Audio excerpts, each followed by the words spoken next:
Alright, y'all. I'm not gonna bore you with any of my boring introductions or anything. We're just gonna hop right into it today. I want to finish this as fast as we possibly can. Get your phone off of my cord. My cord was under your phone. Alright. It's past 9 p.m. already, isn't it? I wonder if Mr. Edgeworth has already found Mystic Maya. These things take time. I'd say probably not. The police are professionals, Pearls. They'll find her, so don't you worry. If we can win a not guilty verdict tomorrow, then everything will be okay. You're right. Okay, now what? So the real person who killed Mr. Corito was that assassin, Mr. Shelley D. Killer, right? And the card Miss Andrews found at the crime scene seems to be proof of that.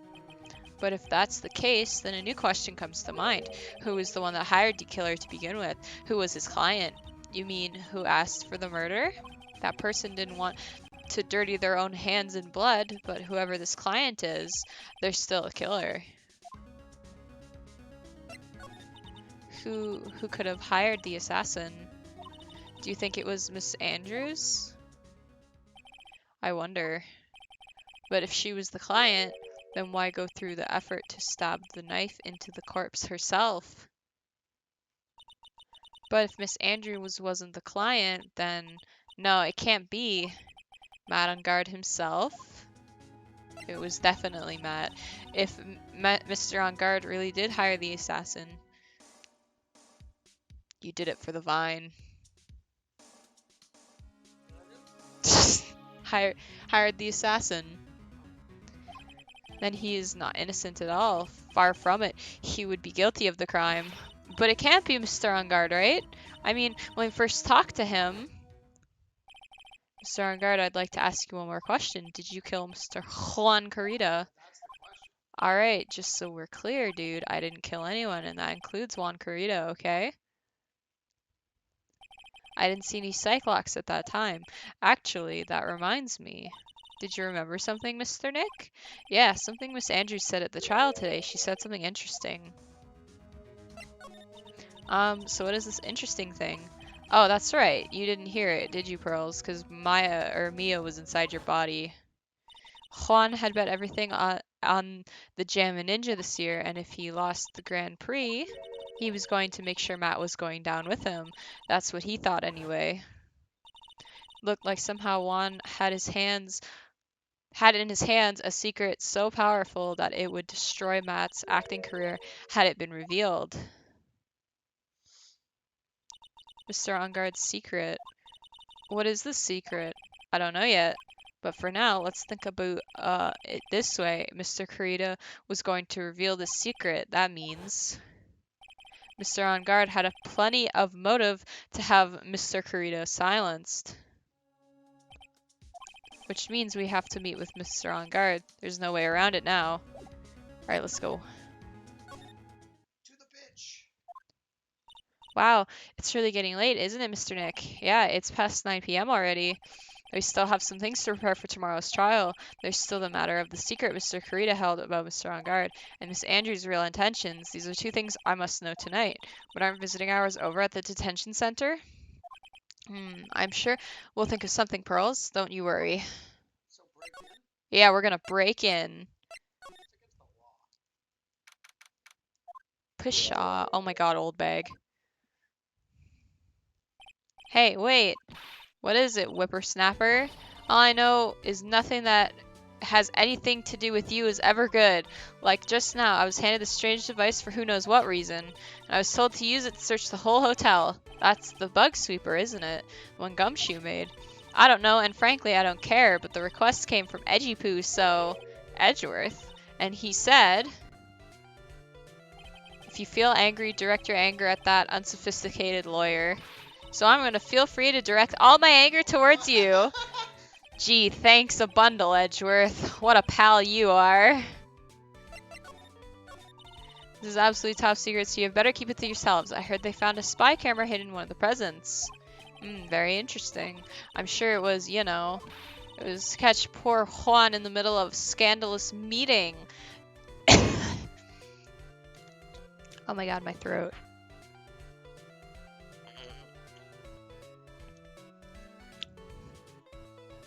Can you go yell at Fig and tell him to get the feck off of Stardew Valley? If I'm suffering, he's suffering. If I'm suffering, he's suffering with me. Scandalous? What's that? It means, well, you know, that gossip that's been going around, my dear Juan. Oh, you mean that thing about Miss Andrews?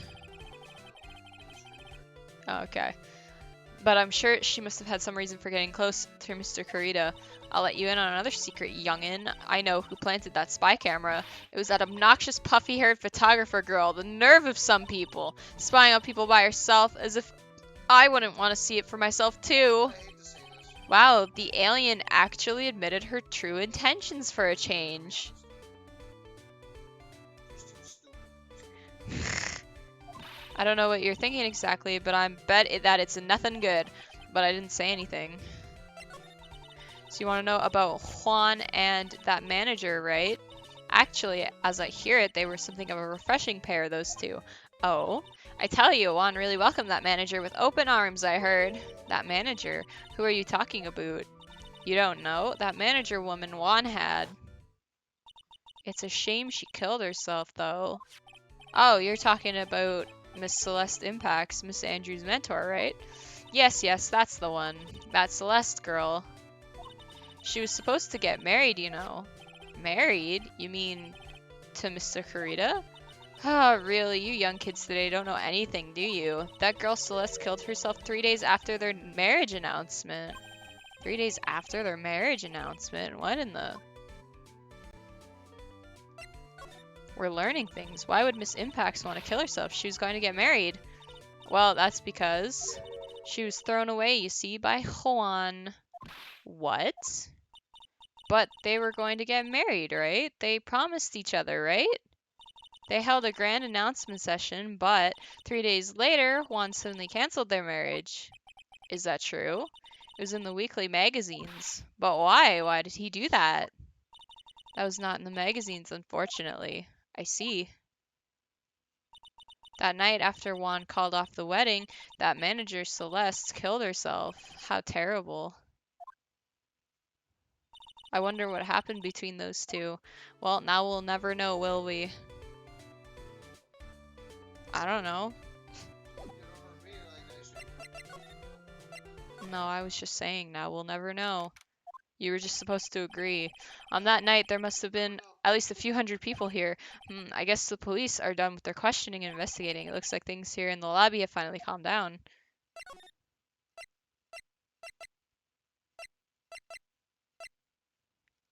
Oh, I didn't want to go here.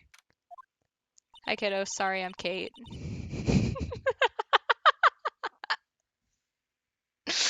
I'm late. I am not Kate. I wish I was Kate. Okay, hi Figgy, how you doing? It looks like the Mr. Scruffy detective is here. Well, he's out there with that camera, asking around all the electronic stores. Then I'll make some salad for him for dinner. Aw, it looks like Pearls really appreciates what Gumshoe's doing for us. Mr. Nick? Yes? Where is the lettuce? I don't think I've ever bought lettuce before. I am miserable and dealing with the consequences of my aging body. Somehow, the hangover has gone on for 2 days. Have you been drinking water, dude? Look at you dealing with the consequences of your actions. Dude, just go drink some water. I guess I have to give up on making a salad then. Guess the lack of lettuce is kind of a problem. I don't need you to be a dad right now, Frank! No, that was a sarcastic joke. Visiting hours ended a few hours ago. It looks like we're not going to get a chance to talk with Mr. On Guard tonight. But isn't what we have to ask very important? Yeah, but I don't think that matters to the guard. Fuck you, guard. He was like, wasn't it the last time he was like, oh, you're Phoenix, right? Go right in. Finish the case today, Pog. I will be. Feels sort of tense in here, doesn't it, Mr. Nick? Yeah, it does. I wonder if something happened. You're Mr. On Guard's lawyer, right? Ah, yes, sir. Well, we finally found just the person we've been looking for. A real decisive witness. A decisive witness? You mean for the On Guard case? We're taking the witness's statement right now. Gotta hand it to Mr. Edgeworth. What's Edgeworth up to now? Who is this witness? I think you know this person quite well, Mr. Lawyer. Mr. Nick? Between the kidnappers, the man, and now this, I can't see any way to win here. Oh yeah, Mr. Edgeworth wanted me to tell you something. He did? Who the fuck is calling me? Wait, do you smell that? No, I don't. Please don't say it's the butts. He did. Even though visiting hours are long over at the detention center, he wanted me to grant you special permission, so there you go. Yes! What? I've already called them, so they know. Awesome. Go on, go talk to your heart's content. Thank you very much. This is such good news, Mr. Nick. Go talk to your heart's content. It sounds like the police are pretty sure they have tomorrow's trial in the bag.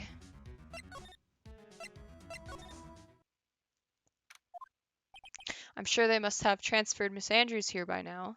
So that means that both Mr. Ongard and Miss Andrews are in this detention center. Now then, whose story do I want to hear? I want to hear Matt Ongard first. I don't care who you are. Dude, it's Mr. Wright. I hope you can get me off the hook tomorrow. I'm counting on you. I hope so too. Edgeworth just dropped a bombshell on me by saying that Juan Carrito was killed by an assassin and that the assassin's client is this man, Matt Ongard. What's wrong? Mr. Ongard, there's something I must know with 100% certainty. You seem kind of different. You're totally not like your usual lawyer dude self.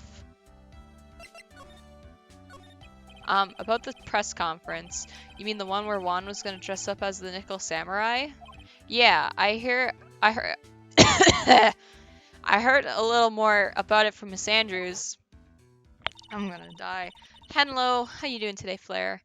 It looked like somehow Juan had in his hands a secret so powerful that it would destroy Matt's acting career had it been revealed. You're okay? That's good. Could you please fill me in on what the secret is, please? Oh, here we go. Here's the psych lock. How many? Oh my god.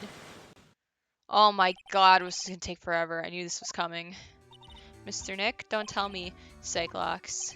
You said a secret, right? But I don't have any idea what it is. Do you, dude? Do you know about Mr. Carita and Miss Andrews' relationship? Well, it's all over the tabloids, dude. But I don't know any of the details, if that's what you mean. Look, how many times do I have to tell you? I don't care what Juan did with his life. Miss Andrews, she had a purpose in mind when she started seeing Mr. Carita. Her mentor was Mr. Carita's manager, and Miss Andrews was going to get Miss Celeste Impact's suicide note from him. Oh my god, why is the controller lagging now? Does that jog any memories? No, stop it, Steam. Stop that. I don't want to play Stardew right now. Dude, I suddenly just got totally hungry. You up for pizza? My treat. Mr. Nick, what's a pizza? Is it a kind of pea, like green peas? Let's go eat one later, okay? I got cut off by the pizza dude at the shop. That's too bad. Well, how about we get our minds off this topic and talk about something else, okay? Mr. On Guard, are you connected to Miss Impact's suicide in some way?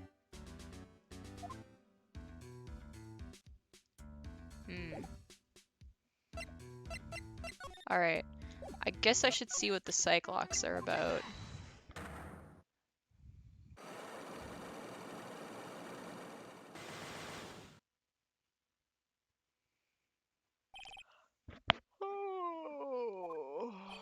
Now let's hear what the secret of yours is. What if Mr. Carita had been successful in his plan? What would he have disclosed? I told you before, dude, I don't know. I don't know anything about Juan, okay? Look, Mr. Wright, I can keep saying it until I'm blue in the face, but I totally didn't pay Juan any attention the whole time that night. I mean, come on, I was in the middle of a nap. Don't lie to me. Huh? I know you paid close attention to Mr. Carita, especially on that night.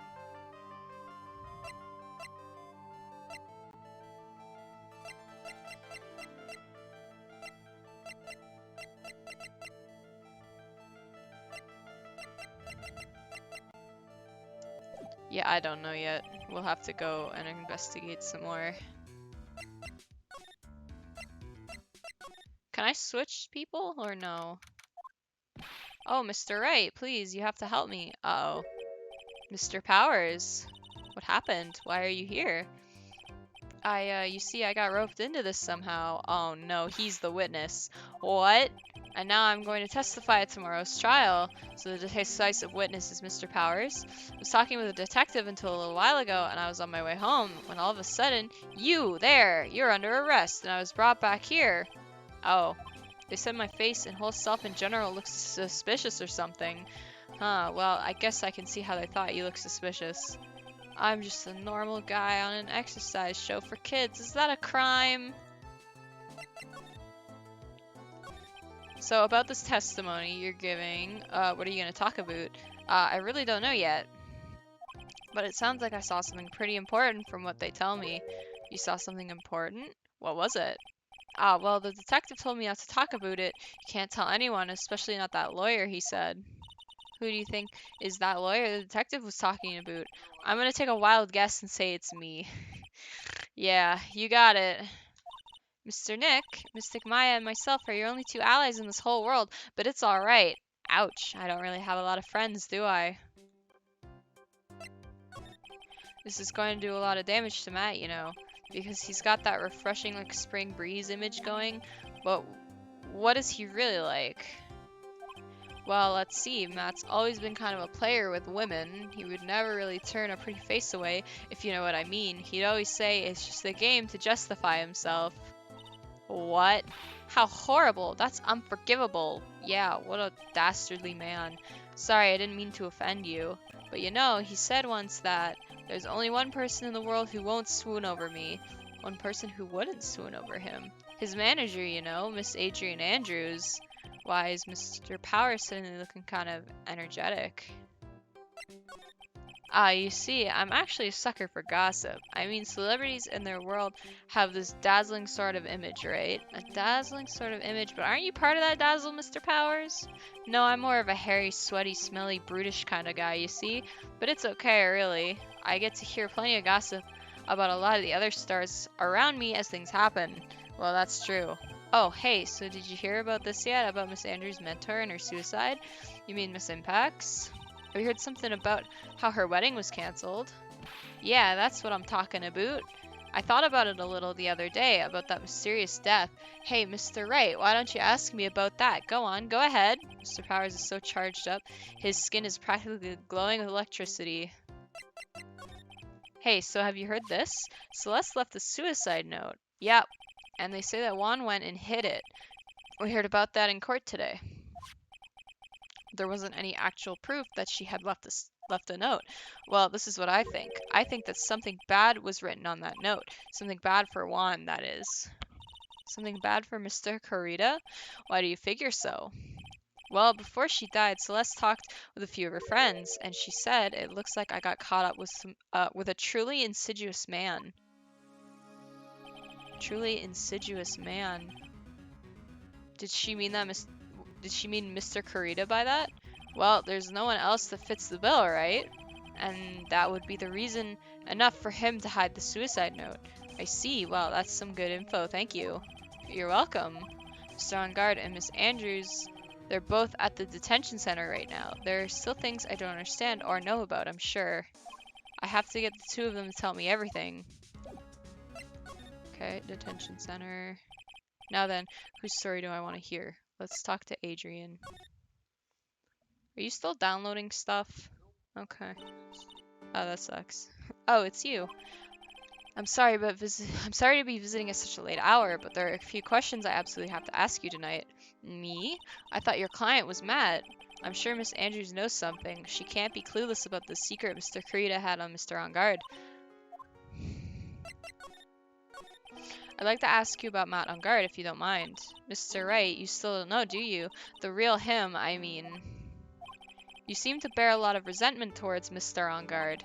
If that's the case, then why did you become his manager? And why would you become intimate with his rival? That has nothing to do with this case, nothing. Yeah? Does it? About Miss Celeste Impacts, I had finally put her death behind me. And now, thanks to you, it's all come back to the surface. I'm sorry. Yes, I was shocked by her suicide, and it's true that when I heard the rumor that Juan was the one who had hidden her suicide note, I began to draw close to him. I wanted to get her suicide note back and to burn it. You wanted to burn it, but why? I didn't want it to spread just like another piece of gossip. But I never held any murderous intent towards Juan. I would never do something so stupid. Suicide note, huh? I wonder what it said. Why did you try to frame Mr. On Guard? That's simple, because he's the killer, that's why. Ooh. Isn't it the duty of every good citizen to inform the police? But there has to be another way. The police are excellent at doing their job, so they'd figure it out, right? Yes, they're so good that they couldn't figure out who the real truth behind Celeste's death. Miss Andrews. Well, I know you're not the type of person to do something without a reason, so please tell me why you did what you did. Revenge. Huh? Did you say something just now? Ooh, we got a psych lock for her. Okay. Only one. Alright, easy peasy. Don't you understand yet? You're not my lawyer. To be honest, you're more like my enemy. But I'm sure I just heard Miss Andrews say revenge. Alright, let's see.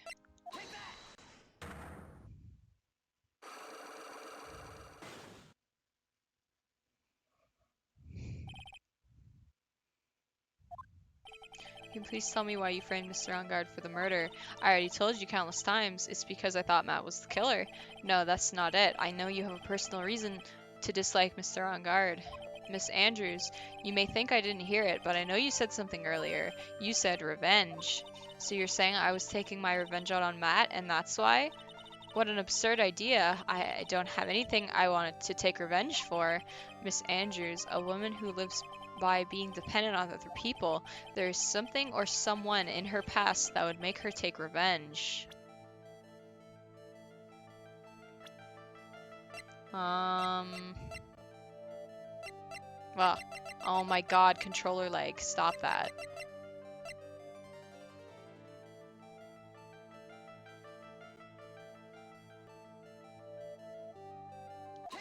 Okay. Celeste, there's only one catalyst that could cause such strong feelings and even revenge, and that is Miss Impact's suicide. What are you trying to say? Celeste was Juan's manager. On top of that, the one who hid her suicide note was also Juan. What does all this have to do with Matt? You're right, you haven't mentioned him yet. But for you to hate Mr. On Guard, it would mean that he must have had some relation to Miss Impacts and her suicide. Can you explain to me what the relation between Celeste and Matt? Oh god. Maybe?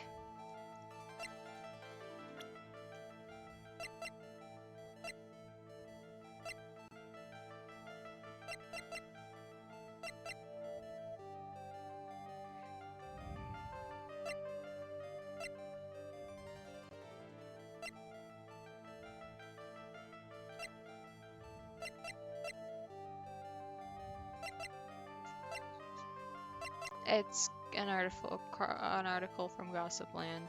It's about her and Juan, I think. Yeah.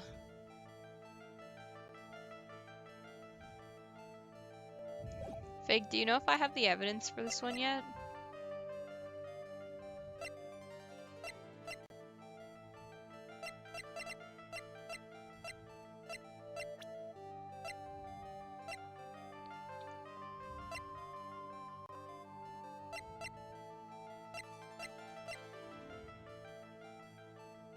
I don't think I have the evidence for this yet.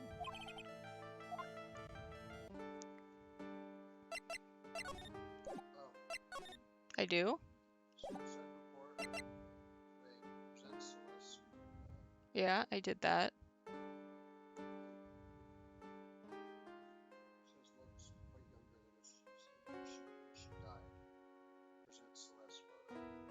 What? I did that though. Let me see. Oh. Why frame him? Present the suicide report or present Celeste's photo?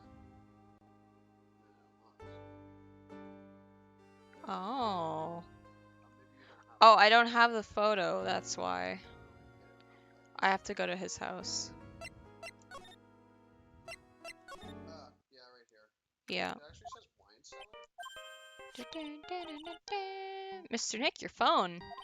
I don't like the sound of this ringtone right now. It sounds kind of ominous. It's probably just your imagination. You should really pick it up, Mr. Nick. It could be important. Hello? We got a big problem, pal. What's wrong? I'm on my way to your office right now. Okay. Hey, wait a sec. Why is he coming here? It's terrible. I don't know what to say, pal. It's the end. I say I'm gonna... Oh. I got here faster than I thought. Hey. Sorry, work call? Yeah, that's fine, that's fine. No time to relax now, pal. I'm confused as everything here. Well, what happened? We got him. I know who bought that spy camera. Eh? This is quickly? And this bear's what gave them away, pal. The bear. I figured it out, pal. Figured out that we should have been looking into the bear instead of the camera. But wasn't it Mr. Edgeworth that figured? Shh, Pearls. And go on. There's only one person who bought one of these bears who's related to the crime. Who is it? Who would be so rude as to spy on another person in their room? Matt on guard. Huh? Matt on guard. Your client. That's who, pal. And here I thought things couldn't get any worse. Are you sure? You heard right? That person who bought this bear was... I heard it from the department store clerk, pal. This is the credit card receipt for the purchase. It's for $3,800, pal. That's exact match to the price of that stuffed bear. A receipt? That's all you have? Nah, it's not just the receipt, pal. The store clerk said so himself. He told me I'm sure I sold the bear to Mr. On Guard. I mean, the clerk even got Mr. On Guard's autograph out of it, pal. So I'm sure the person that bought the stuffed bear was Mr. On Guard himself. My sight is failing. This can't be. Okay. So what about the spy camera we found? Ah, that was a dead end, pal. I mean, you can get this kind of thing from anywhere. But for now, I guess I can give these back to you for you to file away into evidence. I know you don't want to give up, pal. I didn't think it was possible. The person who put the spy camera into Juan Carita's room was Matt on Guard. Why would Mr. On Guard do something like this? I bet it was to catch Miss Andrews and Mr. Carita in one of their rendezvous. I bet it's not good enough for me. I have to know the absolute truth behind this camera. Are you going to see him, Mr. On Guard, I mean? Yeah. I'm scared. I'm scared, Nick. I wonder what we'll find out next. I'm scared myself, but I have to put on a good face for Pearls. Matt on Guard, what in the world have you done? Do you have everything you need? Do I? Well, I can't even... Wait, can I? Oh, I can. Yeah, I can go to his living room. Good evening. Looks like no one is around. What happened to that person with the stuffed teddy face? Oh, she must mean that butler with the stitches in his face. Shoo! Meow! Oh, there you are. I guess you're still awake, huh, Shoo? I love Shoo. Hee. Come on, let's play! I wonder if that butler, Mr. Doe, is already asleep or not. Look, can we get into the wine cellar? There's a small door at the bottom of this bigger door, Mr. Nick. I bet it's for Mr. On Guard's cat to use. Oh, you mean Shoo. The door, it's locked tight. Well, I guess it's to keep nosy people like me from entering it. Okay.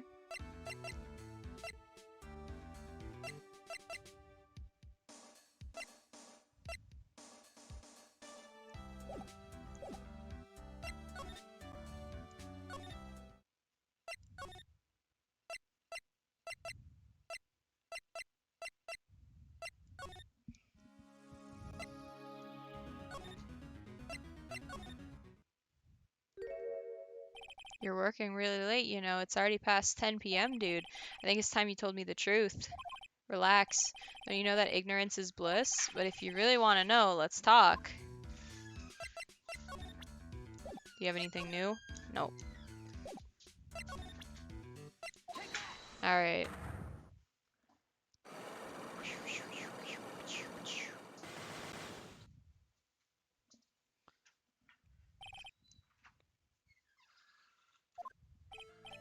hear the secret. I told you don't know anything. I mean, I was in the middle. Don't lie to me. I know you paid close attention to Kurita. Okay. Spy camera. Okay. Someone used this camera to secretly film Mr. Kurita's room the night of the murder. Secretly film? What? I'm gonna send the images to the camera took with this transmitter. Wow, but dude, where was this camera you're talking about hidden? No! No! Hi, Tiny Quacks. My fucking controller lagged and I presented the wrong thing.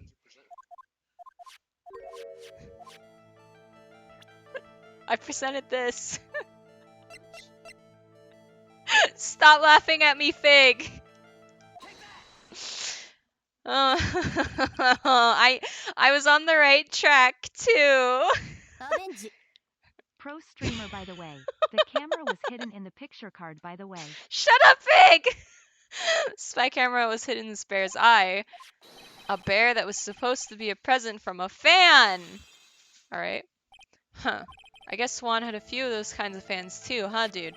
Actually, I wouldn't say this bear was a present from a fan. You sure, dude? Who else could it be from? The person who gave this bear to Mr. Kurita was you! Mr. On Guard, don't you know this bear from somewhere? I don't think I've ever met Mr. Bear before, dude.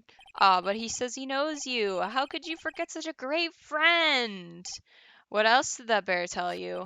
He says that the one who put the camera in his eye was you, Mr. On Guard. If I didn't know how you work in court, I think I was in some serious trouble. Come on, this is all a joke, right, dude? You're just pulling my leg. Looks like you're not ready to give up on your secret yet. Well, do you have any proof you want to show me first? Here's proof that it was you who put the camera inside the bear.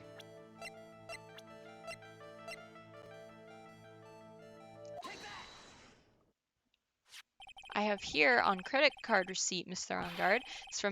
It's from when you bought that stuffed bear. Dude, all you could tell from this is that I spent $3,800. I go to that department store all the time, okay? It's $3,800. This could be the toothbrush I bought that one time for $3,000? A $3,800 toothbrush? It's ivory and it's got elephant hair for bristles. Ew. Hold on, you killed an Ew. elephant. You killed an elephant for that. Yeah. Fuck him. Elephant hair, is that what rich people use nowadays? Anyway, the store clerk clearly remembers you and your purchase. After all, you even gave him an autograph, did you not? Dude. Man, an elephant. Man, an elephant. You should have said that earlier. So can I ask you one thing? Yes. You're my lawyer, right, dude? So if you are, then why are you looking into stuff like that? Because if I don't know the truth, I can't help you. Sounds more like stupid lawyer talk to me. Hey, let's stop talking about this, okay? Let's order a pizza. No, not yet. I haven't asked you why you set the camera up yet. And what your secret is, of course. It would be strictly confidential. So, what are you going to do now? I'm going to find out what I want to know, because I must know. The reason you hid this camera in Mr. Kurita's room and filmed it in secret was... That's a good fucking question. Andrews? Or the magazine clipping, okay. Adrian Andrews. There's a rumor going around that Miss Adrian Andrews and Mr. Kurita were having secret meetings. You, who is keeping tabs on Mr. Kurita, you are going to reveal this as fact and turn it into a scandal, isn't that right? Dude, you can be such a moron. Hi, Mavis. Huh? Oh man, Mr. Lawyer dude, that kind of scandal, that's the good stuff. That's what we in the industry call juicy. The good stuff. Juicy. Looks like we can get publicity without spending a penny with that kind of stuff. Oh, look, we can... Okay, I read that wrong, but I got it. I mean, if people stop paying attention to us, then it'd be the end, dude. Too bad that wasn't your intention. What are you talking about? I wish your reason for spying was something so innocent, but it wasn't. You didn't spy on Karita because of Miss Andrews. Then there's only one reason I can think of for you to do such a thing. The real reason you set up the camera was...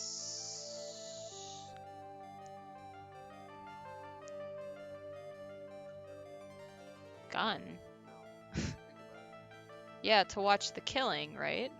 Well, yes, but what did you get? What was the big thing that alluded to an assassin? The card? Oh, you want me to use the card? Okay. What is this card? Maybe he doesn't know about this card. This is a certain man's calling card. Ha ha ha! The man's name is Shelly D. Killer, and I'm sure you know of him, don't you? Shelly D. Killer. That's ridiculous. Why would I know some shady scumbag like him? If you really don't know him, then why are you acting so jumpy all of a sudden? Who's a shady scumbag if he doesn't know who he is? This is it. I'm finally starting to get to the truth. I can't afford to make any more mistakes now. Mr. Matt on guard, I know why you know Mr. D. Killer. It's because you're his client. You're a hero of justice. Since you're the one who set up that camera, that means you knew exactly what was going to happen in that room. So how would you know something like that? It's because you're his client. That's why. You hired Shelly D. Killer to assassinate Mr. Juan Carita. The real mastermind behind this whole murder is... you, Matt on guard. Huh. And here I was, trying to be a good boy for you, dude. I thought if you didn't know, you'd be able to do your job without feeling bad. Well, that's what I thought anyway. Mr. On Guard, you really did hire? Hold on a sec. I'm gonna consult myself, okay? Consult myself? Well, I guess it's probably about time anyway. About time for what? I think it's time for you to meet him now, Mr. Lawyer Dude. You'll never see it coming. You see, that my mind is Yeah. too fast for eyes. Whoa, hello.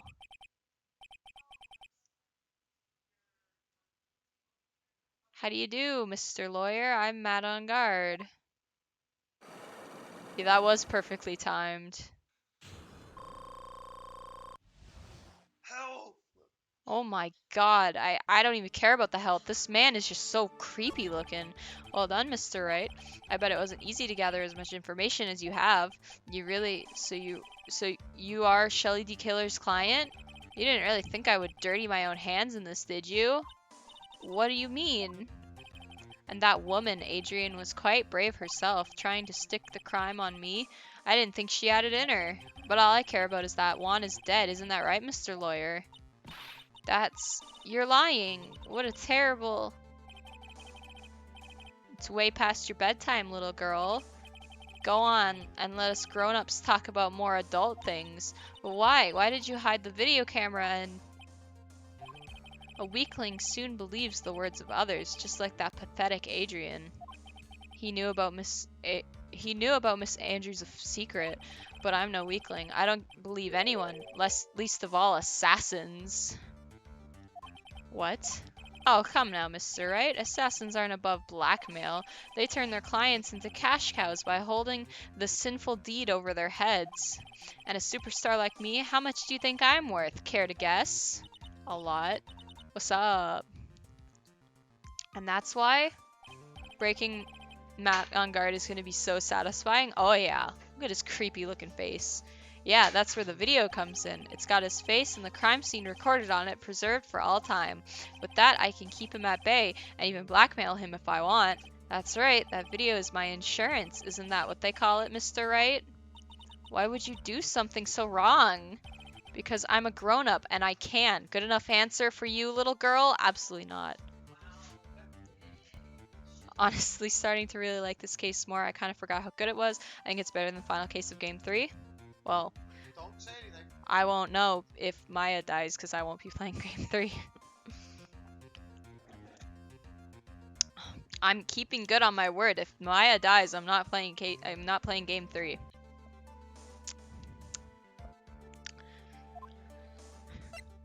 Alright, give me your motive. Why would you kill Mr. Kurita? Because he was about to sling so much dung onto my beautiful public image. Scandals are a little annoying, aren't they? This is all because of that press conference, isn't it? If Mr. Kurita had been able to give it, then Mr. On Guard's secret would have. So wasn't this guard also seeing him do this? I don't know. Ah, well, that's what we call taking advantage of the situation, you know? I had no interest in doing it, really, but bit by bit, it crept up on me, and then the situation just presented itself perfectly. How beautiful, I thought. And that's how Mr. Kurita ended up dead? Let me tell you something. I'm not like Adrian. I don't depend on anyone. Stop that. Stop opening Steam. You played for 4 hours? I highly doubt I played for 4 hours. What's my true time? There's no way I only played for 4.5 hours. Shut up, Steam. People are simply things to be used and thrown away. Yeah. No, I think I played way longer on PC. Cause my in-game time I think is like 20 hours. Put on a sweet innocent face and people will swallow anything you feed them.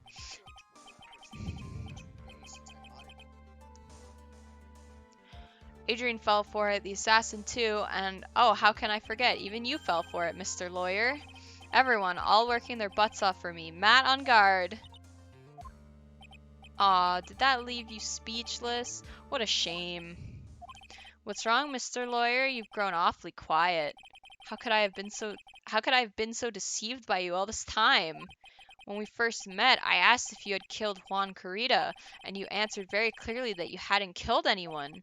Hey now, you're an all-star. I never told you any lies. The person who did the killing was that D-Killer guy, right? All I'm guilty of is taking a cat nap in my room. You killed Mr. Carita! Ha ha ha ha ha, I dare you to say that in court tomorrow. Ah, but too bad. You can't. You're my lawyer after all, aren't you? You could always drop my case and refuse to represent me. How does that sound? Ah, but you can't, can you? That would be the one thing you absolutely cannot do. Mystic Maya! You wouldn't want to test D-Killer. He's a man of his word, or so I hear. You could end up getting a certain friend of yours rubbed out if you lose. You... That is quite the condom drum, dude. That is... You mean conundrum?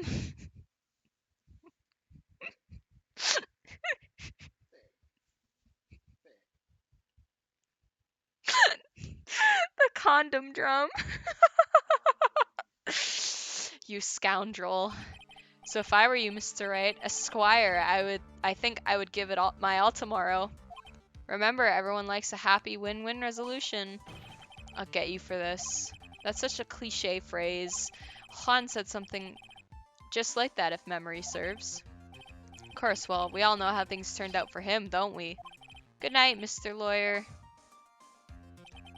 Maya, what am I supposed to do? I'm defending a dickhead.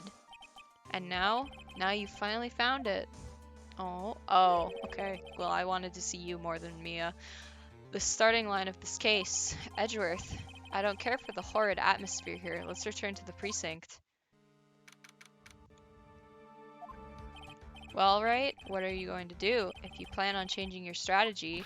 No! We can't do that. That's right. He's holding Maya hostage. What should I do? That's not something I can answer for you. Mr. Hedgeworth. Right, only you can decide where to go from here. 1 year ago at that time, I didn't truly understand what a prosecutor was, and that is why I had to leave the prosecutor's office. I felt that I couldn't stand in a court of law until I knew what a prosecutor really was. And now, Wright, it's your turn. My turn? What is the thing called a lawyer? What can you do as one? You must find the answer, and you must find it on your own. Hey, buddy. I'm a lawyer.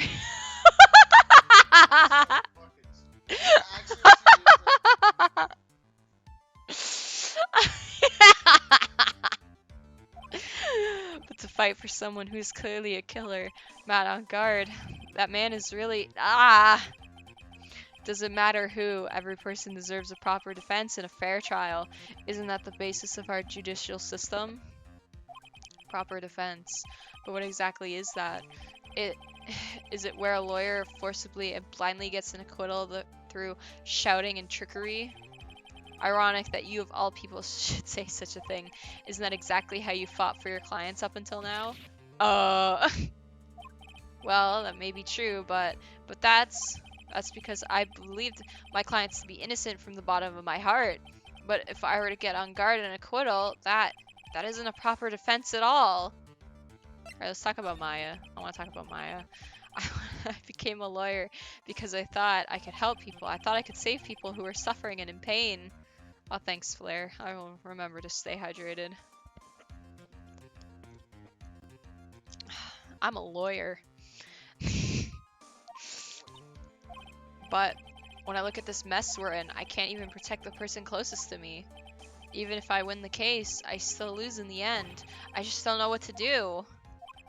Right? Would you get a hold of yourself? You have it all wrong. Huh? We aren't some sort of heroes. We're only human, you and I. You want to save someone? That's something easier said than done, wouldn't you say? You are a defense attorney. You can't run away from that. You can only fight. That's all you can do. People like you and Franziska von Einsburn are always using all you have to pin me down. You fight to the very end, even when you know the truth is not with you. But I'm not like you. I can't fight for a false verdict for a man I clearly know to be guilty. Franziska, she fights for herself. The only thing she fights for is her perfect win record. That's all. And isn't it the same as you? Isn't that why you ran away a year ago? Because your precious win record was destroyed? You're so petty. I see. Now I understand why you despise me so. However, you are mistaken. What do you? Thanks to you, when you sealed off my path to a perfect win record, I began to realize the error of my ways. I realized that things such as a perfect record were meaningless. What? I don't believe you. Are you saying that is why you left the prosecutor's office? But then why? Why are you here now? The answer to that is something you will find out on your own. I have faith you will see it before the verdict is read tomorrow. But if you can't, then you will be powerless to change the ending of this story. Ah! Mr. Nick! The transceiver! I'm sorry for what happened earlier. Now then, Mr. Attorney, do you wager you can obtain an acquittal for tomorrow? My, what is the matter, Mr. Attorney? I don't sense your usual anger this time. Tell me, please, why are you holding Maya hostage for Mr. Angard's sake? Why are you doing this for that cold-blooded killer? Right. Please don't misunderstand things. He is my client. Don't toy with me. A man who hires an assassin is just as much of a killer himself. That was very hard to read. I believe you are asking me for a reason as to why I'm doing what I am. Yeah. This is what I like to call my aftercare. What the heck is aftercare? My name carries around a certain amount of honor and dignity, Mr. Attorney. I take great care to ensure that no suspicion falls upon my clients for my handiwork. That is what is called client relations, and it is part of an assassin's duty. An assassin's duty? Aha, duty! We were unlucky this time and my client was arrested as a suspect. As a result, I did what I had to do to enlist your expert help, Mr. Attorney, and to ensure that you would do everything in your power to the very end. What is your name? I believe I told you once before, however... You did, but... My name is D. Killer. Shelly D. Killer! Ah ha ha! You're Shelly D. Killer?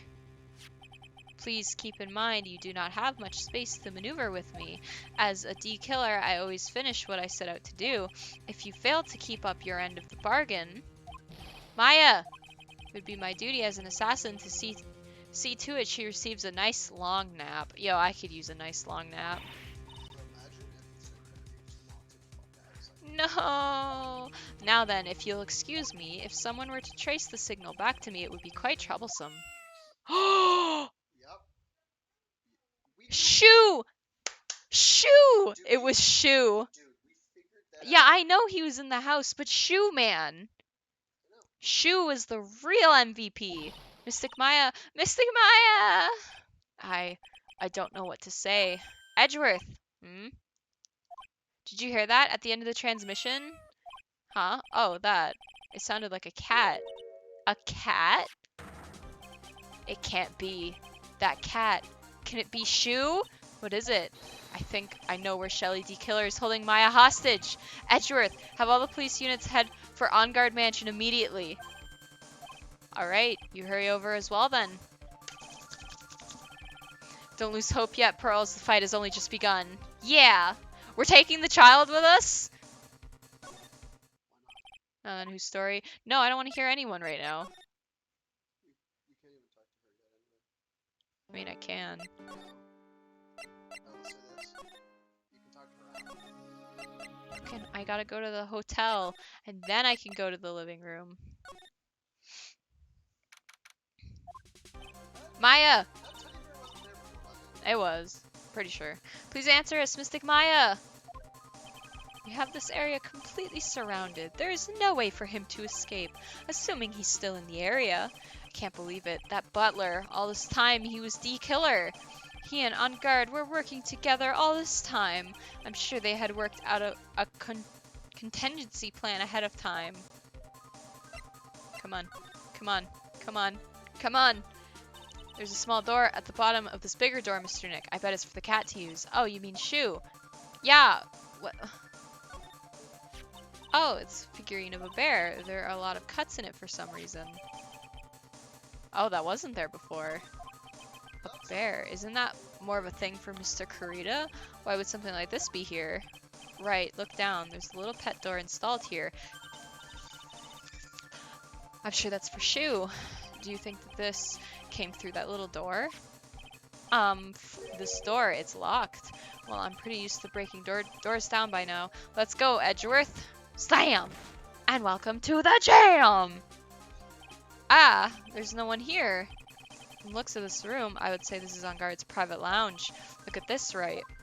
An antennae for sending and receiving radio signals and a VCR. Check inside the deck. If there's a tape, it would be an important piece of evidence. If we're lucky, I'll have the moment the crime was committed recorded on it. I'm sorry, but the tape deck is empty. There's no tape to be found. Frick. But there's no mistake that someone used this to record something. It looks like someone took the tape we were looking for and escaped with it. Wine cellar. Please be there. Please be there. Oh my god, Maya, please. We've searched all over, but it looks like he got away. I'm sorry. It looks like he slipped out of our grasp this time. And now we've lost our only lead. Don't give up yet. That little girl is looking to you to be her pillar. Oh my god, Maya's not here? I'm gonna cry. Yeah, you're right. We're close, I can tell. We've already set up checkpoints along every route leading out of this district. Leave the rest to us. Maya, for fuck's sake, I thought we had it this time. I thought we had it. Looks like a picture of Miss Impax. With love, Celeste. Miss Impax, you mean? Yeah, Mr. Kurita's former manager. Why would a picture of Miss Impax be here in Mr. On Guard's mansion? And why does it say with love? This might be a clue. Ha ha ha. Ah, what's wrong, Pearls? Please let me see that picture frame. Huh? What's so special about the frame? On the back, there's something written on the back of the frame.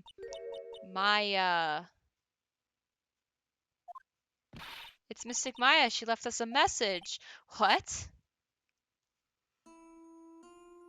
I miss you, Maya. I gotta unplug my laptop. Give me 1 second.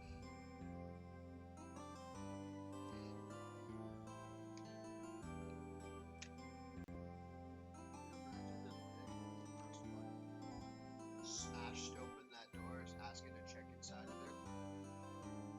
And his wife was screaming. It's like, oh. I thought you would come. I knew you would. Now listen up. You better get on guard a guilty sentence, okay? If you get that creepy slime bag and not guilty, I'll never forgive you, ever. I'm fine, so you don't need to worry.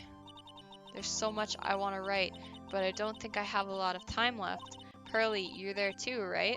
Make sure you help Nick, okay? Someone's gotta watch out for the helpless lunk. That's it for now, Nick. I guess I'll talk to you guys later.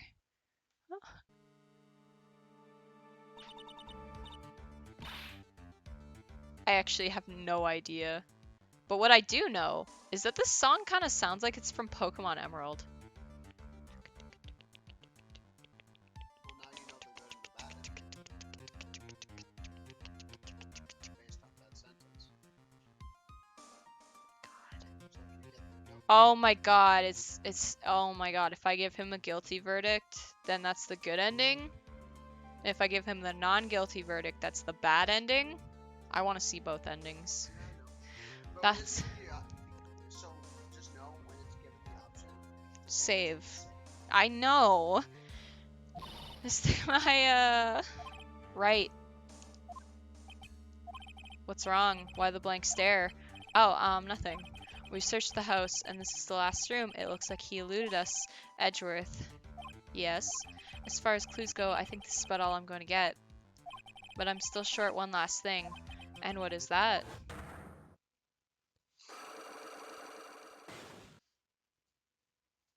Miss Andrews' psych lock. If I could just find out what secret she's holding, then I think I stand a chance in court tomorrow. Mank, what the fuck? What? To blow this case wide open and expose the truth. I think I know what you're thinking. I'll contact the detention center. Thanks, Edgeworth.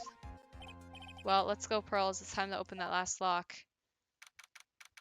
The split will be really obvious when it comes. Don't give away anything else.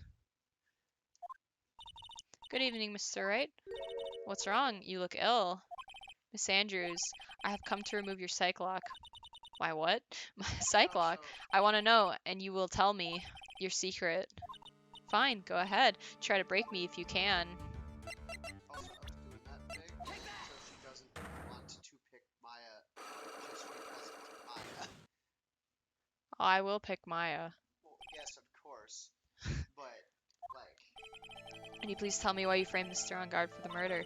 I've already told you countless times. It's because I thought Matt was the killer. No, that's not the reason. Miss Andrews, you said revenge. There's someone in her past. I know you want to play Stardew, but you can't play Stardew. Celeste, there's only one catalyst that could cause such strong feelings and even revenge, and that is Miss Impact's suicide. What are you trying to say? Celeste was Juan's manager. On top of that, the one who hit her suicide note was also Juan. What does that have to do with Matt? You're right.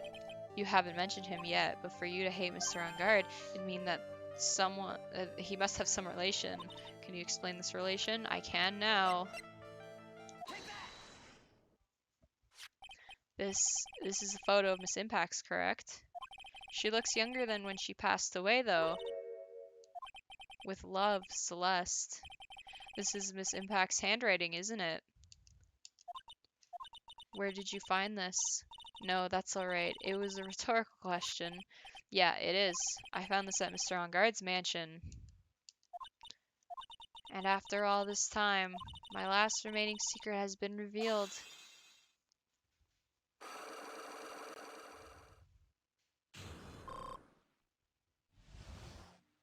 Full HP for the trial. Feels good. Celeste, she was supposed to get married to Juan. Yes, but I heard that it didn't work out. Because Mr. Kurita didn't want to get married to her anymore, right? Yes, because of Matt. Because of Mr. On Guard? What do you I mean? had a feeling. An affair. I think I can see where this is going. Celeste, she was Matt's manager a long time ago. She was the happiest woman in the world at the time. I was working part-time back then and I often saw the two of them together, so that's why "With Love, Celeste" is written on the frame of that picture. They were a couple, weren't they? It wasn't anything as splendid as that. Celeste was being used, toyed with until she was thrown away. That's so horrible. Matt's entire image is built around how nice and wonderful of a man he is. A scandal would have destroyed that. which is why Celeste, in her kindness, moved over to Worldwide Studios, and that is where she met Juan.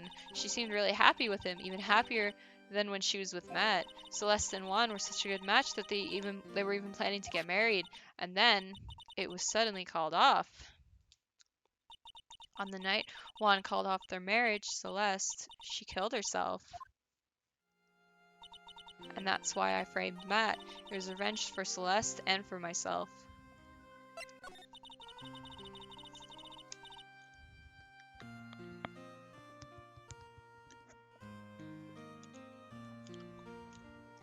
What? 12. He's on holidays. Did you get accepted? Aiden, did you get accepted? Oh, sick.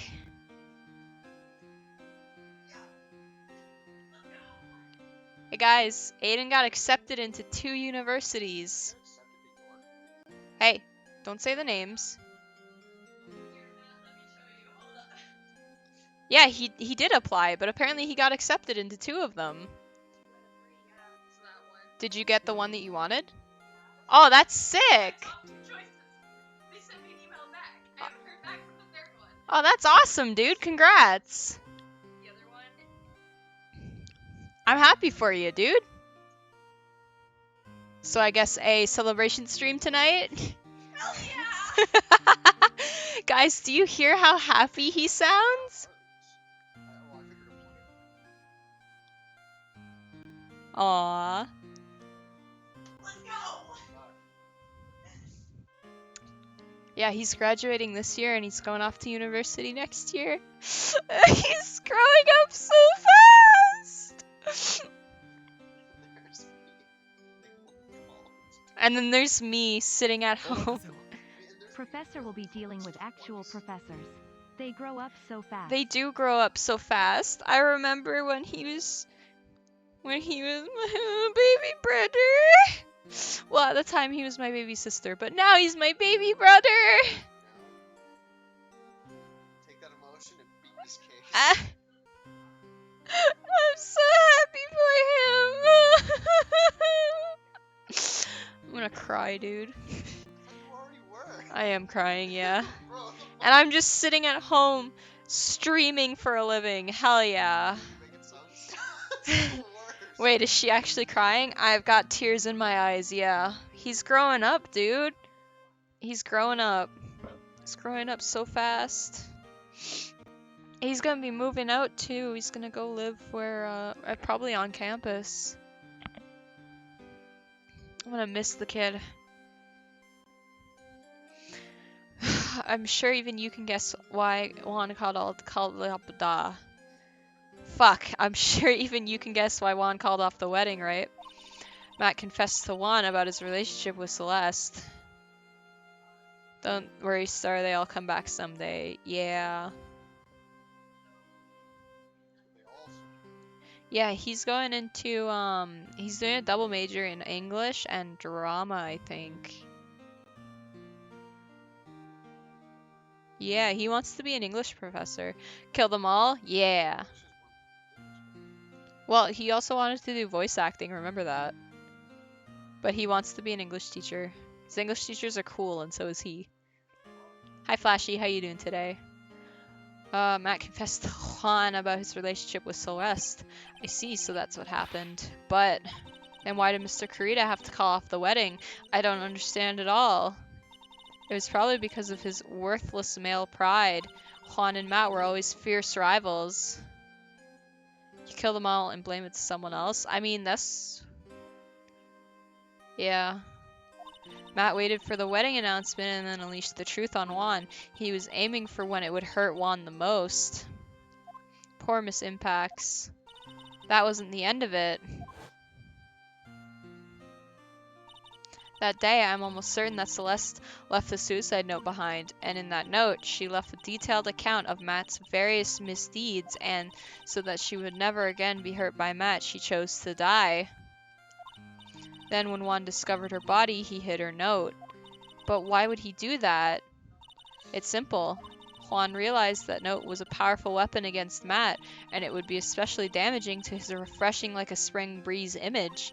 In any case, doing sadly, I don't know, I slept in for 14 hours. I had to get up at 7 a.m., but it was 1 p.m. when I got up. Bro, I wish I could sleep for 14 hours. That sounds amazing. I stayed up till 11 playing Stardew Valley last night. With his pride hurt, Juan sought revenge. Revenge, there's that word again. Juan wanted to publicly disclose the contents of that suicide note. At a time that would cause Matt the most damage, of course. And that was at the press conference after the stage show. No, it was not. I had stuff to do. Someone got mad at me for sleeping in. Yeah, you guys would get mad at me if I slept in. I know all about it because I heard it all from Juan. It was so I could find out about all this that I drew close to Juan to begin with.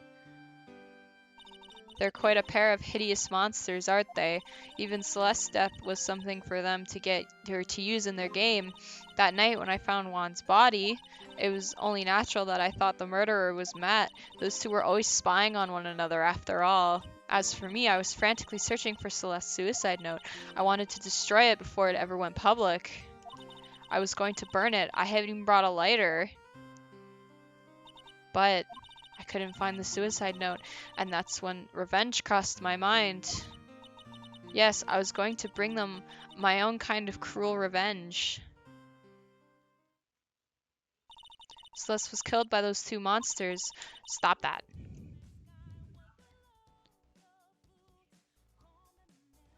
Yeah, but it happened. Yeah, that is true.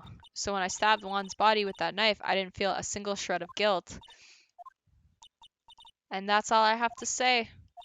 Well, Mr. Wright, even knowing all this, are you still going to help that man?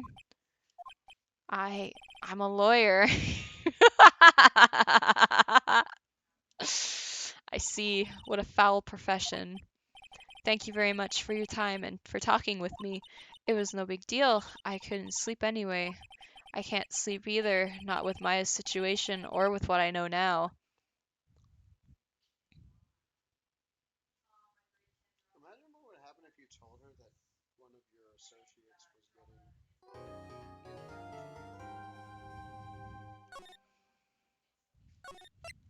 Well, it's not something I can just tell everyone, you know. I mean, I don't know why you can't.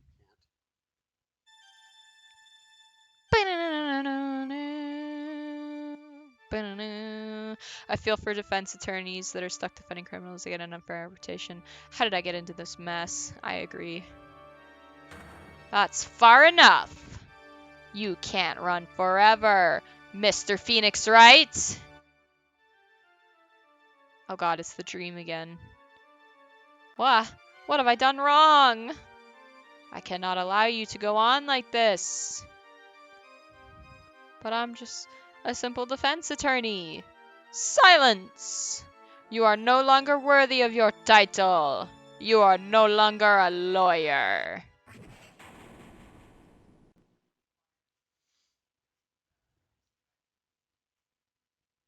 I've had this dream before, someplace, some time ago. Yeah, I remember it was chapter 1. As if this day was written into my destiny. Today I'll stand in court as a lawyer. Oh, that's clever, actually, to prove a killer innocent. God damn. Okay, it's the job of a lawyer to understand the law and the law above everyone else, and it's important that even the most heinous of criminals be dealt with under the confines of the law. Yes, some laws are immoral, but it's a code that we have, and it keeps society as a whole going, and everyone should respect that. Yeah.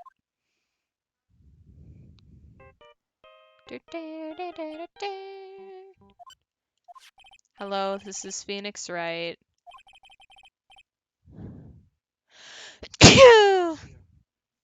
You don't look so well, dude. You're gonna prove me not guilty today, right? Oh my god, I hate your face, dude. Ha ha ha, if you please, Mr. Lawyer. Remember, it's not just me. Your precious friend's life is riding on today's verdict, too. Grr. Maya! Now listen up, you better get on guard a guilty sentence, okay? If you get that creepy slime bag and not guilty, I'll never forgive you either, or ever. Maya. Phoenix. Phoenix! Oh, Mia. Fuck, you're back, I guess. Maya, how's Maya? I don't know. How do you not know? You're dead and you can just go wherever you please and you can just see anything that you want to because you're dead. I'm gonna be clear. I don't like this. I don't like Mia being here either, especially in the body of a child. Like I said, this really takes away from the whole trial of her dying. Yeah, guys. It's like, what was the point of her dying? She's just gonna come right back anyway. Yeah, okay. So the point of characters dying is that they're supposed to die and not just come back. I don't care if they're spirit medium family or whatever. If you're gonna kill off a character, don't bring them back. This is what this Given takes away from the whole character development. given that I know how this case ends, I'm surprised that the answer is not obvious from the start.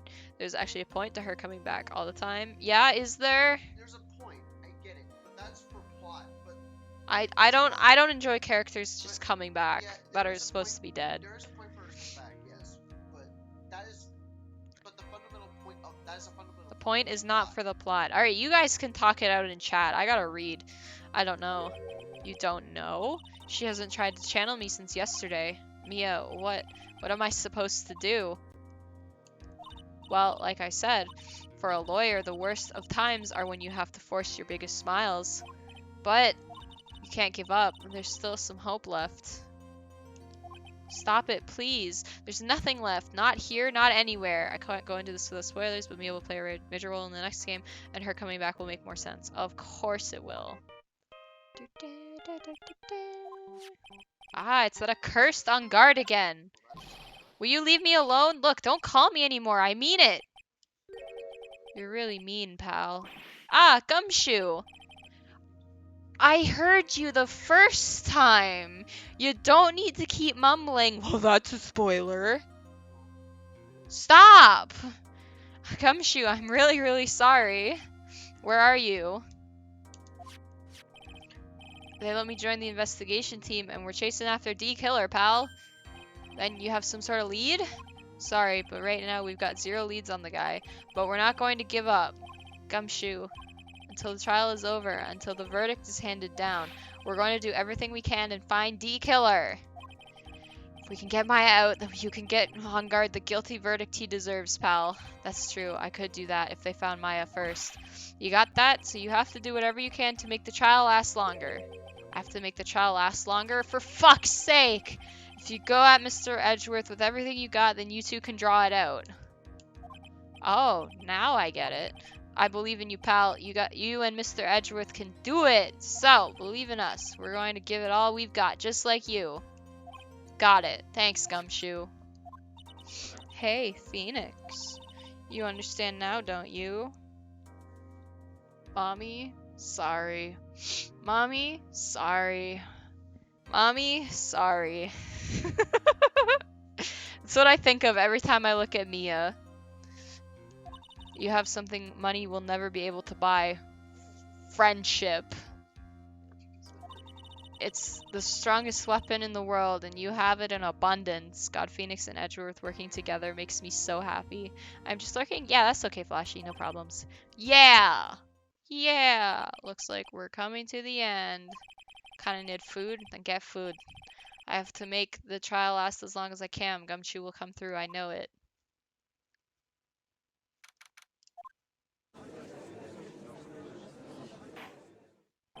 Court is now in session for the trial of Matt. On guard! The defense is ready, Your Honor.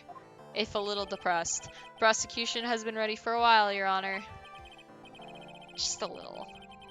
Watch Power of Friendship Dota 2 compilation BRB. No, come back. I need your help. Now, as I recall, we concluded yesterday's session with a big mystery on our hands. The mystery of being what exactly was Miss Adrian Andrews' role in this murder. That is to say, is she really connected to the crime itself? Mr. Edgeworth, if you would please inform the court of today's proceedings. Adrian Andrews. She forged evidence that threw suspicion onto Mr. On Guard, and then proceeded to escape the crime scene by wearing a nickel samurai costume. The guilt of these actions are those from which she cannot escape. Then you're saying that she's guilty after all? I am not finished, Your Honor. Miss Andrews has nothing to do with committing the actual murder. Stop that! I would like to direct the court's attention to this card. Steam, will you stop opening up? What is that? It looks like a shell. This is a calling card of a certain assassin. Assassin, you say? Yes, Juan Corrida was killed by a professional assassin, and the person who hired the assassin, his client, so to speak, is Matt On Guard. What a surprising turn of events. I would think it's become commonplace by now, Your Honor. I know what's going on this time, so I know that everything Edgeworth has said is true, but we still have to hold out as long as we can, at least until Maya is safe and sound. I wonder how the trial will turn out today. I hope Mia just kind of disappears mid-trial, and we're like, oh my god, where'd Mia go? And then she comes back, she's like, sorry, Maya started channeling me. Sorry about that, she's safe, everyone. That's so coincidental that just never happened. Now then, please call your first witness, Mr. Edgeworth. Prosecution calls the defendant's mentor, Mr. Will Powers, to the stand. Hey, buddy. Now then, witness, your name and occupation, please. Okay. I'm Will Powers. I'm a poor, underpaid action star. And what is your relation to the defendant? Well, I guess I'm sort of a lousy mentor to him in a way, yeah. Mr. Powers, please, you don't need to put yourself down so much. Oh, sorry. Well, I'm just kind of a nothing sort of guy. On the night of the murder, you visited the defendant's room. Is this correct? Yes. I didn't know that. But you know, I didn't actually get to see Matt when I went. All you need to do is answer what you're asked. Now then, I would like you to please testify about when you went to Mr. On Guard's room. Okay, sure.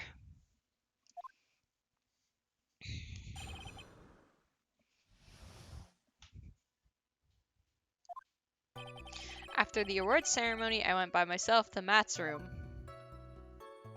Matt was standing there in front of his room, still in his nickel samurai costume. He was talking with someone. At first, I thought it was the bellboy.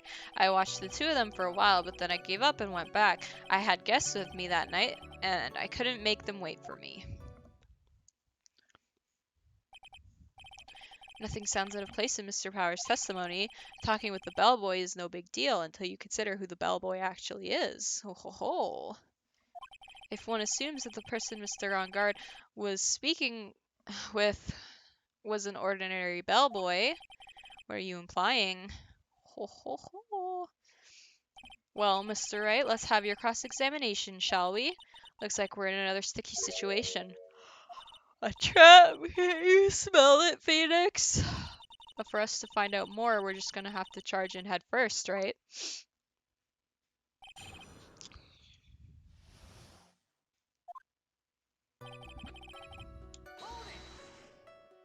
The defendant's room. Why did you go there? I had something. I'm his mentor, like a big brother sort of, and I wanted to say congrats. What's wrong? Why did you stop? Mr. Wright? What is it? You're going to try and trick me into a corner, aren't you? Huh? I know I'm just a poor underpaid action star, but I'm not the killer. No one said you were, Mr. Powers. No, please don't trick me. Every time you do your lawyer thing, the witness suddenly turns into the bad guy. Every time. Witness, I will personally talk to the defense at a later time, so for now, please kindly cooperate and continue with your testimony. Sorry. So you went to the defendant's room and then... Hey, wait a minute. When and how did I suddenly get turned into the bad guy here? Are you sure that was Matt On Guard? Of course it was. Yeah, I'm sure. He wasn't wearing the nickel samurai mask then. that's the case, then he really can't be mistaken. And what was the defendant doing standing in front of his room? At first? What do you mean by that? Well, he was in a bellboyish uniform, and he had a bottle of juice on a tray. Sounds like an ordinary bellboy to me. Yeah, but I didn't think he was a normal bellboy. And why is that? Why did I think that, Mr. Wright? How am I supposed to know? Sorry, but I can't remember right now, sorry. Guess I'm gonna have to wait patiently on this one. Is it because he had a stitch down his face? You saw the two of them, the bellboy and the defendant together, correct? Yeah, the bellboy just wanted to say congrats. Now, while you were watching the two of them, did you notice anything strange? I did feel something weird. I think it was because Matt, well, he gave the bellboy a tip. A tip? That's a perfectly normal thing to do. So how long did you watch the two of them? Not more than a minute or two, I think. So who are these guests you were talking about? You guys, of course. You and Maya and Little Pearl. I thought it would be really rude since I invited you guys if I disappeared on you. So I went back to my seat pretty soon after seeing Matt in the hallway. This is like squeezing water from a stone. It's probably pointless to press further. Do you remember this incident? Did Mr. Powers leave his seat that night? I don't remember that happening at all. Maya was making such a racket in her hyper state. I ended up focusing on her. I see. In any case, from his story, he probably wasn't gone for very long.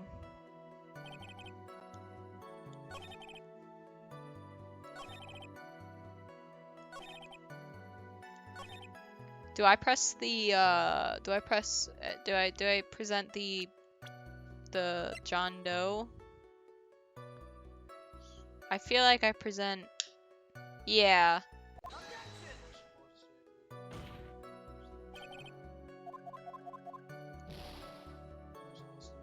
I pressed all the statements.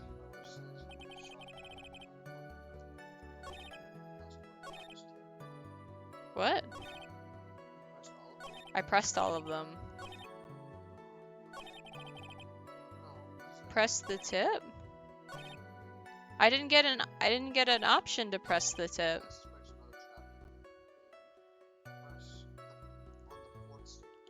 Okay. So the two of them, yeah, the bellboy just wanted to say congrats. No, I did feel something weird. I think it's because he gave the tip. A tip is perfectly normal, so how long did you watch them? Not more than a minute or two, I think.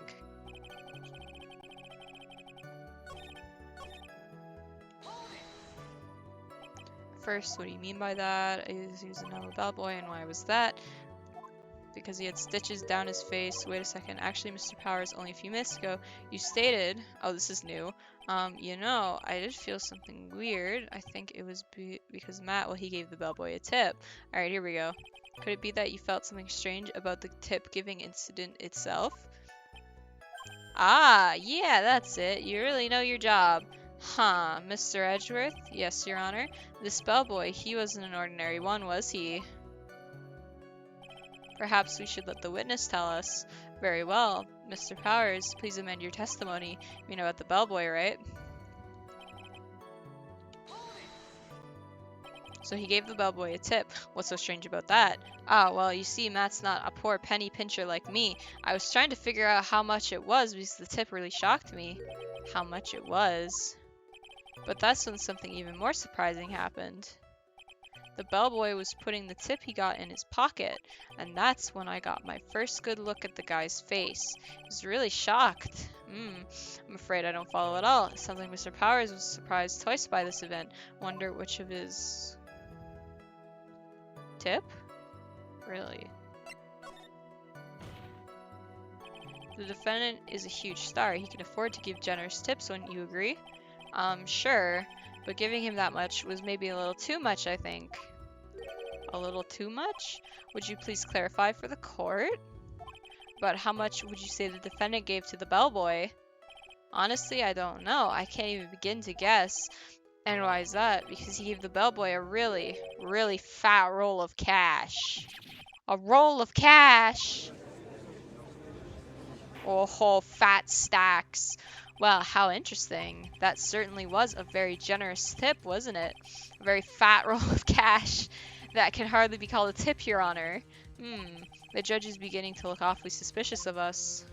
Raise an objection. Defendant is a superstar. That kind of tip is typical fare for people like him. Are you saying that all superstars are super spenders?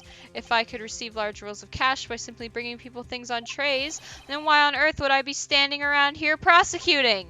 He's got a point. I don't even get paid, let alone rolls of cash for my hard work. So supposing that roll of cash was not a tip, then what was it? Payment, Your Honor. Payment. Isn't it obvious? For the murder of Juan Carita. Then the bellboy was the witness saw. Yes, he was the assassin. Hold your horses now. Mr. Edgeworth, you don't have any proof of this, do you? Have I ever been unprepared to support my claims, Your Honor? I have here the card Shelley D. Killer left at the scene of the crime. Shelley D. Killer. He's the person the police special investigations team has been chasing for ages. I am certain that the person the witness saw was this very assassin, Shelley D. Killer. Really? What's wrong, Mr. Powers? No, nothing. Something just clicked in my head and I think I just figured something out. Oh, actually, I saw that bellboy again later on that night. What? Yeah, when he pulled Maya away to give her the phone. Mr. Powers, please testify. Tell us what you saw. Yes, sir, right away. And then, and he gave him the thing to give to Phoenix.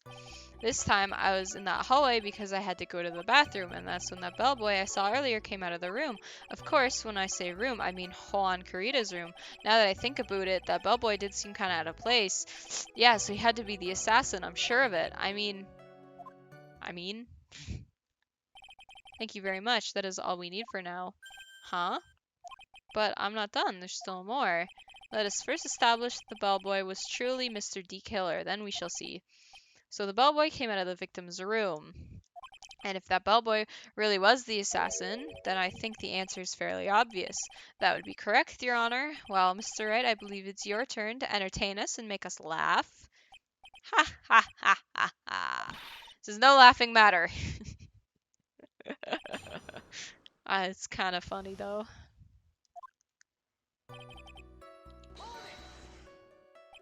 And what time was it? Well, I don't remember. The award ceremony ended around 8 p.m., right? And I went to Matt's room pretty soon after that, and then I came back, and then I went to the bathroom. So I guess maybe it was around 8:10 p.m. by that time? You're not one for details, are you, Mr. Powers? Sorry. I thought I could maybe catch Matt and say my congrats. Are you sure it was the same bellboy? Yeah. And how could you tell? All the bellboys wear the same uniform after all. But you see, well, he had those stitches in his face. Irk. I'm sure it's the same guy that was talking with Matt. So which room did the bellboy come out of?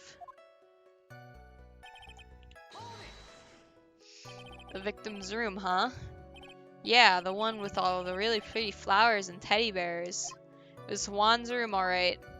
Words cannot describe how screwed I am.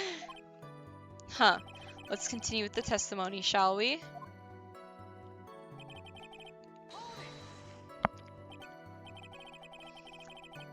So what exactly was so out of place with him? Right. Why the inspired grin? Maybe because I have no idea what damaging thing he's going to say next? Well, the bellboy was empty-handed. Empty-handed? That bellboy was one of those room service people, right? But he wasn't pushing a cart and he wasn't holding a tray either. You could call that a little strange too, wouldn't you? I agree that it is a bit strange, Mr. Powers. Is it really that unusual for a bellboy to be empty-handed? What should I do? Should I let Mr. Powers' testimony slide or try to pull a fast one? Hell yeah. There's nothing strange or unusual about an empty-handed bellboy.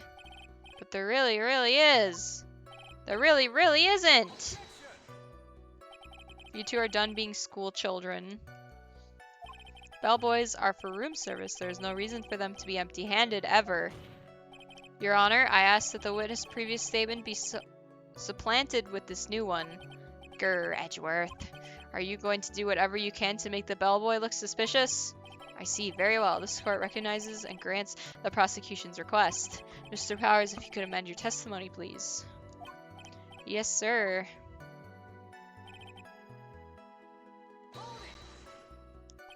So you're saying that it's suspicious for him to be empty-handed? Yeah, really sus. I mean, when I first saw that bellboy, he was carrying juice and a glass. He was holding a tray in his hand, and there was a bottle of juice and a wine glass on it. Juice? What kind of juice was it? Pretty sure it was tomato juice. If we could come up with some sort of reason as to why he would come out empty-handed, some sort of proof, then I think we can dodge a bullet on this one for now. Proof, huh? Sounds like another job for the court record. Sounds like another job for the court record. Please don't be so quick to judge. Ah, but it's kind of a Powers family thing. Think of every person as a thief. Well, I guess a thief and an assassin are both sneaky and silent. That's not the point, Phoenix. In any case, if that bellboy was the assassin, it would be very bad for us. But he really is the assassin, you know? Yes, but you can't give in yet. If you want to prolong this trial for as long as possible, you're going to have to pull some cheap tricks on this one.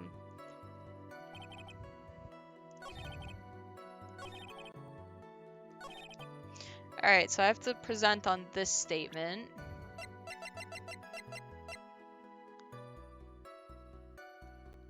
What, the wine glass? Okay. Mr. Powers. Yes? You're easily influenced by other people's words, aren't you? As soon as you heard that bellboy might have been the killer, you got caught up in believing it must be true. But, isn't he really sus? He got all those stitches and...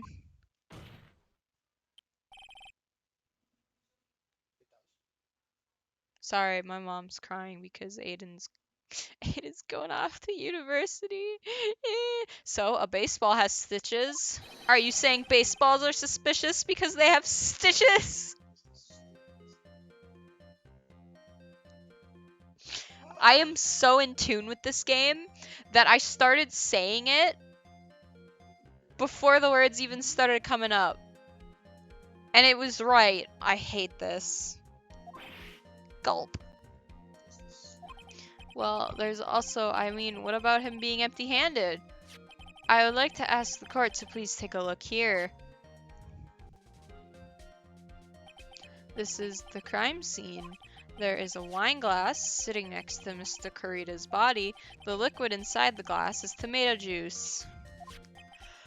And now, if you will look at what is on top of the table in the lower right corner here. Anyone can clearly see that it is a tray with a bottle of tomato juice on it. Bellboy had just brought this to Mr. Kurita's room. He left the tray in the room, which is why he was empty-handed when he left. Ah! But that would mean the bellboy had seen and left a dead body in the room. But can you prove that Mr. Kurita was already dead at that time? Ah, Mr. Edgeworth. Yes. I blame you for leading me down this route. I'm terribly sorry, Your Honor. What is with him? Why is he laughing? Witness, isn't there one more thing you would like to share with us? Is there? The bellboy was empty-handed, or should I say empty-handed? What? I recall you had something interesting to say about his hands. Oh, yeah, I almost forgot. Huh? What? That bellboy, he was wearing gloves. Gloves. Yeah, pitch black leather ones. All other bellboys don't wear gloves like that, right? Black leather gloves. Oh ho ho, why didn't you mention that earlier? I'm sorry, it slipped my mind. Ah, boy, does this make that bellboy look really suspicious. Alright, gotta focus. Can't get lax here. So what if he had gloves? A lot of bellboys wear gloves. Gonna go eat? Alright, catch you later, Figgy. Come on, Mr. Wright. That bellboy was wearing black leather ones. And... So, a football is made of leather. Are you saying all footballs are suspicious because they're made of leather? Mr. Wright, this is so fucking stupid. But that man, he received a large roll of cash from the defendant, and then he was seen leaving the crime scene wearing black leather gloves. I don't think that even someone like myself can believe he was just another bellboy. Ugh. It seems that we have finally come to an understanding. Now then, witness, please continue with the rest of your testimony. The rest? Oh, yes, please tell us more. Okay.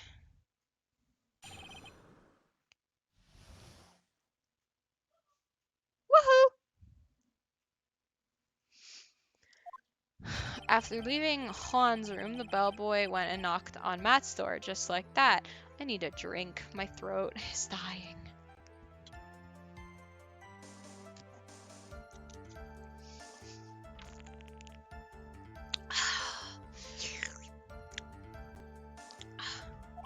He gave something to the person inside the room. Then the old guy just left without even going into the room. After that, I went to the bathroom and then back to my seat. So the bellboy, after leaving the crime scene, next went to the defendant's room. Yeah, I kind of saw that by accident. By accident, I'd say you saw too much, and all of it was suspicious to high heaven. Huh. I think it's safe to say that we can no longer consider this bellboy to be normal. Now then, let's get started, shall we? Mr. Wright, your cross-examination, please. Yes, Your Honor. How close am I? I'm not close at all. Okay. You got 2 more recesses. I'm gonna die. And then you got another part of it that's I'm gonna die. a whole other part. Yeah, I'm gonna die. Is that what you saw while you were busy spying? Excuse me? I may be a poor underpaid action star, but even I wouldn't stoop to spying. Well, I think the point is, where did you watch all this from, Mr. Powers? Oh, from the door of the bathroom with my left eye, in sort of a sneaky spy-like. I knew he was spying. Please, does it really matter if he was doing it over or underhandedly? What did the bellboy do next? That's all I care to know.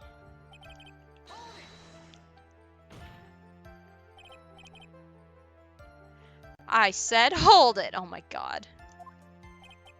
Okay. That's better. Ahem. What kind of statement is that? Please elaborate and add a few more details. Oh, okay. Sorry. Phoenix, never be a prosecutor.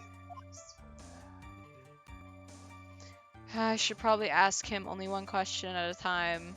But the person inside about this something. Let's do the person inside. So who is this, or who took this something the bellboy handed it off? Actually, I don't know. What do you mean you don't know? I'm sorry, but I only saw the person's arm. Only an arm? And you're saying you didn't see the person's face? Yeah. Well, it was Mr. Engarde's room, correct? So it could have only been Mr. Engarde himself, I'd say. And then, what did the bellboy do after that? Oh, so after he gave the person inside the room the thing... Where did this bellboy go after he left Mr. Engarde's room? Huh, he opened the door to Viola Hall, went in there, and who knows after that, right? I do.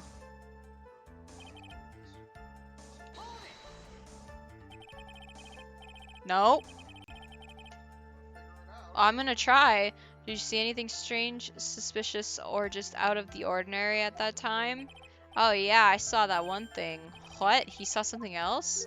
There was a jittery alien with a ray gun. It was watching Juan's door like some sort of stalker. Ho ho. I think we can forget about the alien. Well, Mr. Powers' testimony was just as vague as his first. It's a little troublesome, isn't it? But I'm sure if you press him enough, everything will become clearer. Although, that just makes it harder on us, doesn't it? Ugh. Talk about a lose-lose situation.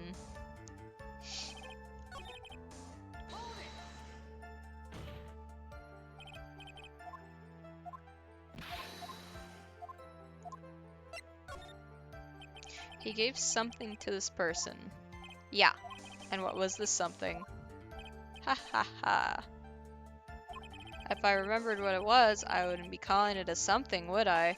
This implies that something was removed from the scene of the crime. Are you sure you really can't remember, Mr. Powers? I think it was something kind of small. I would like to summarize the testimony up to this point, if you don't mind. When the bellboy left the crime scene, he immediately went to the defendant's room. I really wasn't going to get that? Are we not continuing? Not this. It was the ask about this that something. Yeah, I was gonna Going back to the second statement. I was gonna do that. I didn't think you would. I thought you were just gonna go through all the statements and go, what the fuck? No, I was gonna do that anyways. Don't worry about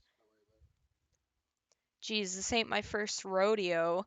When the bellboy left the crime scene, he immediately went to the defendant's room. There, he handed a small item of sort to the person inside. As for the person who received the item, all you could see was the person's arm. Yes, yes, it was just like that. Mr. Edgeworth, is all that really important? Of course, Your Honor. I think it is of utmost importance. Ugh. This is when whatever was removed from the crime scene was handed over to the client. Mr. Powers, please try to remember what it was the bellboy handed off. Well, let's see. I think it was... No. If you remember, please add it to your testimony. Yes, sir. Saw it again, I can say for sure. I think it was some sort of wooden statue. A statue? Yeah, it kind of looked like one, I guess. If I saw the actual thing again, I'd probably remember, you know? Looks like for this trial to proceed, I'm going to have to come up with whatever this statue thing is and show it to him. You're going to have to trust your instincts on this one and take a chance, Phoenix. Well, Mr. Powers, let's continue with your testimony. What did the bellboy do after that?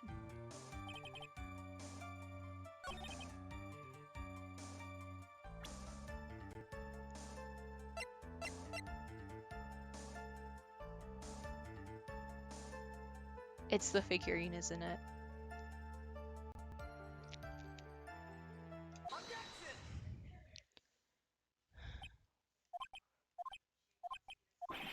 What was the point of that pregnant pause? Where did that objection come from? Well, speak up. It was me, Your Honor. What is it, Phoenix? I have a feeling that something bad is going to happen once I show this. Mr. Wright, if you have something to say, please spit it out. Yes, Your Honor. Okay, Phoenix, deep breath. Mr. Powers, there's something you saw. Was it this item? Oh, hey, that's it. That's the something. Wow, Mr. Wright, you really figured it out. Huh, I recall we found this at Mat on Guard's mansion. At the defendant's house? What does this mean? It's simple, Your Honor. Shelley D. Killer assassinated Juan Carita in his room, and then he stole this wooden bear from the scene of the crime. Then the bear being found at Mr. Onguard's mansion would mean... It goes without saying, Your Honor, Mr. Mat on Guard is the killer's client. Or duh killer? Is it D killer or duh killer? Duh? Order. I said order! I'm calling him D killer. I won't stop. Mr. Wright, this is a most unfortunate turn of events for you. Yeah. Sorry, Mia. No, it's alright. Your judgment was sound. Actually, I figured out the bear would come up. If not now, then I would have later on. Even if you hadn't shown it to the court, I'm sure your friend Edgeworth would have. I almost forgot that he knew about it too. I think it is clear that there is no need for us to continue this trial. I can't let this happen. I have to do something. I have to figure out what song this reminds me of. There has to be something we overlooked.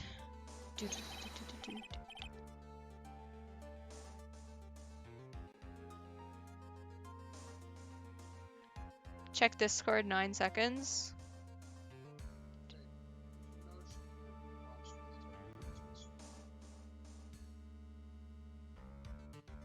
Oh my god, Fig. What am I watching?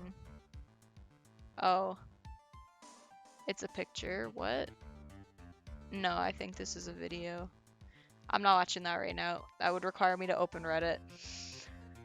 Your Honor, a minute, please. Yes, Mr. Wright? I have to plug in my laptop. Hold on.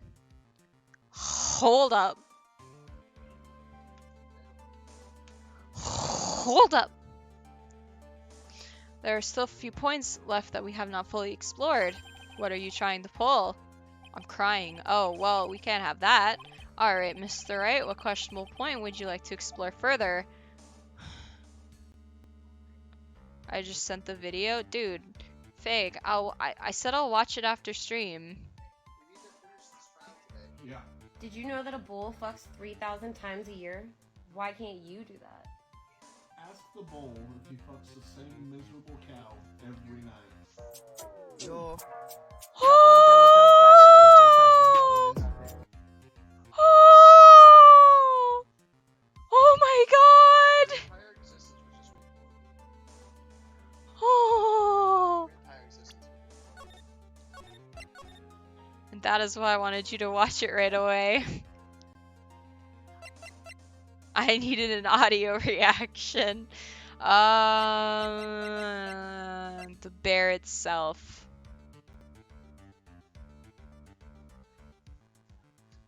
Bro, let me fucking guess. The one thing in Mr. Power's testimony that was very unclear, and that is the identity of the person who received the bear. He gave something to the person inside the room. Sorry, but I only saw... Oh, we don't know who that was that took the bear.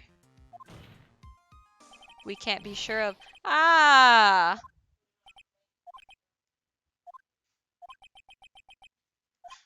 What is it, Mr. Powers? If you're going to scream like that, then at least give us a good reason why.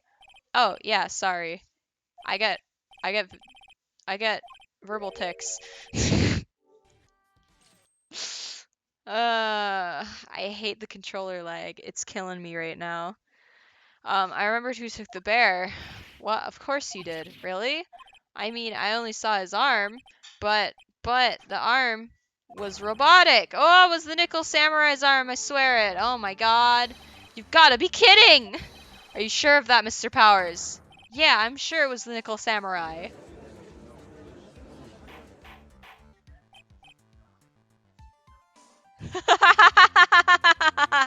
Are we talking about Grandma? Oh yeah, that was really funny. Order, order. It looks like you've dug your own grave yet again. How many times is that today? I've lost count. So the person who took this little bear was the Nickel Samurai, and we all know Matt on guard is the Nickel Samurai. Thanks to the defense, we've made that all the clearer. What am I supposed to do now, Mia? Help! You don't have time to act lost. You've got to find another angle to attack this from. Hurry. I need to figure out what song this reminds me of. Your Honor, we can't end the trial just yet. Again, Mr. Wright, we've already removed any and all questionable areas of this testimony. It's about time you were removed from this court, Mr. Wright. Fucking Edgeworth, you know what I'm doing. I have to find something. Even one more little point will do. There are still questions left unanswered. What are you trying to pull? Oh, well, I can't have that. Alright. Oh my god.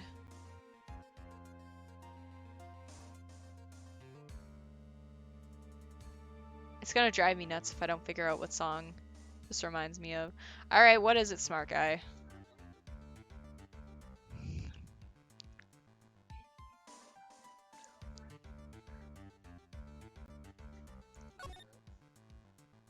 Yeah, you can hear it.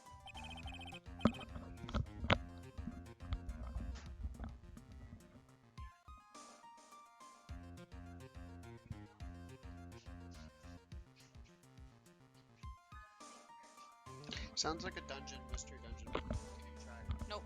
It's not a mystery dungeon track. It's from Emerald, I promise you. No, it sounds more like one of those starting areas. Alright, if you can find it. Well, okay, it's obviously not the same.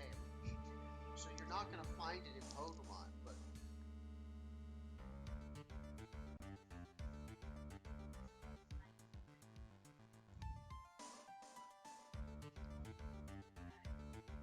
Hold on, guys. I have to go look up a song real quick.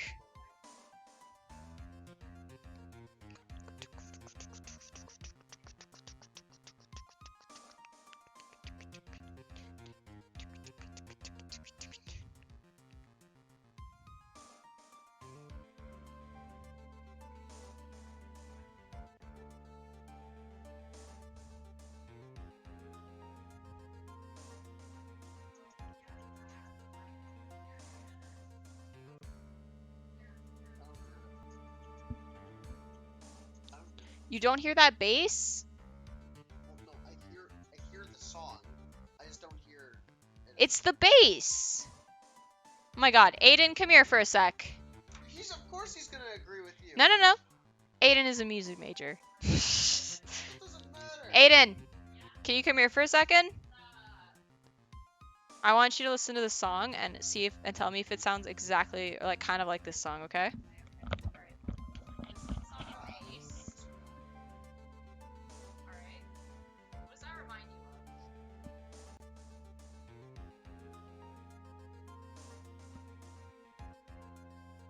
I don't know. Alright, you heard that fancy bass? Okay. Now listen to this fancy bass, ready? Doesn't that sound similar? I don't hear it. I don't hear it. That's what it's reminding me of. Boo. That's what it's reminding me of. I just don't hear it. That's what it's reminding me of. Alright, Mr. Power's testimony, of course. Mavis! Come here, honey. Oh. Your inanity stupefies me, Mr. Wright. We have already clarified all questionable points during the cross-examination just now. Wasting time like this, calling the testimony questionable. I'd say it's your head that's questionable here. Ah! Yes, I agree. The cross-examination went smoothly and there was nothing wrong with the testimony. Now then, I believe... Please wait. You are being very persistent today, because I can't let it end like this. I know my outburst just now was a little questionable. Questionable indeed. Oh, hi Mavis. But there really are some questionable points left to discuss, Your Honor. What are you trying to pull? Oh, here we go again. Fucking, I said it was the bear and you told me no. Well, the first one you're supposed to do was that one I told you. And the bear was the second one. Hello, Mavis. Hey! Mavis! Wow, that's very rude. I think it's fairly obvious that the bear itself is very questionable. The bear, Mr. Wright. This was found at Mr. Onguard's mansion. However, Mr. Onguard was arrested at the hotel that night, which means that since the murder occurred, he has not had a chance to go home. Ah! I think Your Honor has already figured out what I'm trying to say. It is not possible that it was Mr. Onguard who took this bear to his mansion. There she goes.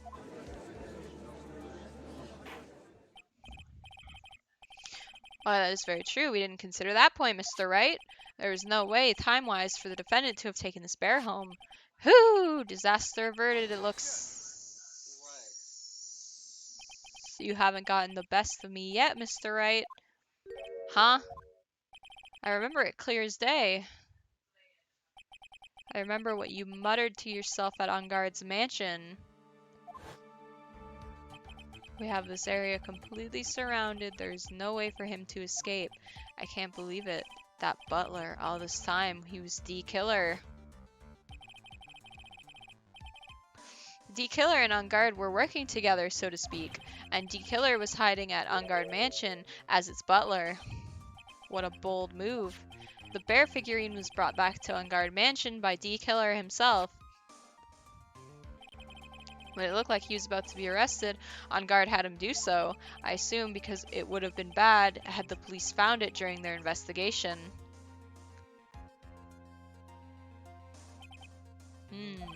Well, Mr. Wright, you've been quiet for a while now.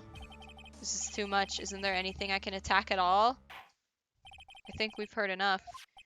We know why this bear figurine was at the defendant's mansion, as well as who it was that received the bear from the assassin in his room. Everything has become very clear. The client, who hired the assassin to commit the murder, was Mr. Matt Onguard. I see no reason for this trial to continue. Therefore, I will now hand down my verdict. Thank you, Your Honor, for your understanding. You see, Mr. Wright, you could not win against the truth, could you? I knew it would turn out like this. After all, what Edgeworth has stated is the truth. Any last objections, Mr. Wright? Well, do I? What should I do? This isn't the thing, is it? Well, you should raise an. Well, yeah, I should raise an objection. I just wanted to make sure this wasn't the thing. The branch. I don't. No, this is not the split? Okay. There's only one way for me to drag this trial out. There's only one thing I have, this one dirty trick. Your Honor, it was me. I'm the killer. Right now, we have these two reasons to believe my client is the assassin's client. Reason number one, he accepted the bear figurine from the assassin. Number two, the bear figurine was at his house. However, it's possible this is all the work of a certain other person. What are you saying? What I'm saying is, it is possible a different person is the killer's real client.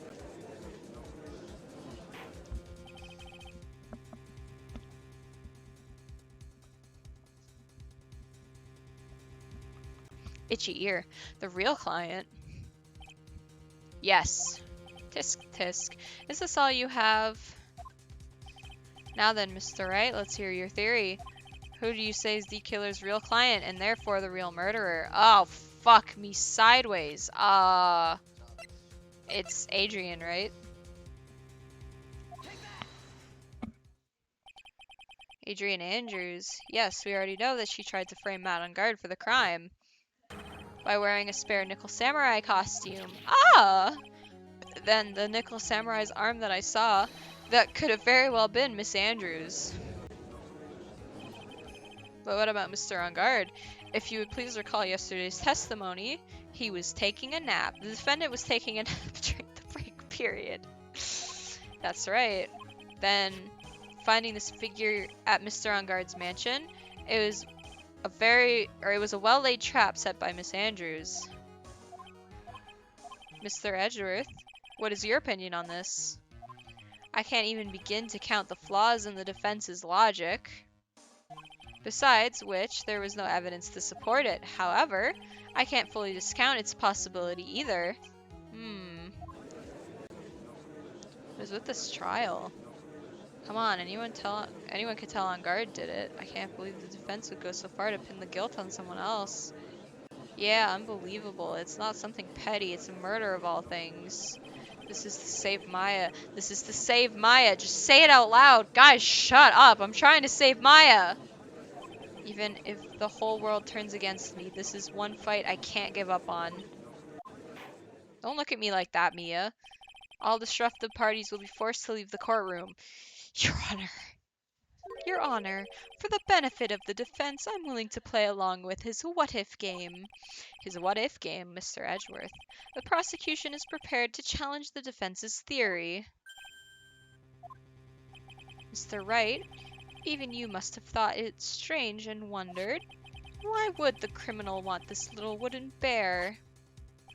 He's right. The killer did specially bring that bear to On Guard right away. Why do you ask? Is there something special about it? Absolutely, and I'm sure that once the court knows its significance, the true killer's identity will become crystal clear. Ugh! That's my way of saying Your Honor. Your Honor, prosecution calls upon a witness who will clear all doubts against Miss Andrews. And who would that be? It's quite simple, Your Honor. Miss Adrian Andrews herself! Fucking called it. I started saying that before it even showed up on screen. I'm that in tune with this game. Oh my god, I see. Well then, the court will take a short 10-minute recess. The prosecution will prepare its witness in that time. Yes, Your Honor. Oh my god, why is this trial so long? Danganronpa was easier because I didn't have to read anything. Ha ha ha ha. Well, of course the recess is short. The rest of the trial ain't gonna be short. Should I just read it all to myself so we can get it done faster? No. Okay, there's not that much left. Not that much left. Ha ha ha. Say this. Oh, I knew it was a good idea to hold her hostage. Don't you agree, Mr. Lawyer? But I never thought in your desperation you'd try to pin the guilt on Adrian. I swear this demon will pay. Listen to this to help you with your pain and along with this. The next cross-examination is the last It's my last cross-examination. No. Second. You lied to me. Look. Mr. Nick! Pearls, where's Mia? I don't know. She fucking dipped. A strong power suddenly called her away. Was it Maya? Actually, I am wrong. No, you have quite a bit of reading left to do. Never mind, I'm wrong. Great, thanks, Frank, for getting my hopes up. It's not as much as I'd say read only the important parts. I don't know, I'll keep reading it out loud for now. this one. Yeah. A really strong power. Oh, Mr. Nick, your phone is. It's from Gumshoe. How the fuck did you get this? How's it going? Have you been hanging in there, pal? Yeah, sort of. We just barely found something to latch onto. Phew, that's good, pal. And what about you? Anything yet? Have you figured out where D-Killer and Maya are? We still don't have any leads, but... What? We don't have any more time! We just had one. Even a single clue would be really helpful. Oh, if we just had one. I was only able to come this far because I kept thinking to myself, I've got to keep the trial going until Maya's been rescued. But I've just run out of luck this time. But have I just run out of luck this time? Is all our hope for naught? Is all our hope for naught? A tent. Huh? A tent? I could see a circus tent. Mia? It looks like Maya was unconscious until just a few minutes ago. As soon as she woke up, she called for me. So it was Maya that called you away. Wow! She's locked in a dusty little room right now. What happened? No, I didn't question it. I just said what if, right? Yeah, there you go. She's Wait. locked in a dusty little room right now, but all I could see was a circus tent outside the window about 300 feet away. Gumshoe, is there a circus in town right now? There's only one, pal. The Berry Big Circus. Oh god, we're going back there. Maya's somewhere within a 300-foot radius of the main tent. What? Okay, hold on a sec, pal. Hey, draw a circle on that map. About 300-foot radius from the main tent. Hurry! And? I could see a mailbox under the window just outside. Gumshoe, there's also a mailbox. Okay. What else? What else, Mia? I'm sorry, but it was a very small window. I couldn't see anything else. Felt like I was in an old office building, maybe a third floor or so. I heard her, an old office building. Good stuff, pal. Okay, just hang in there. Just a little longer, pal. Wish us luck. Good luck. I'll call you later, so don't let your battery die, okay, pal? Mia, Maya's not hurt, right? She seemed really hungry. She's in a pretty bad state, Phoenix. She's being starved. Yeah, okay, that's what I thought. Gumshoe, please hurry. Looks like we're out of time. Are you alright, Phoenix? It's only a matter of time before Maya's rescued. I can do this. I just have to make this trial last a little longer. I hope we get a nice CG where we like rush into her hospital room and we're like hugging and being all like, Maya, you're saved. Oh my god, I missed you so much. Because if we don't, I'll make a CG.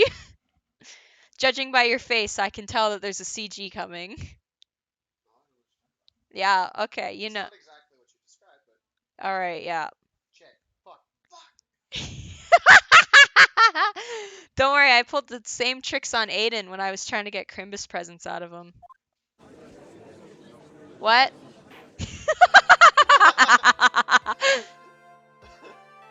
Teamwork. Teamwork makes the dream work. Court will now reconvene. D-Killer, the man who murdered the victim, handed this to his client. From this, one obvious question arises. What is this particular item? I believe the answer to that question will provide us with the name of the real culprit. Now then, the prosecution calls the defendant's manager, Adrian Andrews, to the stand. Woo! Currently, the witness is accused of tampering with obstruction of justice. However, you have been called to the witness stand today to ascertain who exactly is guilty of murder. I understand. Very good. Now, have you ever seen this bear before, Miss Andrews? Of course I have. You have seen it before? That's right. It's only natural that the witness has. Miss Andrews, could you please enlighten the court to this bear's secrets? Alright. Why does she?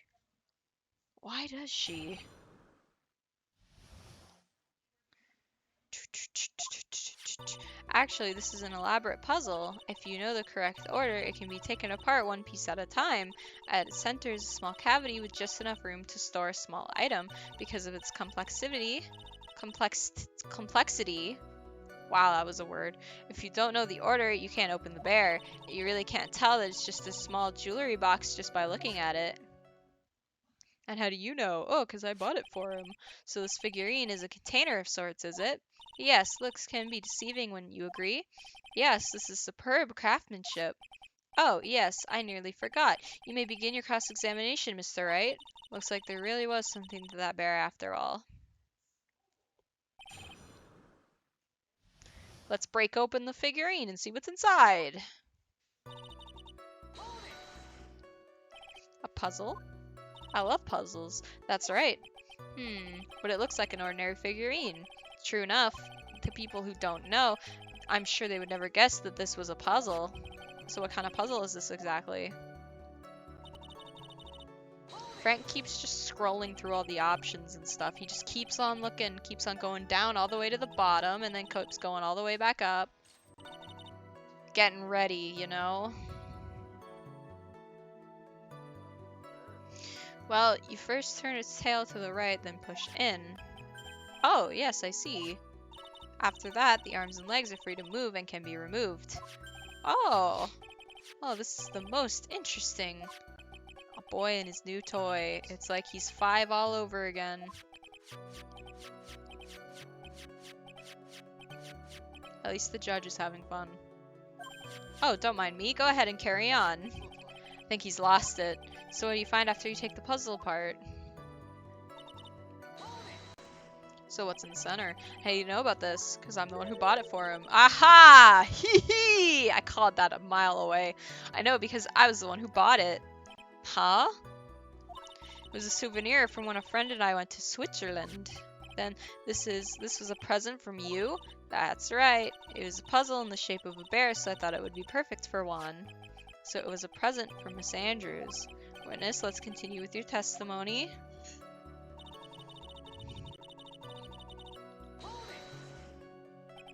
So who exactly knew how to solve this puzzle? Only the two of us, Juan and myself. It was a souvenir from Switzerland. So I doubt there are many people with the same bear in this country. But this looks like it can be easily broken, especially if someone wanted to get what was inside. Well, it's a toy, but it can never be the same again once it's been broken. Who else knows that this bear is actually a small container or a jewelry box? I never told anyone, and as long as Juan never told anyone either, then only the two of us knew. The two of you, huh? Then of course that means Mr. Ongar didn't know, right? I think this is about all I'm gonna get for now.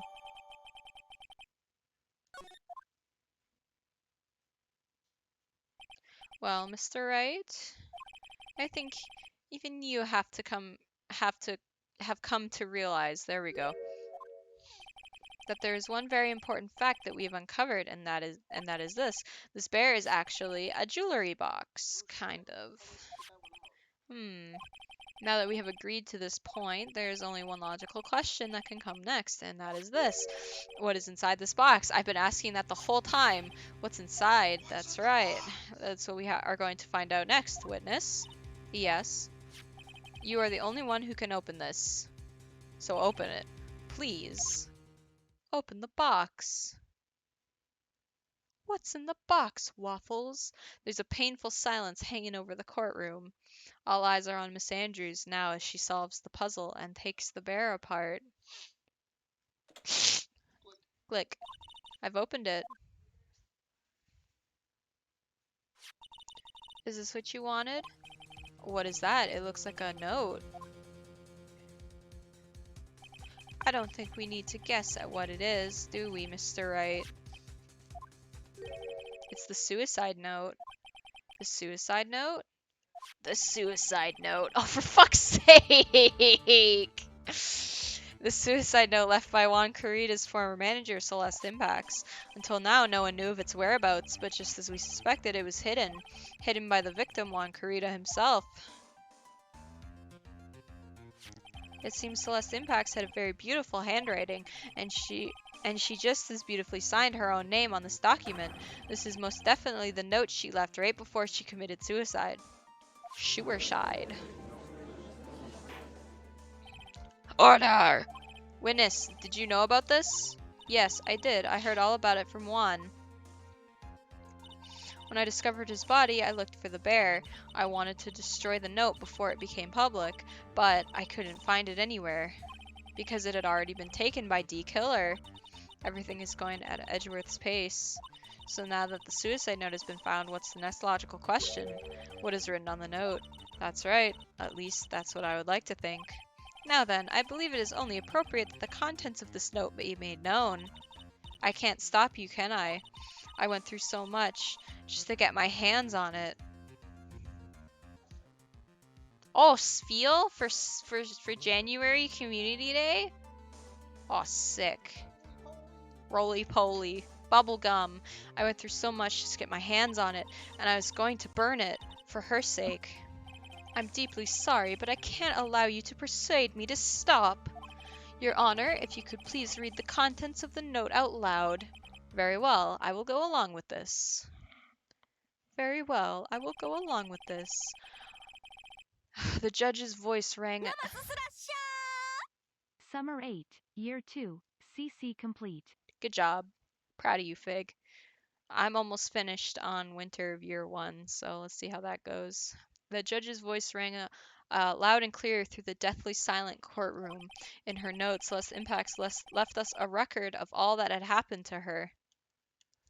About being used and then thrown away by On Guard, about being engaged to Kurita and then On Guard's role in destroying that, and about how she decided in her despair to end it all.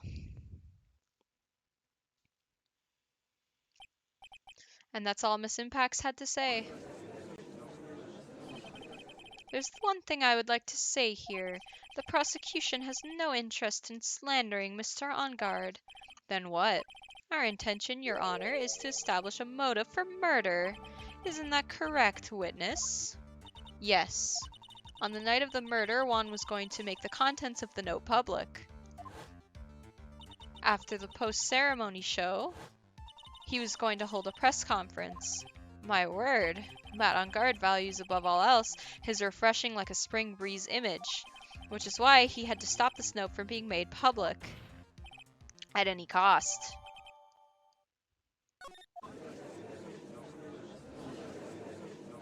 It's On Guard's fault that woman killed herself. And this time, he even went as far to kill someone to stop him from revealing that. How terrible. What a selfish person. I guess there are slimeball lawyers out there who will defend these creeps too. There's no room for doubt here. Mr. D. Killer's client's goal was to obtain the suicide note, and the only person who needed the note that badly is the defendant. Let's not forget that the bear with the note inside was found at the defendant's house. Alright, Gumshoe, come on, buddy. It's time for you to, run on in and be like, oh, we found D. Killer! We found him! Stop the presses! You can now give him a guilty verdict. It seems that we have come to the truth at last. The defendant's motives were entirely selfish. He deserves no sympathy from anyone. Irk, how am I supposed to escape from this one? Why the hesitation, Phoenix? Gumshoe hasn't called yet, so you know what you must do. I know, I have to carry on and buy him some more time. Okay, there are two deadly pieces of evidence. The figurine and the suicide note. Maybe somehow I can find a way out of this situation through one of those. The gavel is already in the judge's hand. Phoenix, hurry! Oh god. Does it matter which one I choose? Yes? Actually, no, it doesn't. It doesn't matter which one I choose? Whatever one. Oh. It doesn't matter. Let's talk about the suicide note. Please wait, Your Honor. Oh man, look at that lawyer go. He's still going at it. It's like he doesn't care that he's trying to get a killer off the hook. I think Your Honor believes that man on guard killed in order to obtain this note. Yes, that is correct. But that seems a little strange. In fact, I think there is a contradiction here. This note was hidden by Mr. Kurita until the night of the murder. If that is the case, I'd say Matt on guard could not have known what was written on this note. Oh, I didn't think of it that way. Exactly, but I did think of it that way, and I thought it was rather strange. No one in their right mind would kill for a note without first knowing what it said. Order, order. You make a valid point, Mr. Wright. Frank, I need you to read for me for a while. Ugh. So close. Am I?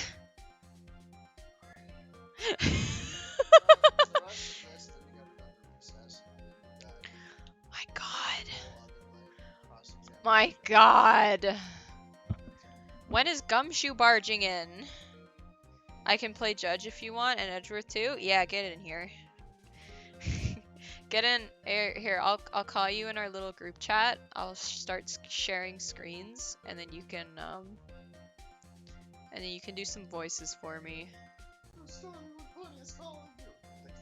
Oh, Frank declined. That's rude. Hi, Fig. I'll tell you one thing. Frank declined. Frank did decline. Don't expect Gumshoe to pop in. I'm upset. Alright, here you go. What happened to this? There you go. I'm sharing my screen so you can see the dialogue firsthand, and you don't have to wait for it to pop up on stream. Okay. Alright, let me turn you up a little bit so stream can hear you. Hold on. Let me just get some water real quick. Alright, sounds good, dude. Oh my god, how do I turn you up? Discord, please.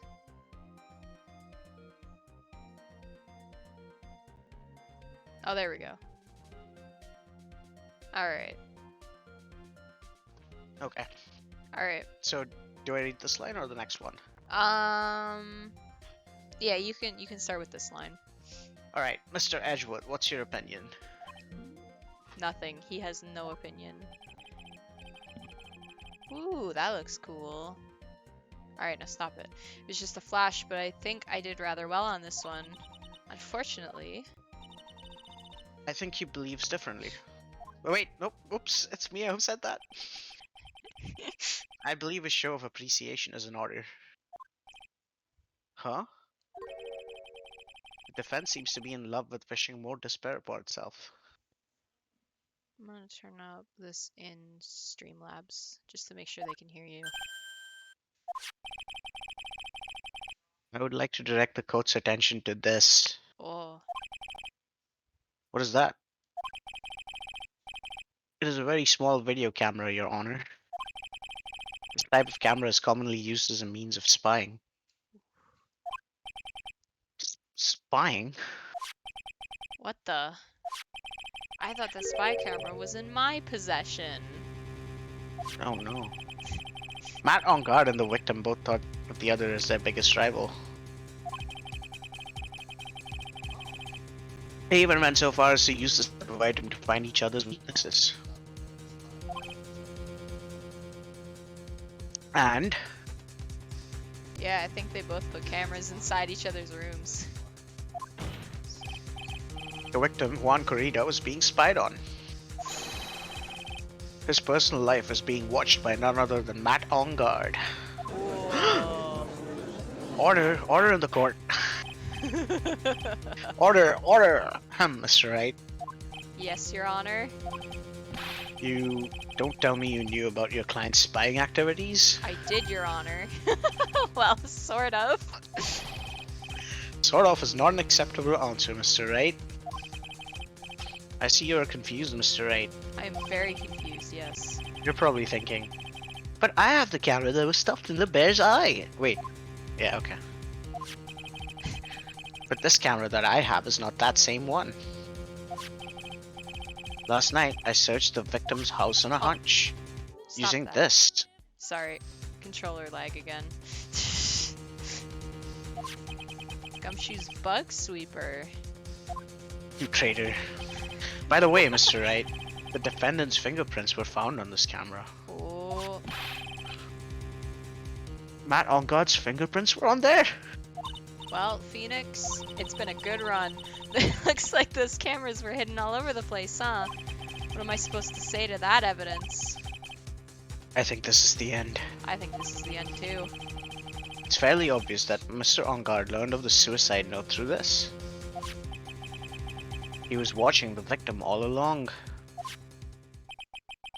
He got me good this time. I don't have anything to counter that. Hey, now what's that lawyer thinking? Mommy? Sorry. Mommy? Sorry. Mommy? Huh? The way he's sweating is just really Seashells. nasty. No, that's So not nasty. Maury. Phoenix. Yes, Chief? Have you figured out what you're going to do next yet? What I'm going to do next? No, I Is think I'll running need a away like walkthrough. a frightened child work? I know it seems like Edgeworth is very close to putting a lid on this case, but in his eagerness to prove his point, he forgot one very important thing. Well, what is it, Mia? There's a piece of evidence that he really should investigate. Something he should investigate. I'd really hate to see the good prosecutor get scolded for not remembering to look into the item when he had the chance. Why are you speaking in riddles all of a sudden? Yeah, why can't you just tell me? Please, just tell me. Oh. Alright, I think this time we finally understand everything. Do we? Well, Mr. Wright, you don't have any further objections, do you? I do, Your Honor. What is this piece of evidence that Mia is talking about? I'm gonna save. Now I know I'm the prosecutor. Can I figure out what it is that still needs to be looked at, or should I let it go? I have to present evidence, apparently. I have an objection, Your Honor.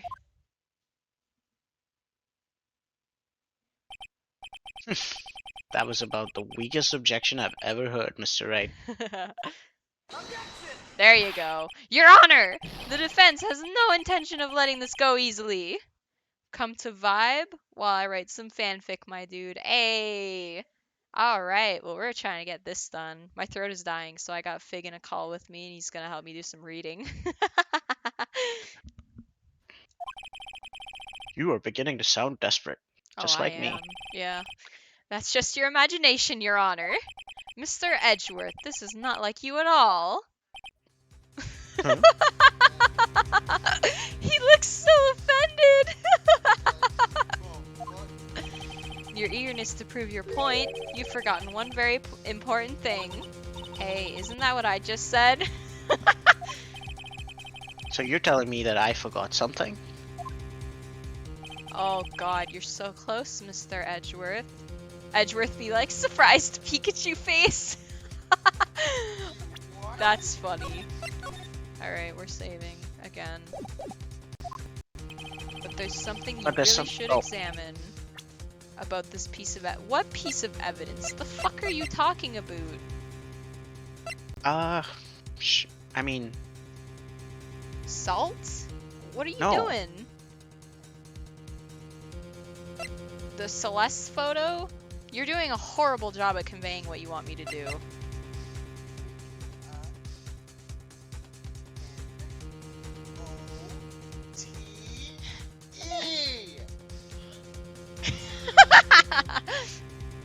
What, the suicide note? Oh, okay.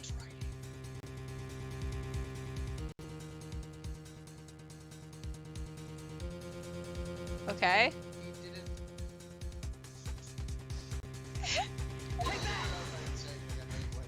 I could get Fig to help me. That is Miss Impact's suicide note, right? Oh, sorry, that was your line. Yeah, that is Miss Impact's suicide note, right? Who knows? Ugh.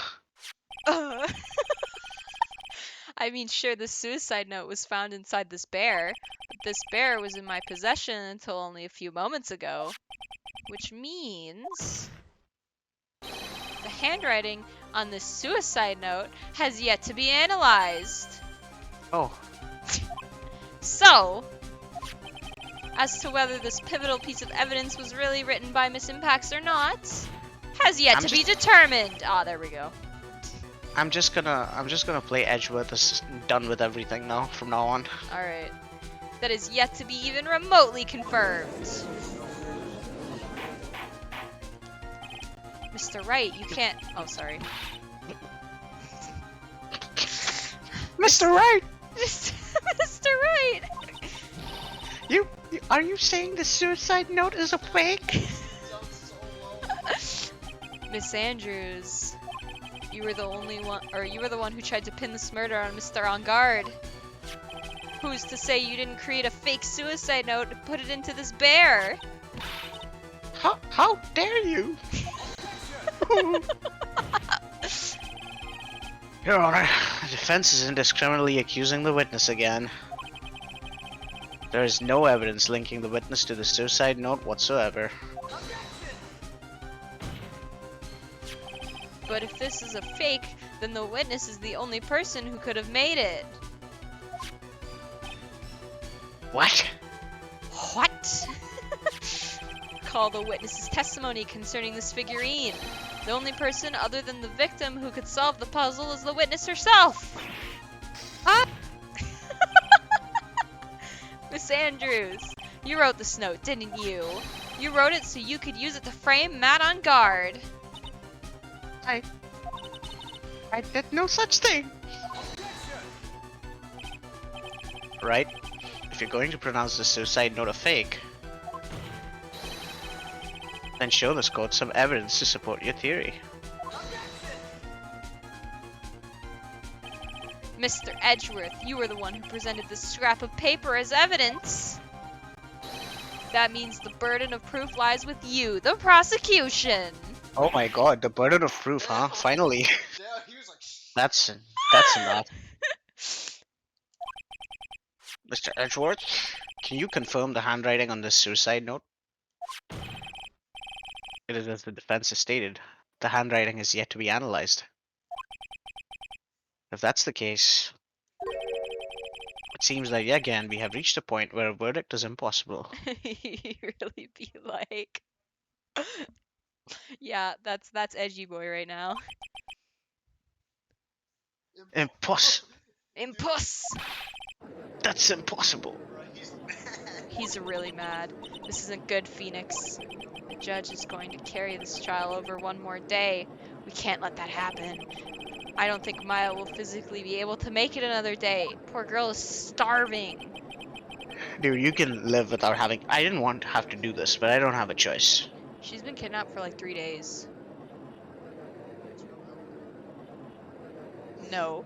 You can survive a week without food, but not 3 days without water. We don't know if he's given her water or not. I request that both the prosecution and defense further investigate. Handwriting analysis, my butt. That's just the lawyer trying to buy more time. On guard is guilty. Look, any idiot can tell you that. I think we've reached the end of the line. Guilty, guilty, guilty, guilty. Order in the court. Guilty, guilty, guilty, guilty. If you keep going, I will hold you in contempt. Gumshoe! What is that sound? what That is my yo. theme song, Your Honor. Oh wait, sorry. Okay, wait. You're in the judge. I'm doing the Judge Edgeworth and Miss Andrews apparently. Uh, Okay. What is that sound? It's my theme song, Your Honor. Huh? A theme song? It's Gumshoe. Hello, Gumshoe? Oh wow. Okay, you already... Yeah, I'll do Gumshoe. You're already doing like 3 people. What is with him and what's with that sigh? Where's Maya? What happened to D-Killer? He got away. What? I'm sorry, pal. I really am. I don't know what to say besides I'm sorry. I wish there was some way to make it up to you. I really do. Kill him? I'm going to in a second. Anyway, what's going on? We found his hideout, pal, but the 2 of them were already gone. This is terrible. I'm going to keep looking for them, pal. Don't you worry. Just need a little more time. But don't tell me we don't have any more. We don't, buddy. We don't, pal. Guilty, Guilty. Guilty. Order, order, order, order, order. Guilty. Guilty.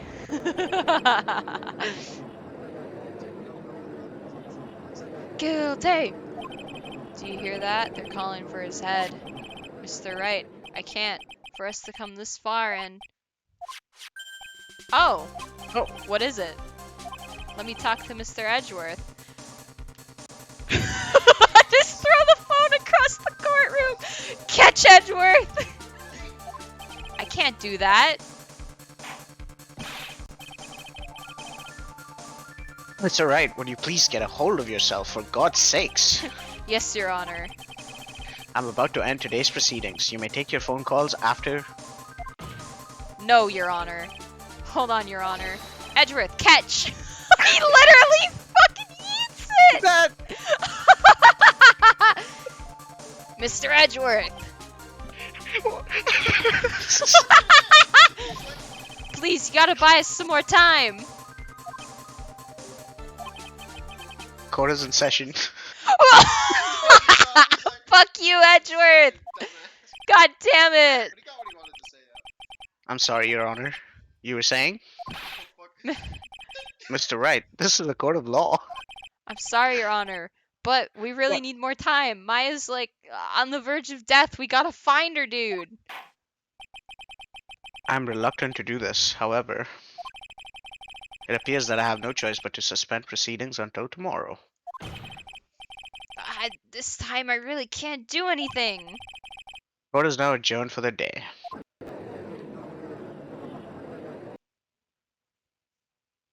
Did remote play? Oh, remote.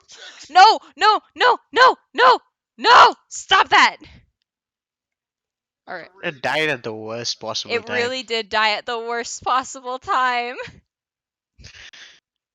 Objection! I don't think you can go back. No, I can't go back.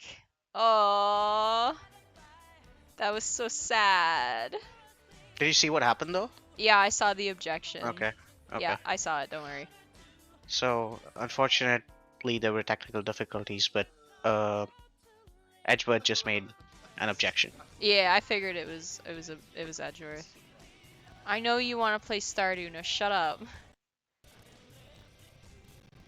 Who's addicted? Yeah, he's addicted, dude. Oh my god. All right. Why did the music suddenly just dip in quality? All right, I'm gonna close this for a second. Wait. What was the last thing you said? Saved. I'm closing remote play, dude. Oh. I Oh. think I'm gonna close the game without saving. Idiot. Alright. Alright. It seems like remote play is deciding that today of all days is the day to fuck up, huh? So close. So close. Your flag, your alibi. Hey, I'm not drunk enough to sing. Alright, alright. Oh, I didn't plug the controller back in. That's a problem, isn't it? Fence has no control, Your Honor. Alright, there we go. Please wait, Your Honor. Edgeworth? What is it, Mr. Edgeworth? I humbly request another 30 minutes of Your Honor's time. For what purpose? We can perform the necessary tests on this piece of evidence in that time. Ooh. But can you really obtain your results in 30 minutes? I believe we can, Your Honor. We're sure as hell gonna try. No. But wouldn't it be better if we adjourn for today and then reconvene tomorrow? 30 minutes. Please, Your Honor. That's all I'm asking for. Please, Your Honor. Please, Your Honor. That was me.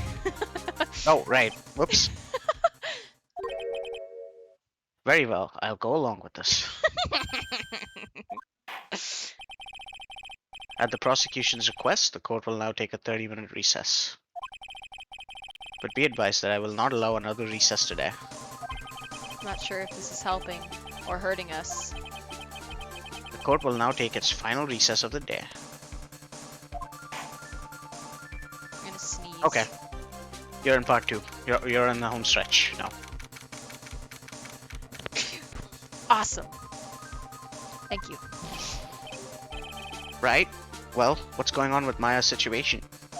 D-Killer, it looks like you got away again. 30 minutes? Can we find her in that time?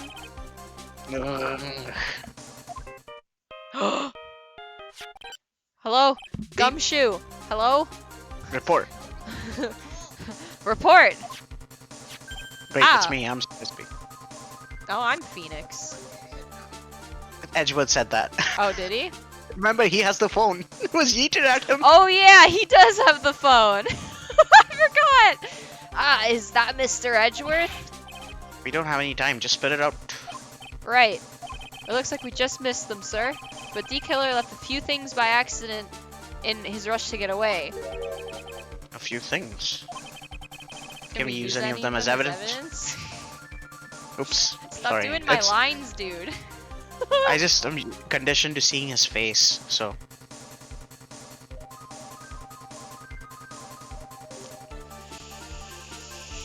I don't think I'll be done by 2:30. I say you extend. It's really worth extending, honestly. Okay. Yeah, I can go out tomorrow then.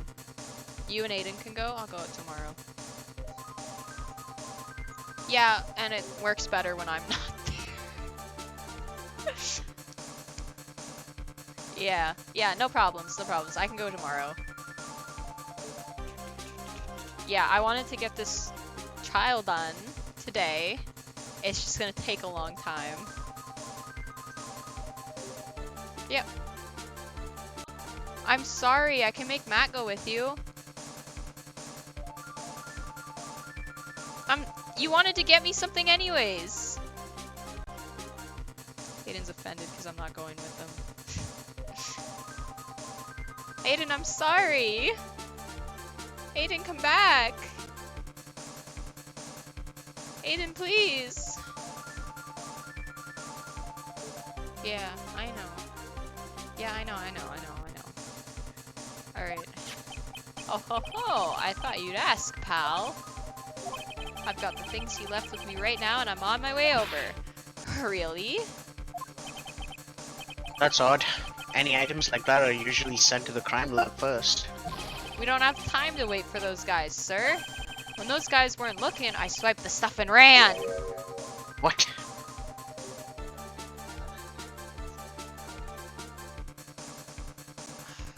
No, Frank, 'cause shut up about the ending already. it's 10 to 2 right now. There's no way I'm finishing in a half an hour. Are you okay? Fig, you've played this game before. How much is left?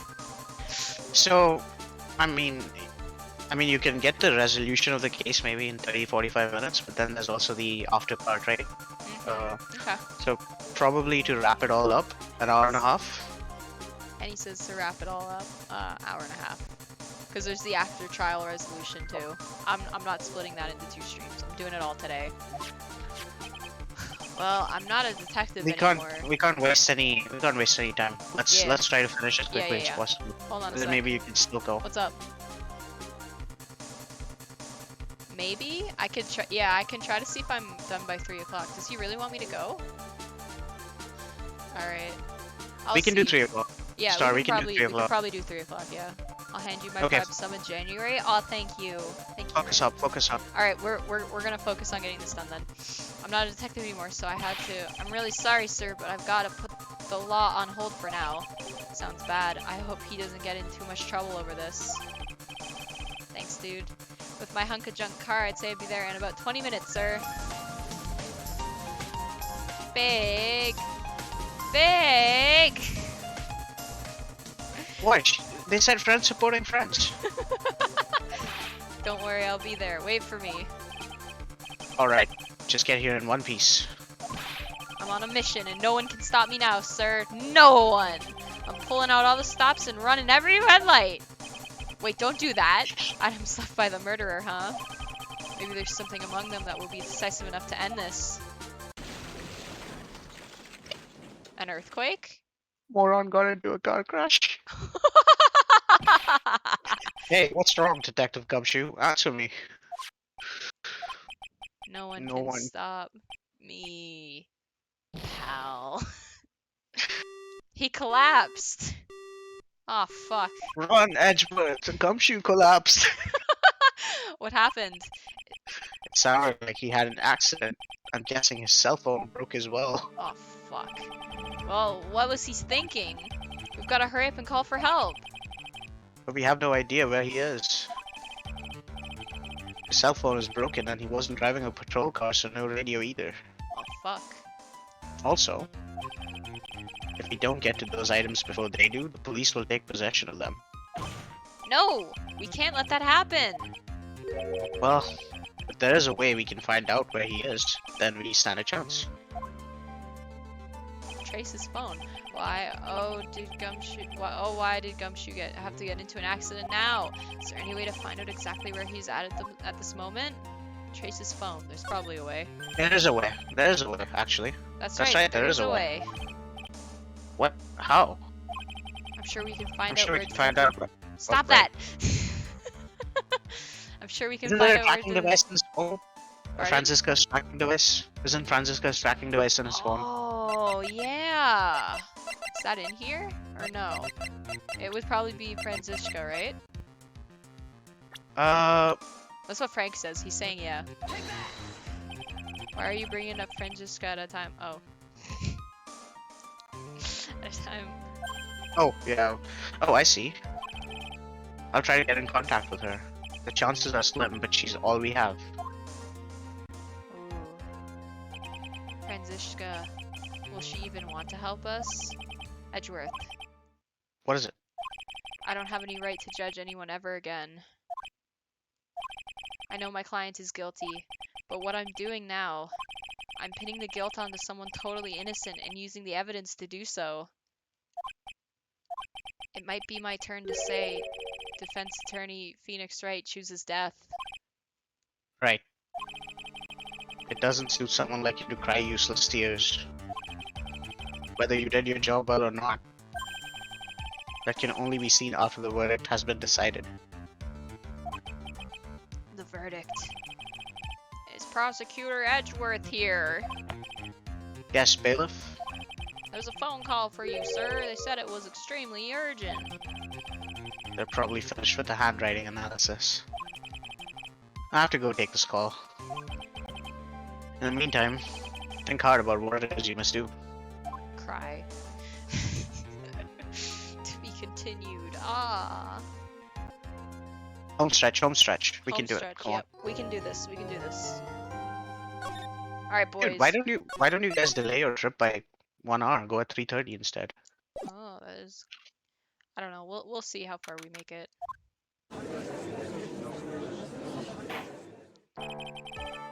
Or we'll now reconvene as both sides are ready. I'm gonna read faster than usual. Alright. Yes, Your Honor. Yes, Your Honor.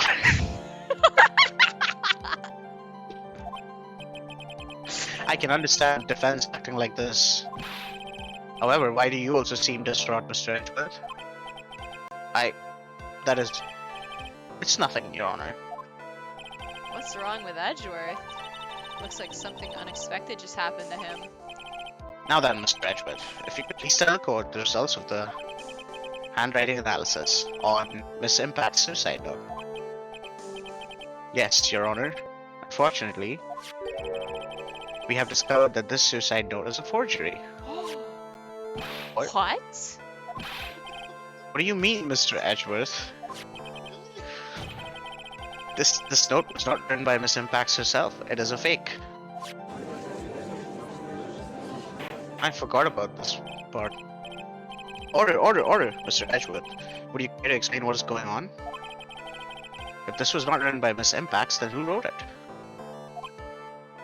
We need more time to do a more detailed analysis. However, it appears that the handwriting matches that of the victim, Mr. Juan Corrida. Ooh, Gasp. Mr. Corrida. Well, it looks like Miss Impax never left a suicide note after all. She never wrote anything about On Guard. However, Your Honor, even though this suicide note is indeed a fake, Mr. On Guard could not have known that, and so the facts remain unchanged. Acting under the assumption that it was real, he had brought it to possess it.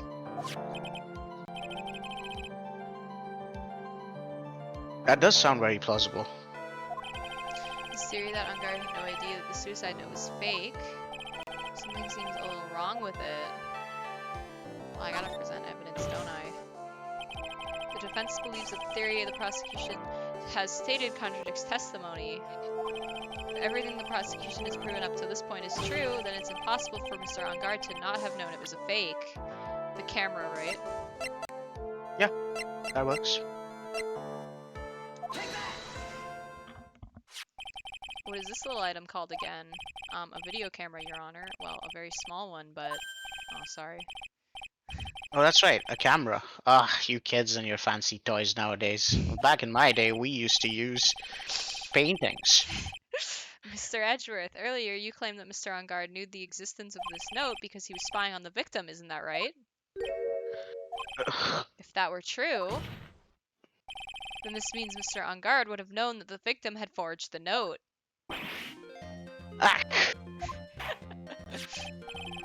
So then the defendant knew the suicide note was a fake. And if that's true, then the situation has suddenly changed in a very dramatic way. Oh, ho, ho, drama. Exactly, Your Honor. The prosecution's theory as to what Mr. Unguard's motive for murder was, it has suddenly disappeared into thin air. But Your Honor, it's not as if Mr. On-Guard monitored Mr. Kurita 24 hours a day. Perhaps the victim wrote the note in a place Mr. On-Guard didn't know of. Well, right back at you, Mr. Edgeworth. Why don't you show us some proof that the victim made the forgery at an unknown place?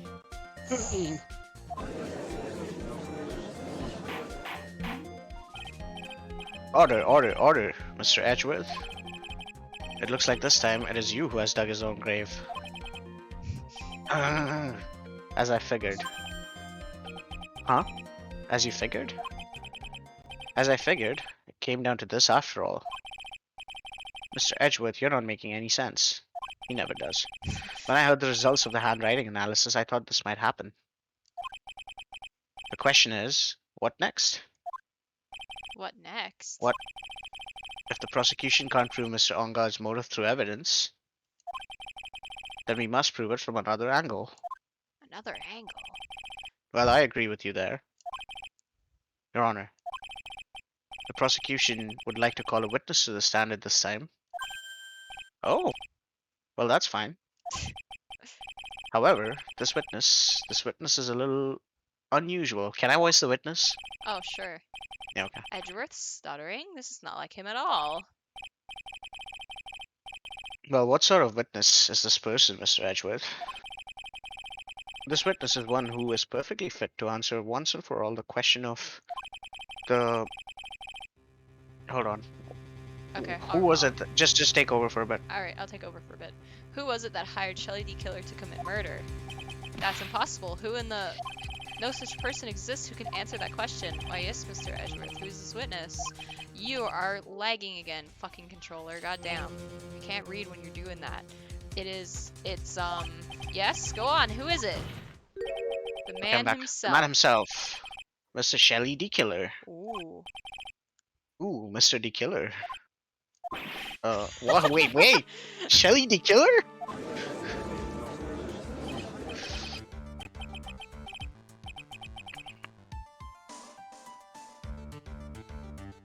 Oh, you mean the killer? I mean the assassin? Yes, Your Honor. Yeah, he's back now. He's coming here to the witness stand. Well, yes, in a matter of speaking. I recognize this is a very unusual circumstance, so I ask for your permission. Well, Mr. Wright, Yes? is it alright with you? Do I have a choice here?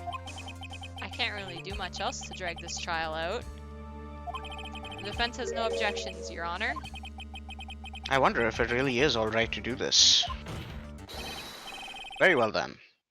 Prosecution calls its witness to the stand. Edgeworth, is there no other way left to us? Now then, witness. Your name and your occupation, please. Very good, sir. My name is Shelly the Killer, and I'm a professional assassin. I say, The parrot was weird for the first game. Wait till you see this. I love the parrot though. what is going on here? Your Honor? How can you remain so calm? And what is the meaning of this two-way radio? Actually, Your Honor, it was delivered to me just now, and it came with a condition. As long as we do not trace its source, Mr. D. Killer will testify to this court. So this must be what that urgent phone call he got earlier was about. Oh, no, this will not do. I cannot allow this in my court. I mean, you allowed a parrot in your court. First of all, we can't even be sure this is really Mr. D. Killer himself. Witness, present some sort of proof that you are in fact Shelly D. Killer. I understand. Please wait a second. I'm so Hey, I want to hungry. do Maya. What's this? To be fair, how I'm The judge doesn't know so anything. hungry. Maya! Maya! Maya!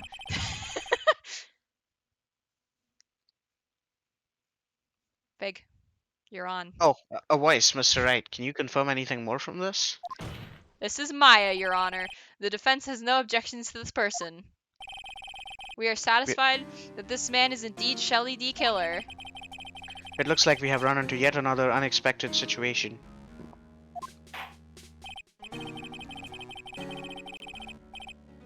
Well, it doesn't seem like we have too many choices under these circumstances, so take over for a bit. I have to say no to a wedding invitation. Alright, sounds good.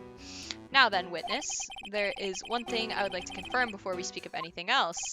And what would that be? At the request of a client, you killed Mr. Juan Corrida, is this correct? It is as you say, I did indeed kill Mr. Corrida. Ugh.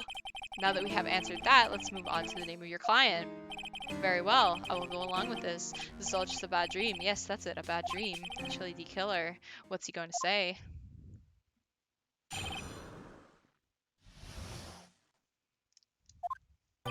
There's something I must first state. To an assassin, nothing is more important than the trust between a client and himself. That is the reason I am here today on the witness stand. This is my wish, that you grasp this concept before I give the name of my client. Mr. D. Killer seems to be a very clever man. I'd almost say he seems to be mocking us. No, he is. While he may appear to be our enemy, Your Honor, Mr. D. Killer is only stating the truth. He is no hypocrite. He has always stood by this one belief. You mean about this trust between his clients and himself thing? It seems to be a level of trust beyond what people like me can comprehend. Well, Mr. Wright, are you ready to cross-examine the witness? Yes, Your Honor. There's no way to know what's coming next, so stay cool and collected, Phoenix. Sure, Mia, sure. Yeah, okay. I'm gonna get her the fattest burger when she's out of this situation. We can hear anything you have to say later. Can you please just tell us your clients? I don't think back. you understand your place, Mr. Attorney. Alright. I said this is something I must first state. Do you know what the word first means? No. Sorry. Go on. Well, it appears this is one witness you can't badger, Mr. Wright. That's only because you don't know about Maya's situation. Just tell them, Phoenix. Come on. The trust between you and your client.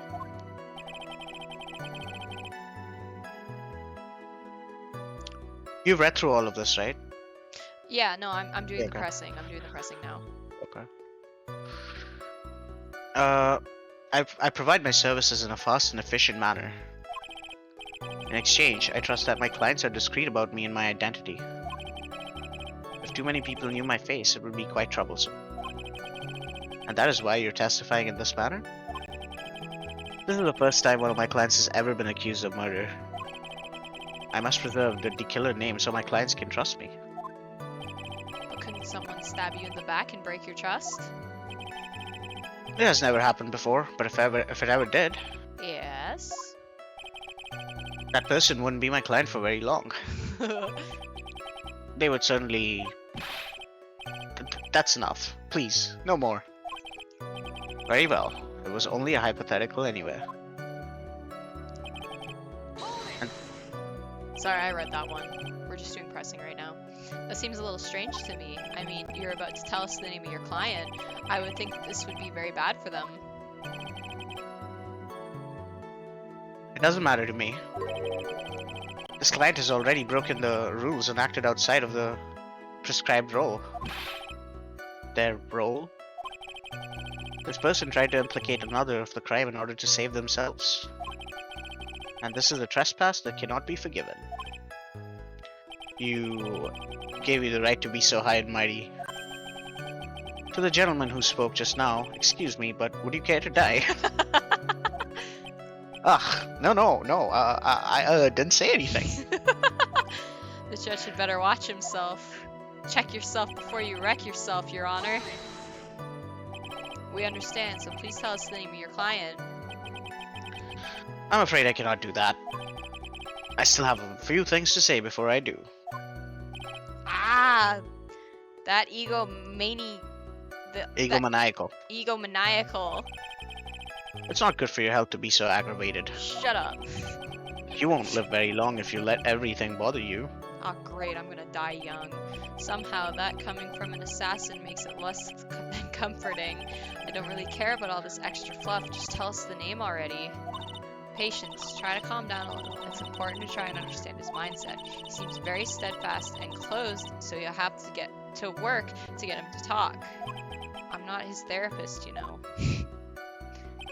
Alright, I just want to rush through these. Can you just tell me what it is? Yeah, so... Press on the second statement now. Oh, I have to press the second one again? Yeah. The trust between you and your client. My Alright. services in a fast, efficient manner. In exchange, I trust that my clients are discreet about me and my identity, roles and duties, blah blah blah. Sorry, but I was wondering about something you just said. You said that your client had already broken the rules. A person who frames another is the worst kind of human. And that's why you feel you can betray this person? I have no trust relation with a client who can't understand their assigned role. Just my luck. An assassin with a conscience. Who would have figured? Now then, everyone, do you think you can understand my logic? This case just keeps getting better and better. If you can't, then I'm afraid we can't proceed. Everyone understands your point, I think. Really. In that case, I believe I am prepared to disclose the information you seek. You have made it crystal clear that you value trust over all else. I believe we are ready. Excellent. And that is the reason I'm here today on this witness stand. Okay. Now then, I do believe it's about time I reveal the name of my client. Don't you agree?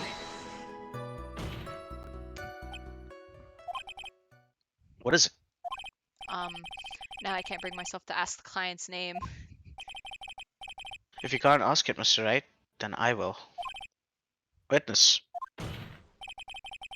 What is the name of your client who requested the murder of Mr. Juan Corrido? That person's name is...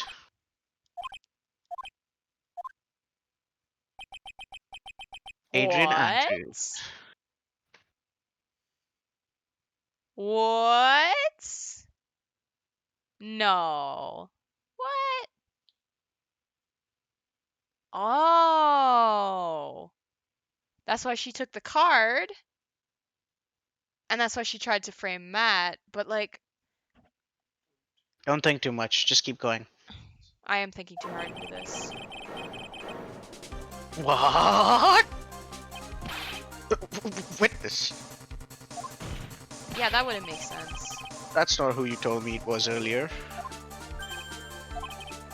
Pray tell, what are you talking about, Mr. Prosecutor? I should think I know my own client, and it is Adrian Andrews. What? Shh. I'm trying to pay attention here, Matt. This can't be. On the phone earlier. What's going on here? My guess is that Mr. D Killer just stabbed Edgeworth in the back. Stabbed Edgeworth in the back? I shouldn't be laughing. I'm sure in order to get an audience with this court, Mr. D Killer told him a different name. Matt on guard, perhaps. I knew it. This is outrageous. I was deceived. This witness is telling a very serious lie. But you were the one who summoned this witness. You Shelly D. Killer. No, I have been defeated. My testimony is the truth. I have been defeated by a radio. The defendant at the moment is Matt on guard, am I correct? It's not supposed to be. All I wish to do is help procure his acquittal. Wow. All of a sudden, it feels like we can actually win this. Yeah, but I don't want to. Oh, is this where the split is coming? No. Oh, for fuck's sake. But the best part of the trial is coming. Okay. All right. I'll read the judge. All right. The prosecution has failed to provide a motive and has instead Or you read the judge. provided this suicide note, which is a forgery created by the victim. Furthermore, there's a possibility the defendant knew it was a fake. Yeah. Well, I'm not gonna destroy my throat by reading every piece of dialogue, so that's why Fig is helping me. But most definitive of all, we have heard from the assassin himself, the name of his client. Mr. D. Killer's client who requested the murder was not the defendant at all. No. With all this evidence, it is obvious to me that this means that Mr. Matt on guard is innocent. I seem to have caused you all a bit of confusion. Please continue your discussion and call me when you have reached a verdict. Bailiff, please bring Miss Adrian Andrews in immediately. What now? With the way this is going, On Guard will be found innocent. This may be our last chance to save Maya. Yeah, but Edgeworth is right. D. Killer is lying. And On Guard, my client, I know he's guilty. Can I live with myself if I win this? Who would have believed that the prosecution's own witness would absolve the defendant? Your Honor, the prosecution requests permission to further question the witness. Shelly D. Killer is certainly lying under oath.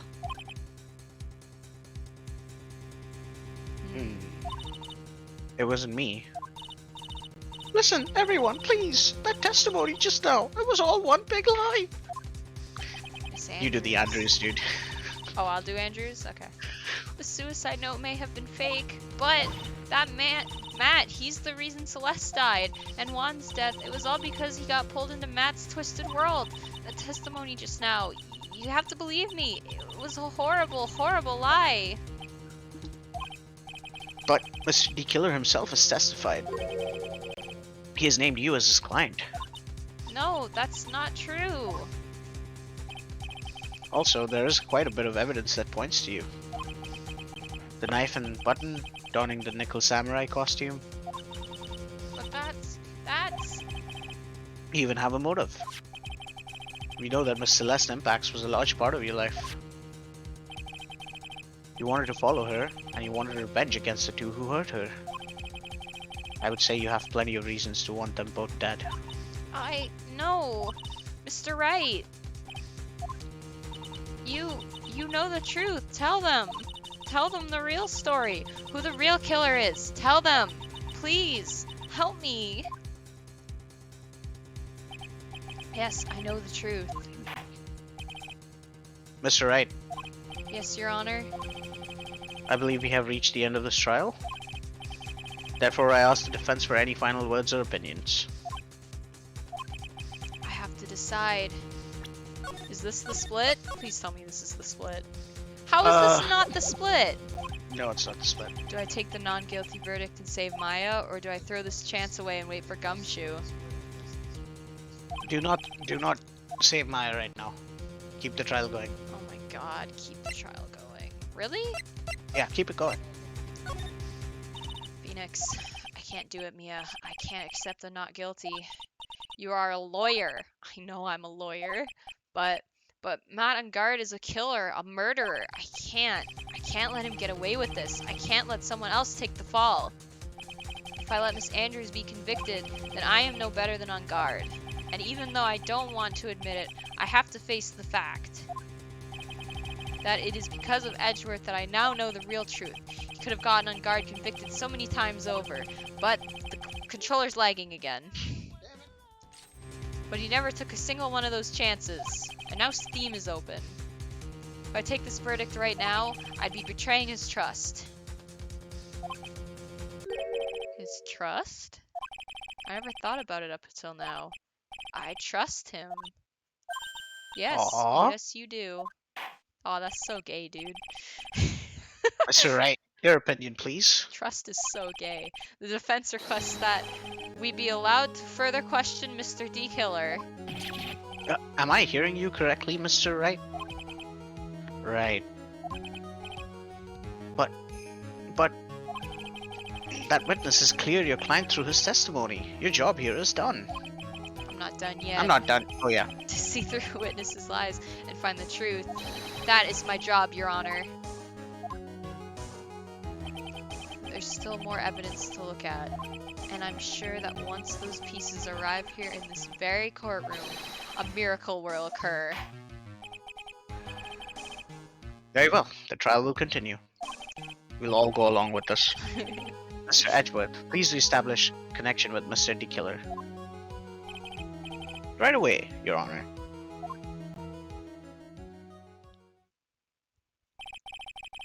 Has a verdict been reached?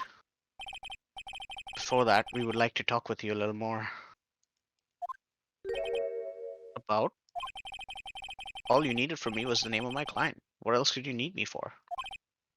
Well, actually, we would like to hear everything you know about this case. That is how things are usually done.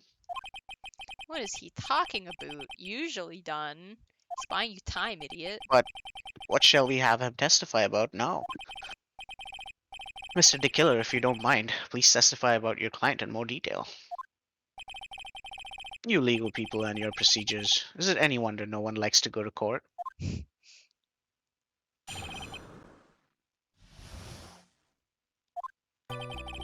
As I have already stated quite a few times, Adrian Andrews is my client. However, one thing I simply cannot overlook is tampering with the scene of the crime. My client did it to frame another for the crime, while pretending to be the first person to discover the body and enter the scene. Adrian Andrews already knew from the very beginning that Juan Corrida was dead. But even more appalling is the creation and planting of the knife and the button. That act is what I was referring to when I said my client had broken the rules.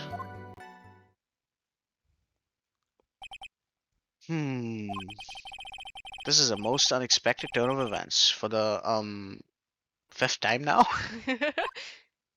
However, this time everything has finally been revealed. Just a second, Your Honor.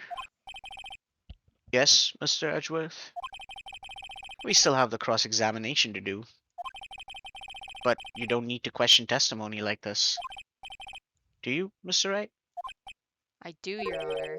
Your Honor, defense will question the witness, as if I have a choice here. Stop reading my dialogue. Huh? Why? What this witness has said is nothing but beneficial to the defense's case. Stretching, sorry. If you scrutinize the testimony, then Then I'll expose the lies in that oh-so-beneficial testimony, I suppose. I don't understand what's going on anymore. I just That want to makes go home. Makes two of us. I want to watch cops. Okay. Alright. You just read through these. Just speed read through these parts, okay? Alright. Okay. I'm trying to think of what the solution is. What is it, Mr. Wright? If I press him the wrong way, I might raise suspicions on his end, but I have to do something to waste more time. Witness about requesting a hit. Yes. How much is your fee? I see you are also quite a dark-hearted man, Mr. Attorney. Huh? If you would like to talk business, we can do so after the trial.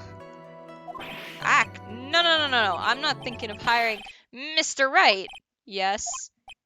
You want to kill me. You want me dead, don't you? Hey, Star, if you don't want to read through all of it, go to the statement about the 5th statement and present the wine glass. Okay. Guilty, Mr. Phoenix Wright. You are hereby declared guilty. Witness, let's With this, continue. let's continue. Oh, okay. Why did you disclose the name of your client? They are your client, are they not?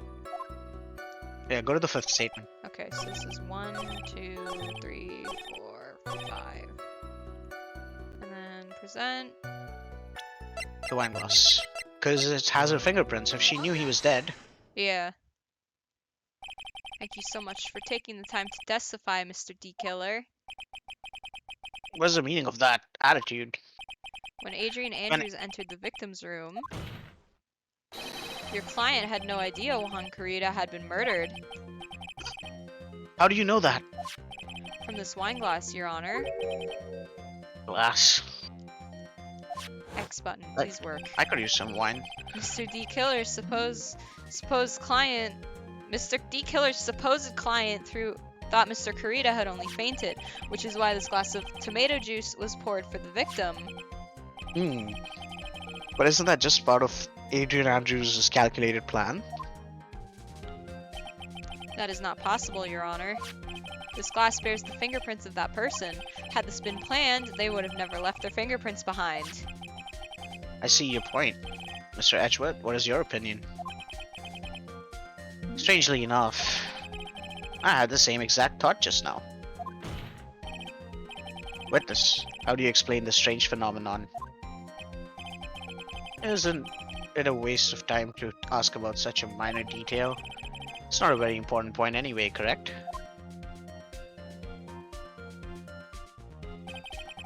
I'm afraid you're mistaken. If Adrian Andrews really is your client as you claim, then your client should have had knowledge of Mr. Carita's death. If not, then that can only mean that Adrian Andrews was never your client at all. How strange. Yes? Why is it that the attorney has yet to raise an objection at this absurd situation? Phoenix. Phoenix? If the killer figures out what we're up to, we're in real trouble. Yeah, I know. Mr. Edgeworth, I'm surprised. You know you can't say things like that without any evidence. Ah, sorry. What the fuck was that? Well, that was an awfully weak objection for the two of you. Anyway, I'm positive there was a contradiction in that testimony. Fucking hilarious. I'm positive. Shh. The prosecution requests further testimony concerning when the request was taken. And I agree, Frank, it is hilarious. Very well. I'll go along with it.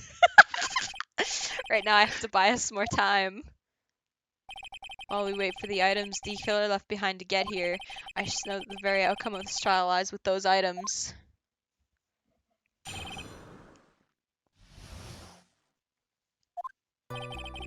This request came to me, about a week ago. There was a request for my services on the night of the award ceremony. We met at a certain bar to discuss and finalize a few matters. That is what occurred. I trust my memory and I believe I have made no mistakes. Well, So you physically met your client, huh?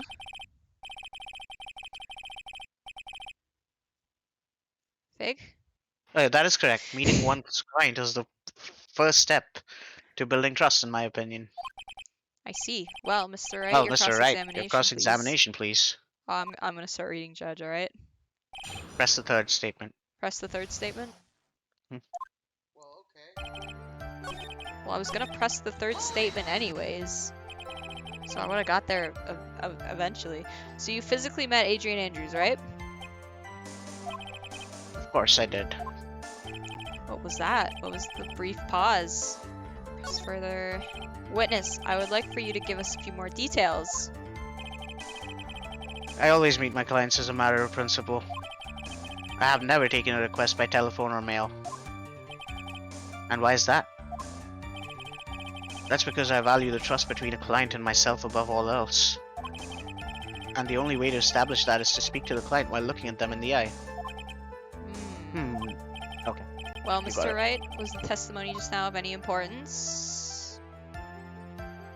Yes? No? It Yes. wasn't? Yes, it was. Oh, I'm getting two different answers.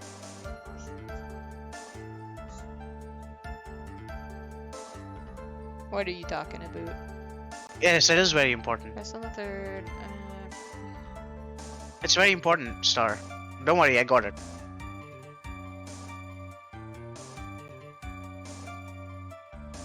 Yo, Star.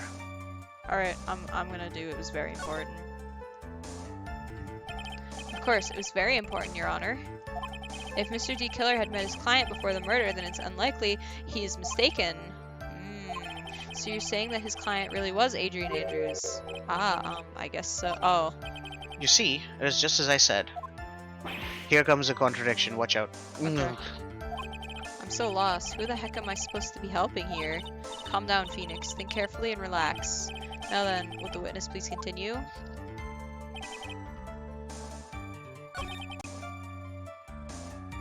Okay, press that. Press further.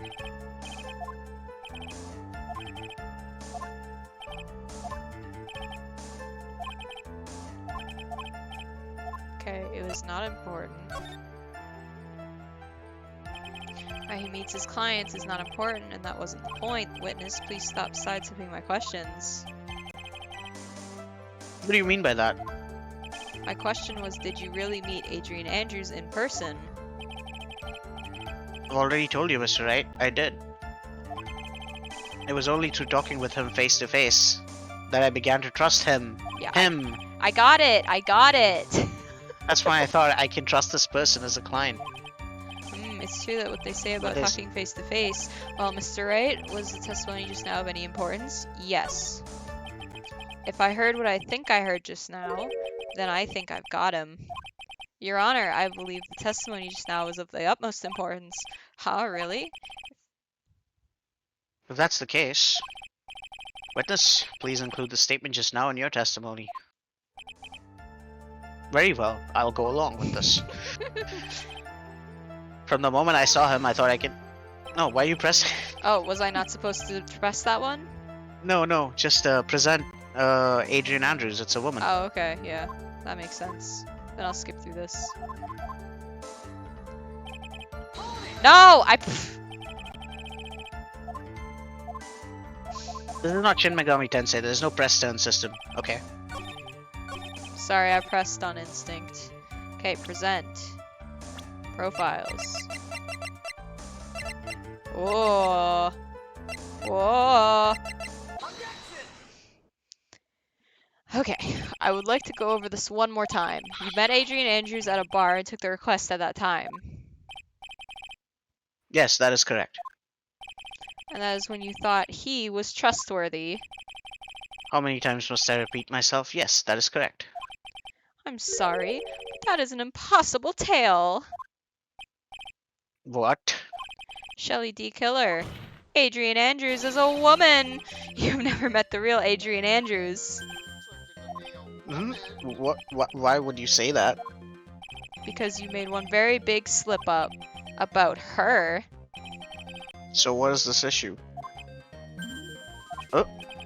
What did you say just now? About her? If you had ever met Adrian Andrews in person, you would know that she was a woman! I could have told you she was a woman. Oh ho. Why didn't game loose?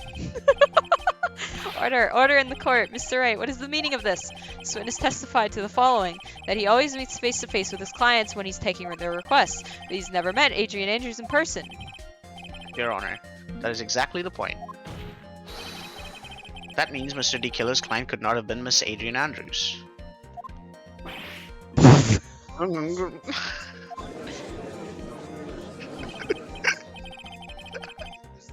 Mr. Edgeworth, I understand your logic on this one.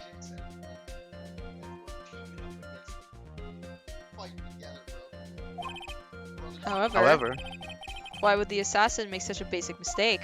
Mistake. I believe it has to do with her name, Your Honor. Her name? Yes, the Japanese movie. Adrian Andrews is without a doubt a very androgynous name. No, it's called your name, dude. Oh, yes, I see. My name, it's Vic. Unluckily for Mr. D. Killer, the entire time he was on the stand, no one had stated Adrian Andrews' gender. And so he simply picked the wrong gender to go with. What? What is going What is going on? on? Oh, right, you're doing the judge, I forgot. Shelly D. Killer. The court demands an explanation. I think somehow I must have mixed up this client with another. So does that mean you remember something different now? Yes, of course. Please, if you would allow me to testify once more. Ah, no, he's Ah. just going to spit out more lies. Very well, but this time, please give us the truth and nothing but the truth. So Right. help me God. So help me God. Alright, you read this. I'm gonna unplug Yes. my laptop. Now I remember, I took that request by mail. There have been times when I took a job without having to meet my client. The request was for the murder of Juan Corrida and 2 or 3 other small things. Oh. When I saw the name at the end of the letter, I thought my client to be a man.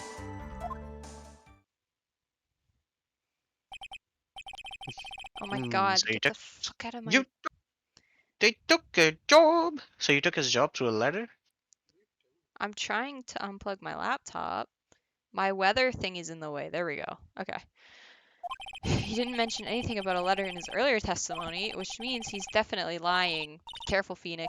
If you break the assassin's testimony completely, it's over for us. I know, I can't make him suspicious, but I think we're okay. Like, we can do this. As long as he's standing there across from me, no matter how strong of a punch I throw, he'll counter it. Now then, let's begin the cross-examination. Alright, what is it this time? Third statement? What do I do? Press or... Press and press further. Okay. 2 or 3 other things. Yes. And what were these other things? A few other things that have nothing to do with this case. What should I do? Should I let him slide with that? Absolutely not. It'd be really bad if I pushed his buttons in the wrong way. Press further. Whether or not they're related to this case is for the court to decide. Mr. Attorney, Yes? everything I've said from the beginning has been nothing but beneficial to your client. Which is why I wonder what is pushing you to continue with this cross-examination? Could it be that you are planning to betray your own client? That's... I smell the stench of a backstabber. And should you turn out to be one, Wait. Uh-oh. This is looking really bad. I shouldn't press my luck. Alright, I have to think. Is it worth pursuing? yeah, pursue. Witness, this is a very important matter. Please cooperate and tell us what these other jobs your client requested were. If it's truly that important, I suppose I don't have much of a choice.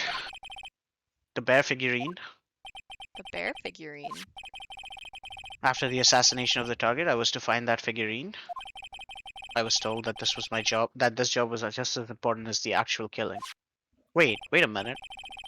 What? And where was that figurine? Hey, that was mine. And where was Right. that figurine? It was inside Mr. Corrida's suitcase. And then, what did you do next? I handed it over to my client right away. You gave it to your client? Interesting. This information certainly sounds important to me. Witness, please include what you just stated in your testimony. You can present the note on what has been added. Okay. Yeah. Yeah, present the note. The figurine will also work, I think. Okay. Me turning the controller as if that would help. Shelly D. Killer. If you had really given the bear to Miss Andrews, then this item should not have been inside it. This item?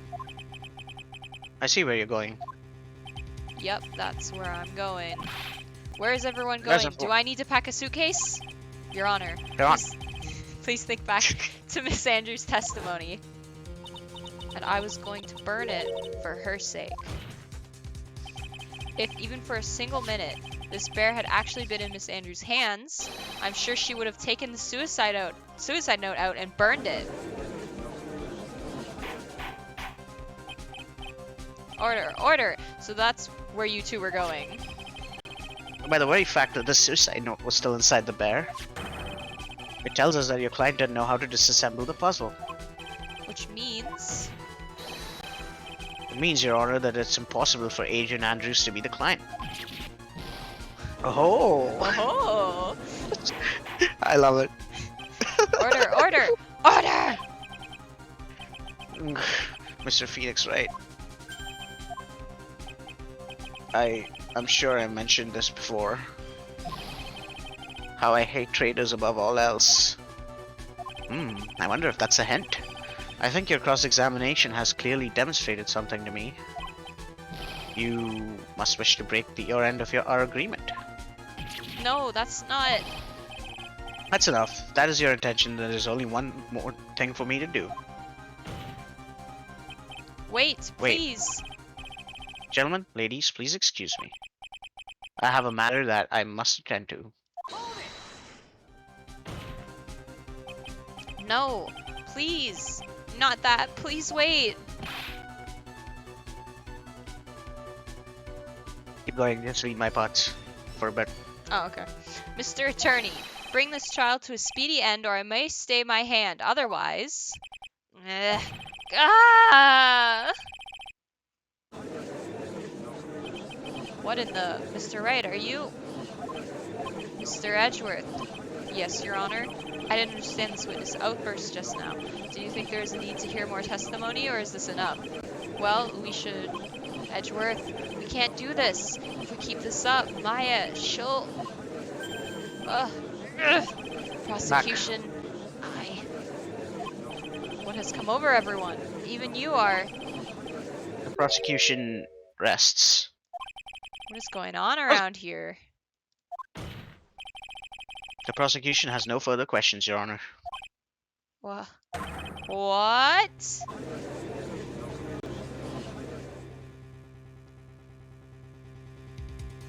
Well, I never thought I'd see the day. This is the most unusual situation. If the prosecution rests with no further questions, then the prosecution has failed to uphold its stance.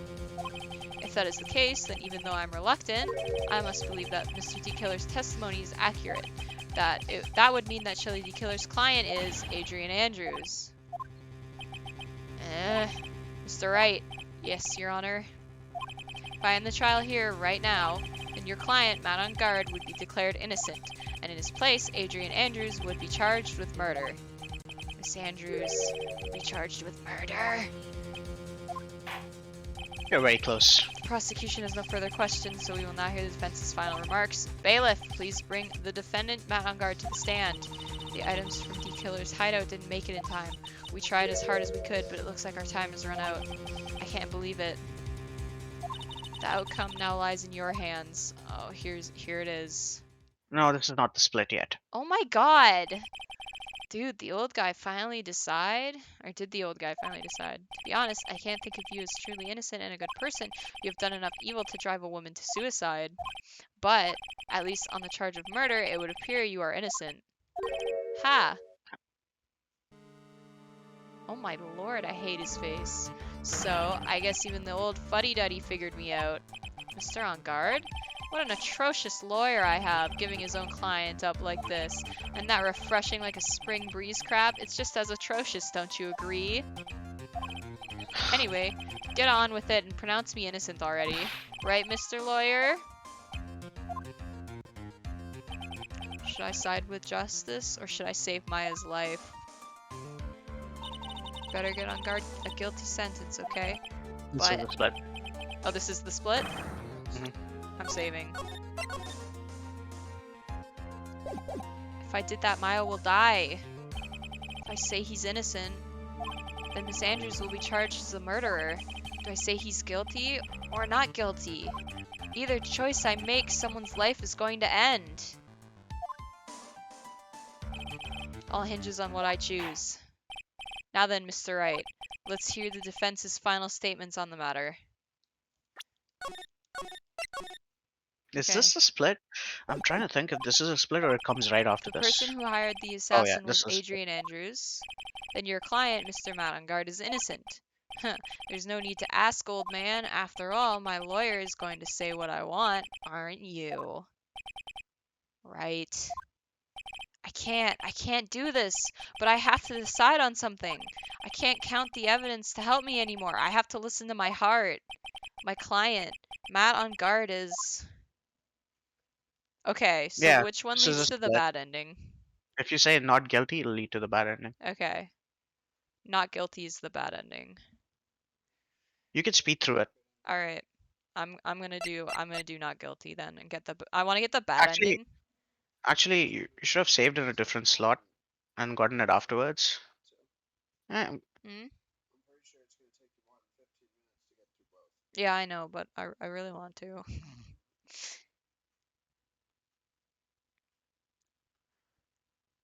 I'm gonna do it. We'll say he's not guilty. We'll get the bad ending first. This is gonna hurt you. I know this, by the way. Great. Gotta do dishes, so... Alright. We're waiting for your answer, Mr. Wright. Matt on guard. Your client deserves an answer. Maya, I'm sorry. Matt on guard is... Oh my god, she's... What? Franziska von this is why I Einsberg? wanted you to choose the right option. Oh, fuck. That's not the split? Oh shit! I'm sorry. The split isn't a minute. Fuck, I'm an idiot. Wait. Should I go back and choose the right answer then? Say it out loud. Oh, okay. You see now, don't you, Mr. Phoenix Wright? This is exactly why you should never take your eyes off that scruffy fool. Did you bring them? The final pieces? Do you have them? You should know better than to ask that, Mr. Miles Edgeworth. Von Einsburn is perfect in every way. The evidence here is in perfect condition. Don't worry about Scruffy. He's fine, and his injuries are minor. All items are inside this. What a filthy old coat this is. That's Yeah, Gumshoes. I can spot his Give tattered Gumshoe a rags. raise, man. Yeah. Jesus. I can spot his tattered rags anywhere. I apologize for its ugliness, but there's nothing Dude. else to wrap the items in. Can I say something? What's up? Do the bad ending after the good ending. Get the Okay. good ending first. Yep, I'll get the And good ending first. You I'll can save do it. the bad ending because I'll it take up a lot of time. So you can do the bad ending as like a bonus Alright. sometime later. Yeah, okay, I'll do a bonus stream then, that's fine. I fought long and hard this whole trial, all for what is inside that raggedy coat. I'm sure what is inside that coat lies a crucial piece of evidence. Your Honor, inside that filthy coat are the defense's final pieces of evidence. Your final evidence? Oh, this is going to be so satisfying to break this guy. It's going to be amazing. No, I'm excited. we're going today. Well, yeah. Okay. This trial is already over. All that remains is for me to hand out my verdict. I do not believe that any evidence presented now would change the outcome of this trial. What? Please, Your Honor. Your Honor, Your Honor, it is our duty to examine every piece of evidence down to the last. I request that Miss Like- von Einsberg be allowed to present these pieces of Yo, evidence. you're taking up my lines, dog. I know, I just This want is to a get good one. through this. I want to get through this. I suppose you are right, Mr. Edgeworth. I grant you permission to do so. However, this obvious rule applies here. If these items do not bring up any new points, then they will be not accepted by this court. Now, Miss von Einsberg, if you please. These pieces of evidence are items left by D-Killer during his escape from the police. He must have been in quite a rush. Yes, Your Honor. D-Killer left 3 pieces of evidence. Somewhere among the evidence we're about to see, there will be something that will turn this whole situation around, like a miracle. I'm sure of it. This is all we can hope for. First item is a pistol. Does D-Killer's pistol have anything to do with this case? Question for more details. Does that pistol have any relation to this case? We have yet to perform a ballistic test, so I can't say anything for certain. However, I believe it has something to do with this case, at least with me. That's the pistol they used to shoot you, isn't it? That's what I believe, yes. Oh. I kept the bullet they removed from my shoulder as sort of a memento. I'm sure it will be an excellent sample for the test. So that's the pistol that was used to shoot Franziska. It's probably not going to help very much. That's why we added it to the court record. Second piece of evidence is this videotape. I bet D-Killer took that from Lungard's mansion. Have you checked the contents of that tape? Unfortunately, there was no time to. Oh yeah, I speculate this tape was very important. Why would you say that? because he came back to his hideout for it. D Killer went back for it? That's right. It looks like he was trying to recover it. He injured 3 of the officers at the site. But somehow it looks like they managed to protect it from D Killer. Surely D Killer is no ordinary man. Okay. Last piece of evidence is this bellboy's uniform. Is that a uniform from the Gatewater Hotel? Was that used during the crime? I'm almost certain it was. There's even a pair of black leather gloves in one of the pockets. There's no doubt about it. D Killer was wearing this on the night of the murder. There's one thing I found interesting about this uniform, and what is that? There's a button missing on this uniform. Button. It's a very unique button. I'm sure if we were able to recover it, it would prove us with an interesting clue, or provide us. That is all I have to present, Your Honor. It's all just as I thought. And what is that, Your Honor?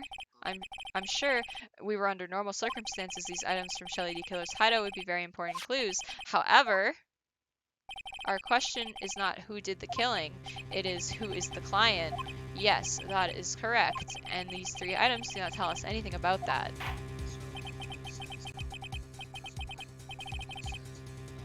Dude, I got it. Look, the split is... Okay. I'll let you know when the split comes, okay? Well, Frank just told me when the split is. Yeah, thank it you is for your hard now. work, Miss von Einsberg. You may step down. No. Wait, Your Honor. Please allow me to examine this new evidence. Overruled. This court already has all the evidence it needs to hand down a verdict. Wonderful. Absolutely splendid. This judge is such a brilliant man, isn't he? Is this the end? Phoenix, I knew it. There's no such thing as a miracle in this world, is there? I think you're wrong. I think they do exist, but you have to make that miracle happen. You've come this far. You can't give up now. But no matter how you think about it, it's try for my sake. Just think about it for a second.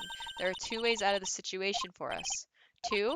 The first, make On Guard wish from the bottom of his soul for a guilty verdict. Huh? D Killer will always place his client's wishes first.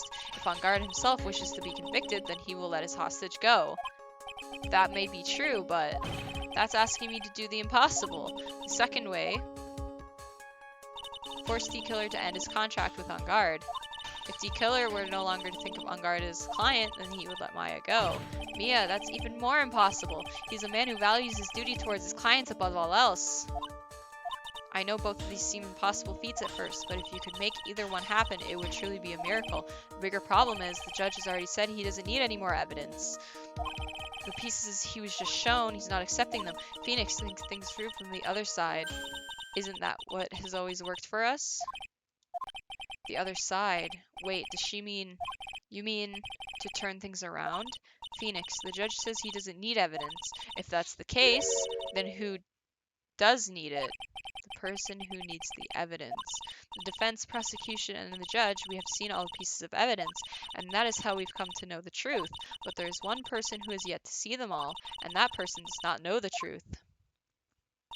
That truth, it may be what will bring about the miracle in the end. There are no objections this time, correct? Now then, I will pronounce my verdict. Why don't we all respectfully sit back and listen, kids? No. I have already told you, Mr. Wright, this court does not need any more evidence. I am not saying it is us that needs the evidence, Your Honor. Then you want to show the evidence to that person? Yes, Your Honor. Wait, what person? Oh, please, Your Honor. Mr. Wright, for you to ask with such passion, I will grant you one chance. One chance. Please show your evidence to who you think is the right person. That's impossible to turn the situation around in one try. One try. That is all I will permit. I have to try to remember everything that has happened up to this point. Think, Phoenix, think. There must be a way to save Maya whilst taking On Guard down at the same time. Now then, Mr. Wright, let's not waste any more time. Oh, save right here. Save right here. Okay. Yeah, that's the split. No, don't overwrite. Make a new slot as well. Yeah, for I'm the gonna make background. a new slot as well. Alright, we're gonna get the good ending right now. Who would you like to show the evidence to? The killer. D Killer? Mhm. Stop. Only if my fucking controller would stop lagging. I see. And now, tell this court what one piece of evidence you would like to show this person. Videotape? I think it's a videotape, I think. Get as fast as possible. Well, what do you think, Mr. Edgeworth? I think there's some merit in showing this evidence to that witness. Bailiff, please bring in the transceiver from earlier. Alright, it looks like I managed to convince him. Maya, she's okay, right? Didn't I tell you to concern yourself with bringing about a speedy end to this trial? Now, if I understand correctly, you wish to show me one piece of evidence. Yes, one is all I need. I have here a videotape. It was found at your hideout. I heard you injured 3 officers in your attempt to get this back. That was most regrettable. However, it was an order from my client. I was told to protect that videotape. I thought so. I'm afraid I seem to have failed in that regard. Do you know the contents of this tape? It was sternly told by my client not to watch it, so I have absolutely no idea. Actually, you are on this tape. Me? There's a video camera hidden at the crime scene. Your actions were being recorded. What? Is that true, Mr. Wright?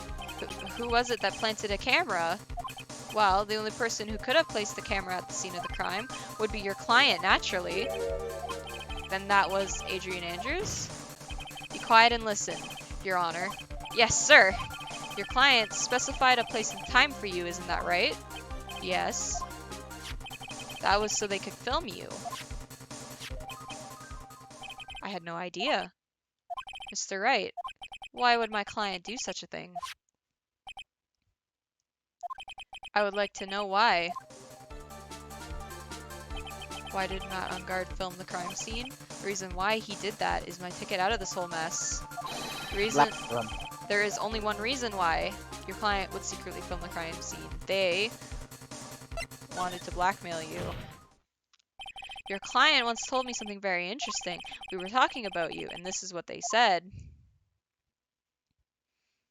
But I'm no weakling. I don't believe in anyone, least of all no assassin. Oh, come now, Mr. Wright. Assassins aren't above blackmail.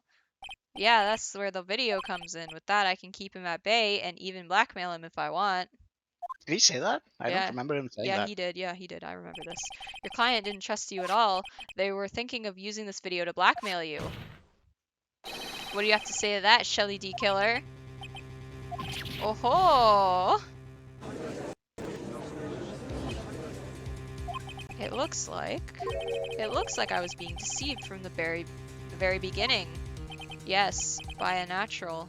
That is the kind of person they are. Your client is a person who only thinks and plots of how to use the people around them to protect themselves from any and all dangers that may arise. That is the true nature of your client.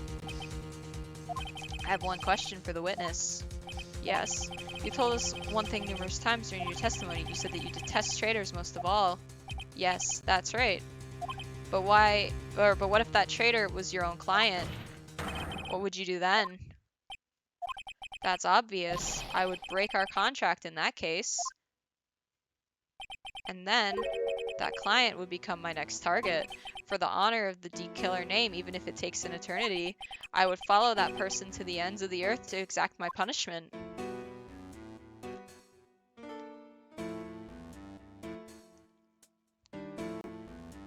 I see.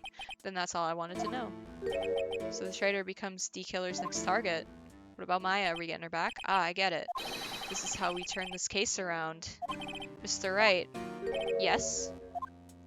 My contract with my client is over as of now. I seem to have a new job on my hands. I will now return to you your precious item. Stop calling her that. What the? I'm not an item. Oh, good. She's alive. Maya, I thought I'd never see you again. Oh, thank goodness. Oh my god. This trial appears to have come to its conclusion. However, I am actually I don't quite know what just— Ah! Miss Von Einsburn, where did that— She always has you in her sights. Now, I do believe it's time to finally hand down a verdict.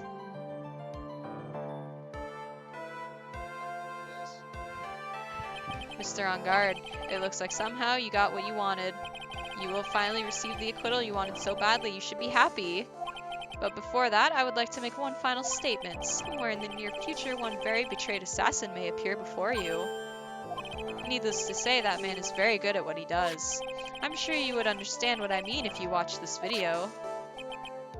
Help me. No. Now then, Your Honor, the verdict, if you please. Is this alright with you, Mr. Wright? Absolutely. We have finally reached the end of a very long battle. Whether he's convicted or acquitted, there's no escape for him for now. Hi, Kiwi! Go on, Phoenix. Plead whichever way your heart tells you. Right, Chief. Plead guilty or plead not guilty? Doesn't matter. Not on guard. Even though I am a lawyer, I cannot make your crime disappear. I think a guilty verdict is most appropriate here. Me, my wonderful self, guilty? Even if you got acquittal, the instant you set foot outside the detention center, your life would be in danger. No matter which way you look at it, you're fucked. You can't run away from your crime anymore. No! Ooh, hello. Cut your nails, dude. Yeah. The fuck? So, as always, it looks like we have uncovered the real truth. I don't remember you helping out much. He actually did, though. He This- did help out. I think he did help this time. Yeah, Mr. Edgeworth, how is Matt on guard? I have left Miss von Einsburn in charge of his incarceration. I'm sure he's getting a full course meal of whip leather right about now. Very good. That was a close one, wasn't it, witness? Yes, I plan to pay my debt to society for my own crime, Your Honor. The first time I was called to the witness stand during this trial, all I felt was despair. She must be talking about the time Edgeworth really went after her. I guess she's trying to forgive him for what he did. This witness, how should I put this? She has an illness. If you're going to say that you would choose death, that is no concern to me. But after that, when I was alone in the detention center, that first time I really saw myself for who I am. And today, when the two of you used your combined strength to convict Matt, I felt like I had been saved. Wow, this is the first time I've ever seen her smile. I'm really happy that you two were in charge of this case. I really don't know how to express how I feel at this moment. This is the first time I felt comfortable with myself, with who I am. Thank you so much, everyone.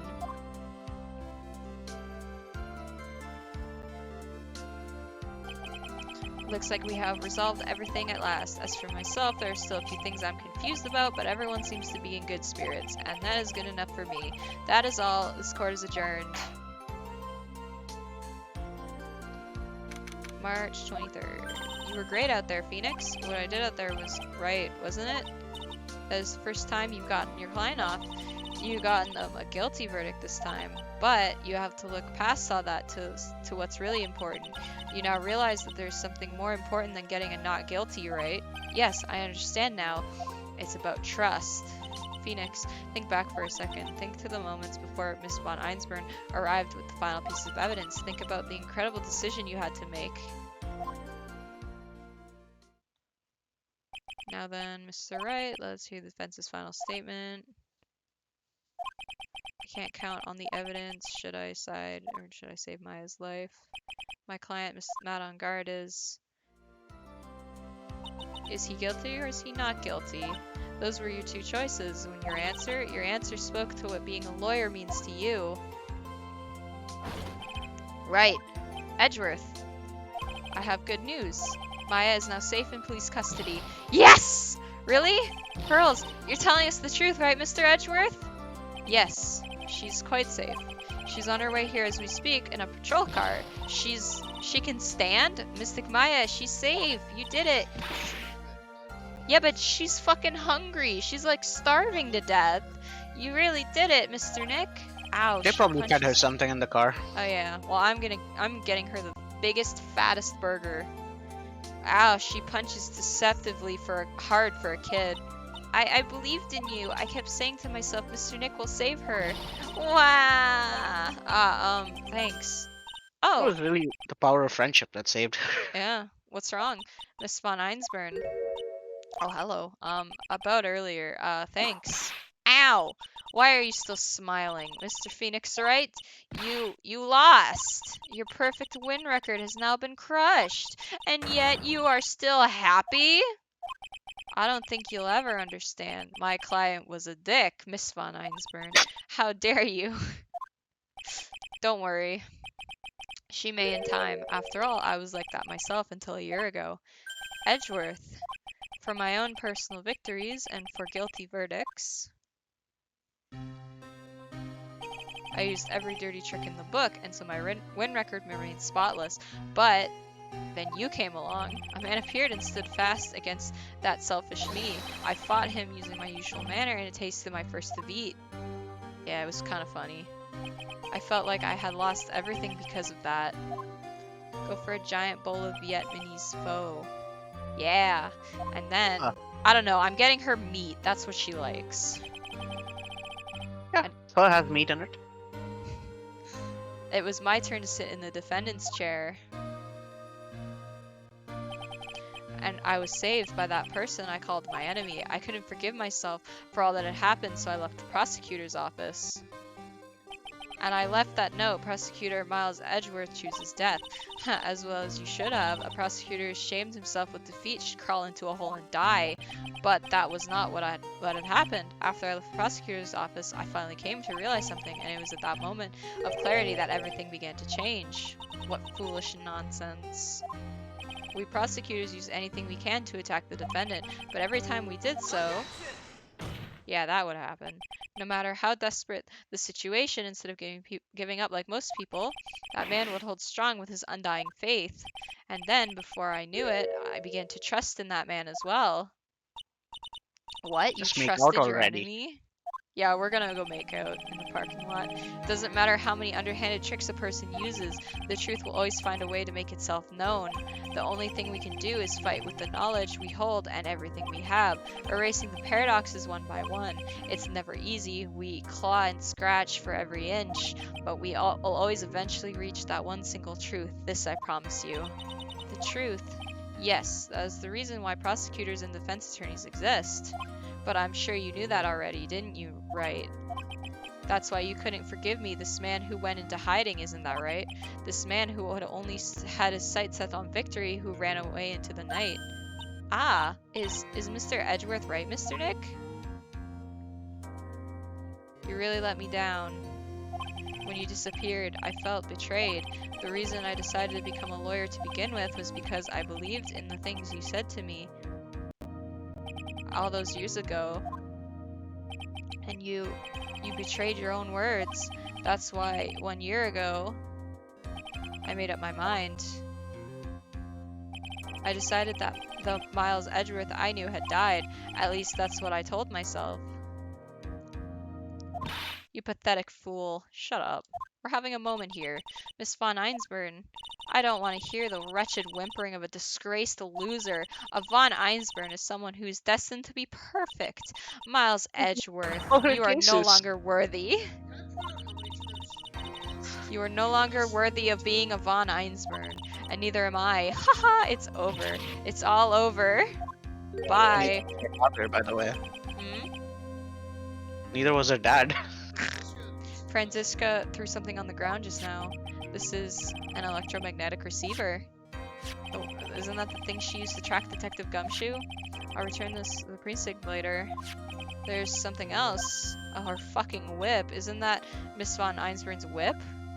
I'll never set foot in another courtroom again. I'm sure that's what she's saying by this action.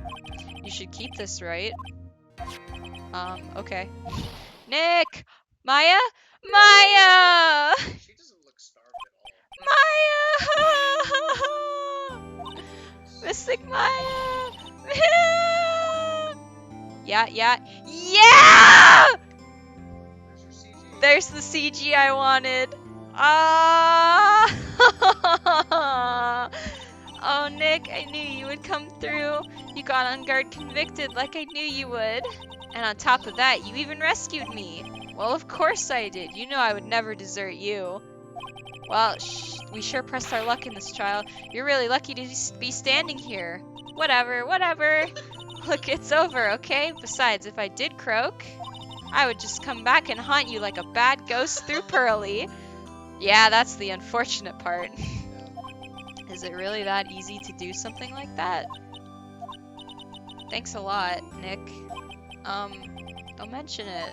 I missed you, Maya. I missed you a lot. Maya. Oh, Mr. Edgeworth. I'm relieved you're alright. Hey, it looks like you've made some real progress, Mr. Edgeworth. Oh, shit. Well, I suppose I'm a little different from who I was a year ago. Heh. Yeah, she's starving. I think she forgot she was. Alright, time for a burger. I just think it's time we got out of this depressing place. Huh? Where are we going? Food, Nick! Food! Grub! Chow! I'm starved! I haven't eaten in 3 days! I'm so hungry even you look like a nice juicy burger on a bun to me, Nick. You think I look like a burger? I'm a prime rib at least. Come with us, Mr. Edgeworth, please. If you insist. Alright, so how about we hit up our usual burger joint? Yeah! We're getting her a burger. Don't be silly, Nick. Huh? This case messed up that awesome evening and got in the way of my gourmet food, so I've decided that we have to make it up by having another feast. Another feast? Come on, Nick! Food! Paying for this. Me, obviously. Oh, Gumshoe! Hey pal, sorry to keep you guys waiting. Gumshoe, are you alright? Yeah, but I'm really embarrassed. I didn't think I would hit a telephone pole of all things. A telephone pole? Then it wasn't a red light that got him? You did it again, city boy. I felt like my dear old heart was gonna give out on me, and I ain't joking. Yeah, it was more exciting than the last episode of The Steel Samurai. Thanks. Now looky here, Mr. Smooty Prosecutor. Don't you reckon you bullied Mr. Wright too hard? If you don't start being a lot nicer to him, you might just kick it, tonight even. I'll keep that in mind. Well, come on now, everyone gather around. Y'all are gonna get your picture taken by a genuine professional photographer. Looks like Lotta bought herself a new camera. Well, pal, at least we can put this messy case behind us now. Come on, tonight's all about eating, so let's go chow down, pal. Amen to that, pal. Amen. Well, when you think about it, you were the ones who saved the day, detective. Huh, me? You really think so? He's right. If it wasn't for the 3 items you took, I think this trial would have had a very different ending. Ah, well, you know, it's, ho ho ho ho ho ho. Huh? Wait, that's odd. When I ran off with the things from D-Killer's hideout, I was sure I took 4 things in total, sir. If you failed my would just haunt you and curse you with a 3-star rarity limit on your Saint Court rolls. No! Okay, thank God you didn't get a gift. 4? Yeah, I'm sure I put one of the items in my coat pocket. There was a 4th item? Aw, come on, y'all, it's over. But ooh boy, I tell you, you really are something else. Between getting accused of murder and getting kidnapped, never a dull moment with you, huh? Haha, you think? Why does she look so happy about that? But being shut away for 2 whole days, weren't you scared? Yeah, it was really scary. I felt so hopeless. So to keep my mind off of things, I drew a picture. Sounds like you had it rough, gal. So where's this picture of yours? Yeah, I want to see it. I want to see Mystic Maya's picture. You know, I don't know where it went. Aw, that's too bad. Well, it's alright. It wasn't anything important anyway. Ah. It sure is nice to finally see them both smiling again. What is it, Edgeworth? This thing is picking something up. Ah, that's Miss Von Einsborn's receiver. The whip. Ah, thanks to her, I had the most awful experience of my life, sir. I can't believe she stuck a tracking device on me. That's odd. Even though you're standing right here, the tracking device seems to be in a different location. Oh, it's probably busted or something, sir. Well, it doesn't matter. I'm afraid it's about time for me to excuse myself. I still have some work to do. Give him the whip. But Mr. Edgeworth, you haven't eaten anything yet, and you've eaten way too much, you glutton. I had fun tonight. Now, if you'll excuse me. Wait, what? I just want to say thanks, Edgeworth. You really how do I give him the whip? Wait, it'll come up. Okay, you really saved me out there. Huh. If anyone should be saying thanks, it should be me, right? I feel like words alone aren't enough here. I wonder if there's anything. Here we go. Here you go, buddy. Have a whip. What's this? Thank you. It's all thanks to you two. You and her. You don't need to thank me. I was only doing my job. Looks like Mr. Edgeworth has left, Mr. Nick. Hey, Mystic Maya. Yes, Pearly? I guess you two can go back to being lovey-dovey, right? You and Mr. Nick, I mean. Pearly, would you cut it out already? You're embarrassing me. Anyway, so who's paying for this lovely dinner party? As if you need to ask. Everyone say thank you to Nick. Huh? Yeah, I knew it. Yeah, I'm kinda at the point where I can't even buy instant noodles, pal. So I kinda already put your name on the bill. Huh? Huh? Thanks, dude. Yeah, I got me a situation just like that myself. There's this camera shop in this hotel, see? And I just bought myself this good old beauty here. It'd be better anyhow for 3,000. Huh? Huh? Actually, I reckon you bought it for me since it's on your tab and all. Oh, poor Phoenix. Isn't this great, Mr. Nick? Absolutely not. Yeah, Nick? Why do I suddenly feel like screaming? Aw, you don't need to hold back now, you hear? Yeah, pal, time to let it all out. This is going to be the first time I hear the real you. Go on, it's been a while since I heard you say it. I've been busy being a hostage and all. Alright then, if you say so. Objection! There's something very regret that's really cool. Apparently you can scream objection. Yeah, you used to be able to do that in the old games. Maybe that was it. No, apparently you could do that in the old games. Uh, You really came through for me, Nick. I had to hide that letter, but I knew you'd find it. I really feel like I've been living on the edge lately. I mean, I've escaped death 3 times now. Pretty cool, huh? I feel like a pro. Aww. What if I told you it won't be for the last time? Oh my god, no!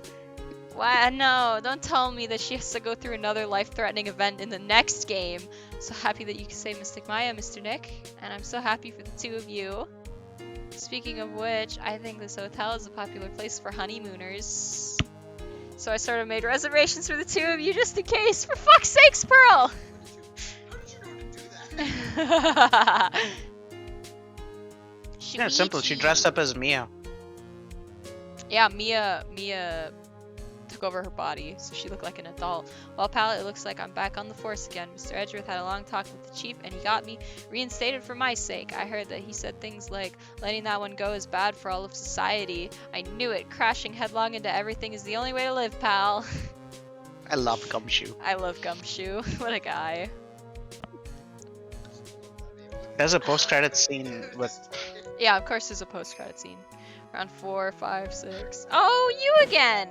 The one who I, Maggie Bird, am retiring from this uniform. I'm going to be a waitress from now on. I was saying her name wrong the whole first chapter. Bring smiles and joy to people who come by the restaurant, sir. I hope you stop by sometime, Mr. Wright. Yeah, I called her Bride. Her name is Bird. You'll be back? She'll be back. Oh, she'll be back. Great. We'll see her again. Fucking hell. Oh, I hope he's not back. Yeah, so He will be back, No, I'm Dr. Hottie. Oh. The next game actually has 2 extra cases, I believe. Oh, okay, that girl, you know, I haven't seen her around. Yes, I remember. If I even laid so much as an eye on her, I would go crack. It didn't matter if I got whipped, though. Yes. Oh, I hate you so much, Hottie. Oh my god.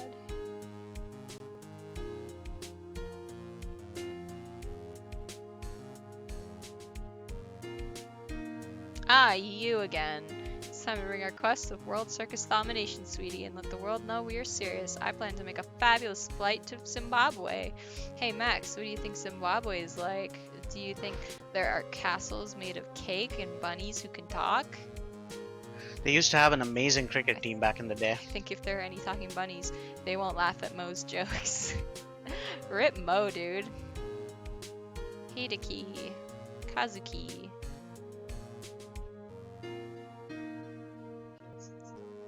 I'm ready. There's no way these jokes are gonna fall on deaf ears. I'm gonna be more contemporary with my humor. Mo curls, represent. We got new act all worked out. I did not read the rest of that. Say something, will ya? You're supposed to start this off. Get on with it. Fogo Christmas event. Is there any point to the number of counter that says everyone's boxes? I have no idea. Oh, here. What's this? Drat, it's just an ordinary electric razor recharging on its stand. I can't believe this. Really, how long do they plan on making me do this? But it's Edgy Poo's idea, so that must mean must have some deeper meaning. But why do I get the feeling they wouldn't forget about me, would they? It's never like this in the old days. Everyone thought the world of me. They used to call me Queen Wendy and treat me like royalty, and I don't feel the pain. I'm gonna burn. Kiwi, come on. You can sit here for the rest of the credits. Come on. She'll be back in the next game too. Oh, of course. Will she do the ratatatatas again? No, it'll be a different gimmick. Oh, but I love the ratatatatas. Hey, Andrews. I appreciate everything you and Mr. Edgeworth did for me from the bottom of my heart. Oh, that's right. I received a letter from Miss von Einsburn. She said that after I get out, I should feel free to consult her about anything at all. I'm really thankful to have met everyone. Aww. Pew, pew, pew, pew, pew. She will also be back. Oh, yes. I'm happy that von Einsburn's coming back. Yeah, Alright, Von Einsburn will be back, Adrian Andrews will be back, Edgeworth will be back. It has They'll all become be difficult back. for me in this country as of late. As such, He I won't will be take a back. short leave of absence.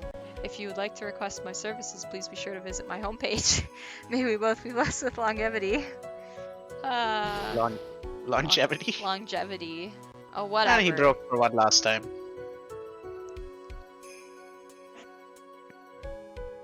So I will keep my promise and we will start Ace 3 on Friday. We'll start Ace 3 on Friday.